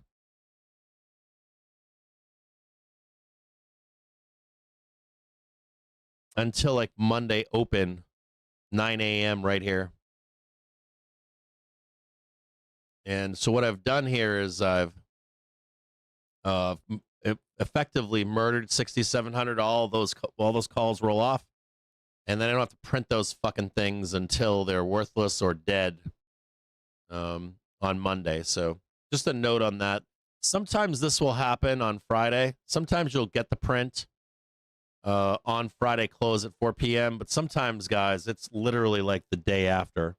And because there's a weekend in here, if I was a dealer, that's how I would do it. I would do it like 4:15 on Friday, or I would do it at Monday 9:30 in the morning. And this has been very common, way more common than it's ever been. So here you go. Ready? Get rid of this. Get rid of that. Get rid of this. Get rid of this. This is the expectation. Now, just note if this is your expectation, just note that, general fuckery into Friday, right? You're now on Opex, and it could be literally, watch me, grind. And let's say this is 4 p.m., literally you know, wake up on Monday, 9:30 in the morning, pretend that's 9:30 in the morning Monday, and all of a sudden you're there. Or, you know, 4 p.m., 6 p.m., fade to Monday. So you're technically on Friday. I'm serious. That's what I would do if I was a dealer. Now there's some arguments here that you know, you get like some kind of like Russia doom. That could work to come back up there, but or maybe there's like a gotcha moment into 4 p.m. I don't know, way down there, I guess. But then it like gets sucked back up over there. So if you're in a spread or whatever, I think you're good. If there's any kind of bear trade here, like is there an alternate count cap? If you want to know what the alternate count is, you would need to flush this down here, and then reject this here, and then that's your trade lower. Watch this right here. Watch this close. See that hourly trigger? It'd be all the way up there. Be like right about there. So this would be like last Friday. Plunge it down. This is the same setup as last Friday. You just see it over here. The same suspect shit. This is your Friday. Daily trigger did not follow, so you come back on Monday and it's whipsaw again. So I don't see that going on tomorrow at all. I see like just push. But I want to remind you of something. On this Friday close, right? When you wake up on Monday, you'd want to see the rejection if there was a bloodbath. So same thing applies here. Let's say they bleed this down, right? If you wanted like an alternate count, they would come back up here on Friday, Monday, but you'd want to be underneath and having this crossing to come back down and hit that number, or up here actually. So we're not there yet. It's not there. This alternate count does not work right now, so there's no point in it. This is being accumulated 100%. I don't know if that accumulation fails, but guaranteed they're down here buying this shit.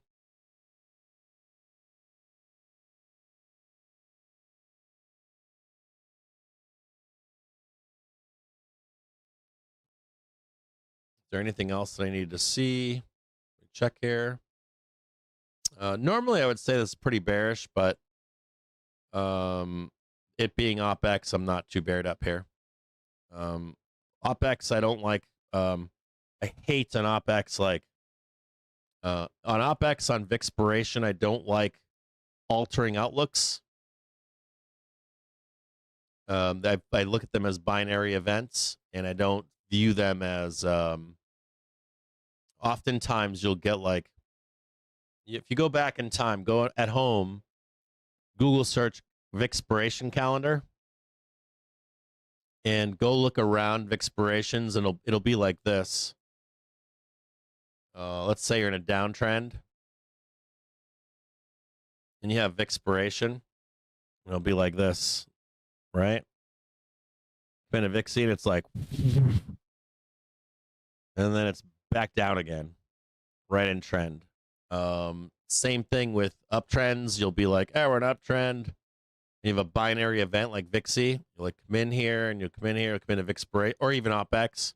But Vixie is usually the better way to look at it. It'll be like this, and everybody will be like, oh my God, we're fucked. You come back the day after Vixpiration, and it's right back in trend again like nobody's business. So this is when reset and volatility. Same thing applies to an extent to Opex. Not as good, usually. It's usually not as good as Vixpiration for an unwind. So be very careful in here. If the bears had something on their side right now, we are early in the windup of the quarter, so October's a little shaky.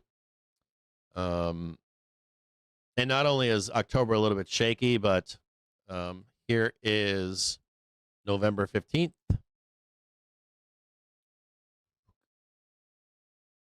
I think I showed you on the stream yesterday, right around this 15th mark. Here's your weekly. You have daily velocity that's weakening. But, you know, if you're only getting down here, you can see it right there. You know, you ain't got a lot of time. This is where the bulls want to be. You don't know. It's right down there. And I don't think the bulls know what they're talking about. I think if we go down here, the bulls are going to be sadly mistaken. I think they're going to get fucking murdered down there, to be honest with you. I think as a buyer, your best bet is something like that. And you're just scooping up these lows. Just scooping that one up, scooping that one up, scooping that one up. I would be very cautious down here. So the way is higher. And don't forget, we got a bunch of ERs. We got a bunch of cool shit on the 27th. So there's not a lot of time in here, is there? There's the 27th right there. Hope here would be that we go into Opex, right? You come into Vixpiration. You get your nice little sweep. Oh, wrong. Grind for the 27th. I think they want this trade right here, but I don't see it. I don't see this trade at all. I didn't see it yesterday either. I don't see this trade at all. I see this trade. Vixie is right. Where's Tuesday? 9 a.m. This is what I see. There's Monday at 8. Right there. I see that trade.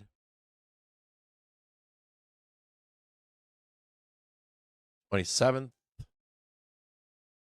There's the 31st. There's your all-time high.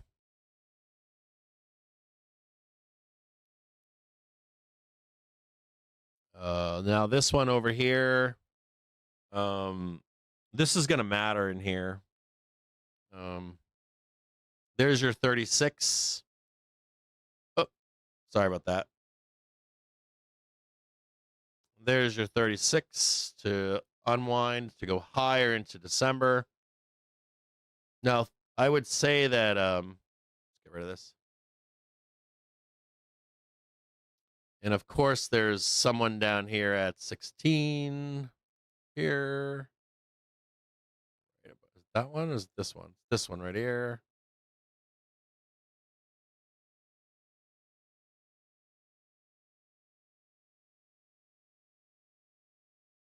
There's a lot of traders that are like, a lot of bulls that are like, sorry about that. A lot of bulls are like, I want this trade to get long. I fully fucking disagree. I think that bulls can easily get dumped in here. I think they're asking for the wrong shit. So this one right here is 36.32. Now I gotta say something to you here and warn you, which is I warned you yesterday, I think, but if you look at 2024, if you look at 2024, we did not go even this deep. So let's say we go up here, right? Still doing that bullshit. Expiration. And then you've got the month end over here, right? 31st, like you have Opex, you've got 31st, crank it up here. Now my thing is here is I don't even want to see that. I don't want to see any of that. I don't want to see 36. I just want to see us like try, and then ramp higher. And I want to show you what that looks like. Again.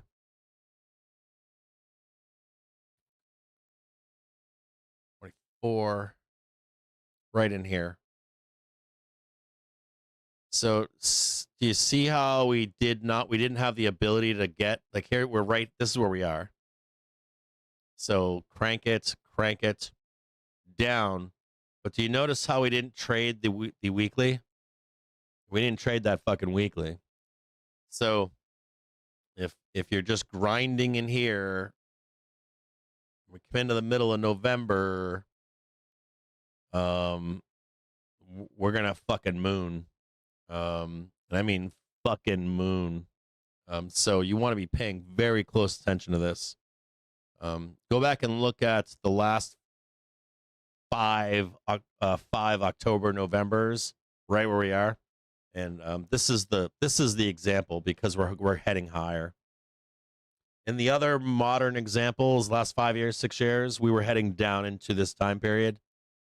This is our only example of us going up, and we cranked. So think about this now. Here is your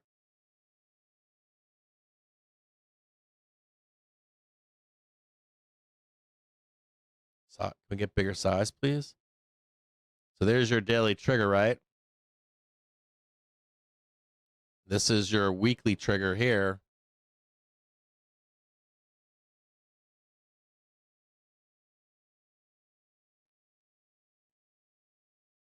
You know, whipsaw this shit. Maybe you get that one, whipsaw this one, and then we're out of here. So don't be looking for this. Like, oh, I'm waiting for, I hear this all the time. Like, well, Kappa was waiting for 36, like showed me, and then it ran away, and so I didn't get any calls. And now it's the end of the year. I don't want to hear that shit. You've been given opportunities. There's one right there. There's one right here. Multiple opportunities for something that doesn't matter in here, just this nonsense. I do not like this in here. I think there's this shit here. I think if they send you packing underneath there, and you're like, oh, I got the 610 or whatever, wham, fuck you. Well, maybe not that deep, but there is definitely in here. 560 awaits, in my view. 560 awaits. So, if you're a bull, you want to see buyers. If you're a bull, you want to see things like buy. You don't even want to see this. You want to see like buyers stepping in, just scooping all of this up. The more buying, the better. Even though this looks a little weak intraday, there is a new low. This has already been taken out, so this door is wide open. This is not a red candle, or like this. That's not a red candle, like a red 4-hour. We took it out right here. That's already been taken out, so you got to be really careful. This could be just fucking vertical. Anyways, you get my gist. So get rid of all this. Get rid of all that. You don't need any of that crap. All you need to know is this right here. And there is no projection down here. There is no projection down here. It is just as likely that we go straight up. So,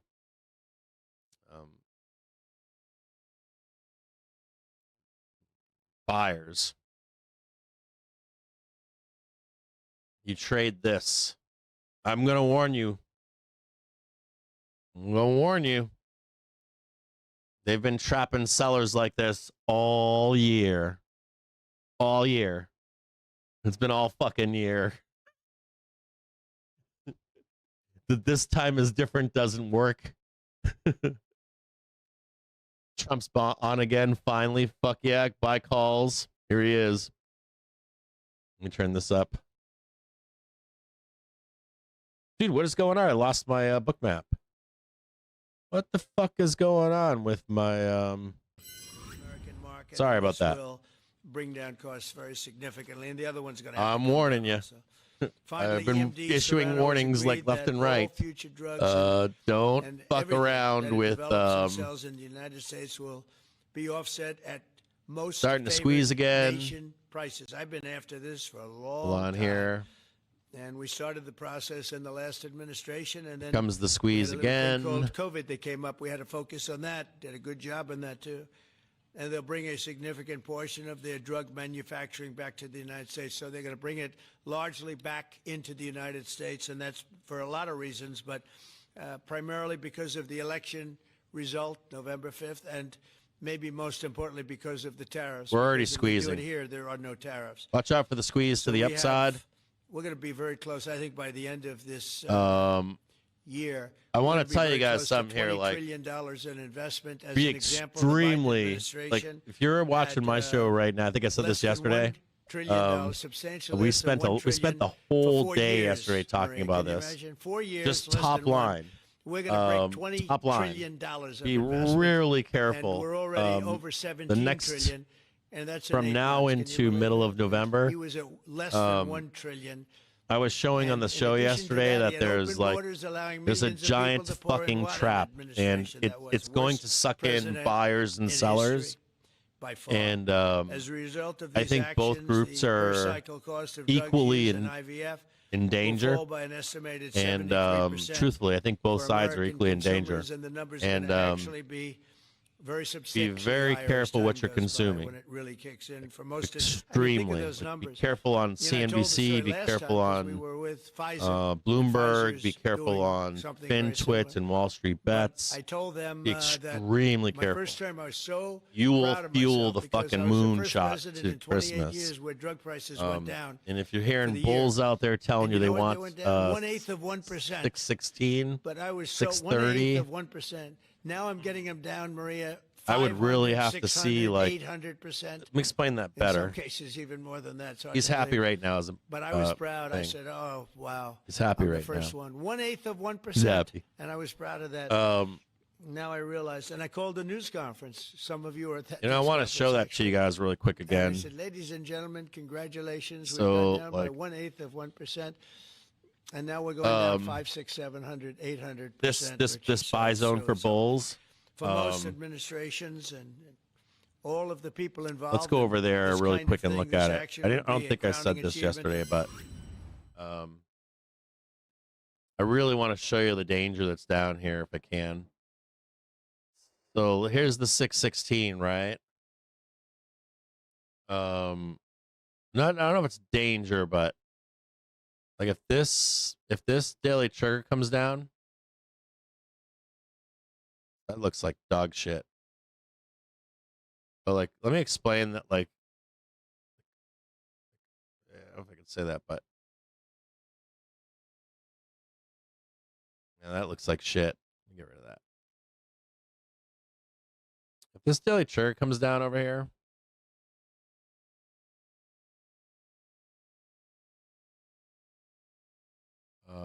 you can't even put the trade on until the end of the year.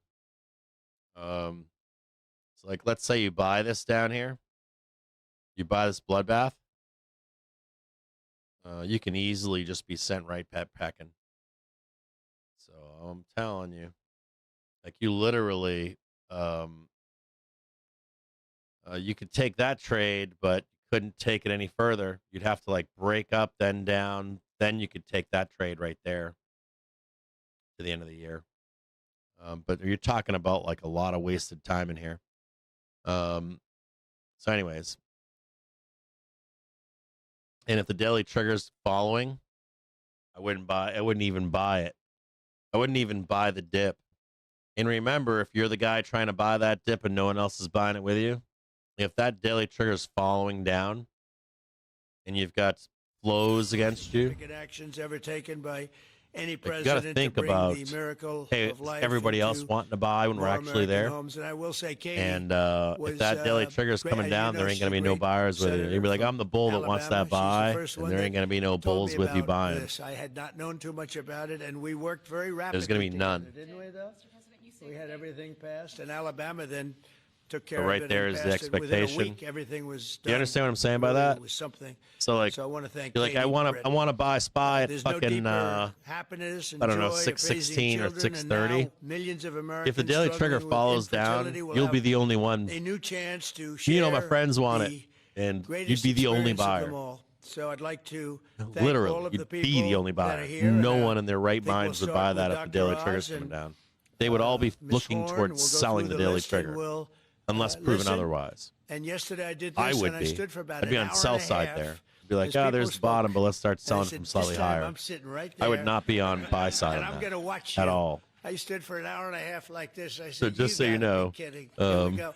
It was one after I know there's a another. lot It of people was that want to wonderful buy that, listening and to I'm them. like, But I said, if I have to do this I don't want to buy every that day, shit. I want to be Bobby, on should sell I side on stand that or shit. sit? Thank you, Bobby. I want to be closing fucking puts and fucking please, buying more Dr. Oz. puts just above your face. Mr. President, I'm going to jump in here real quick.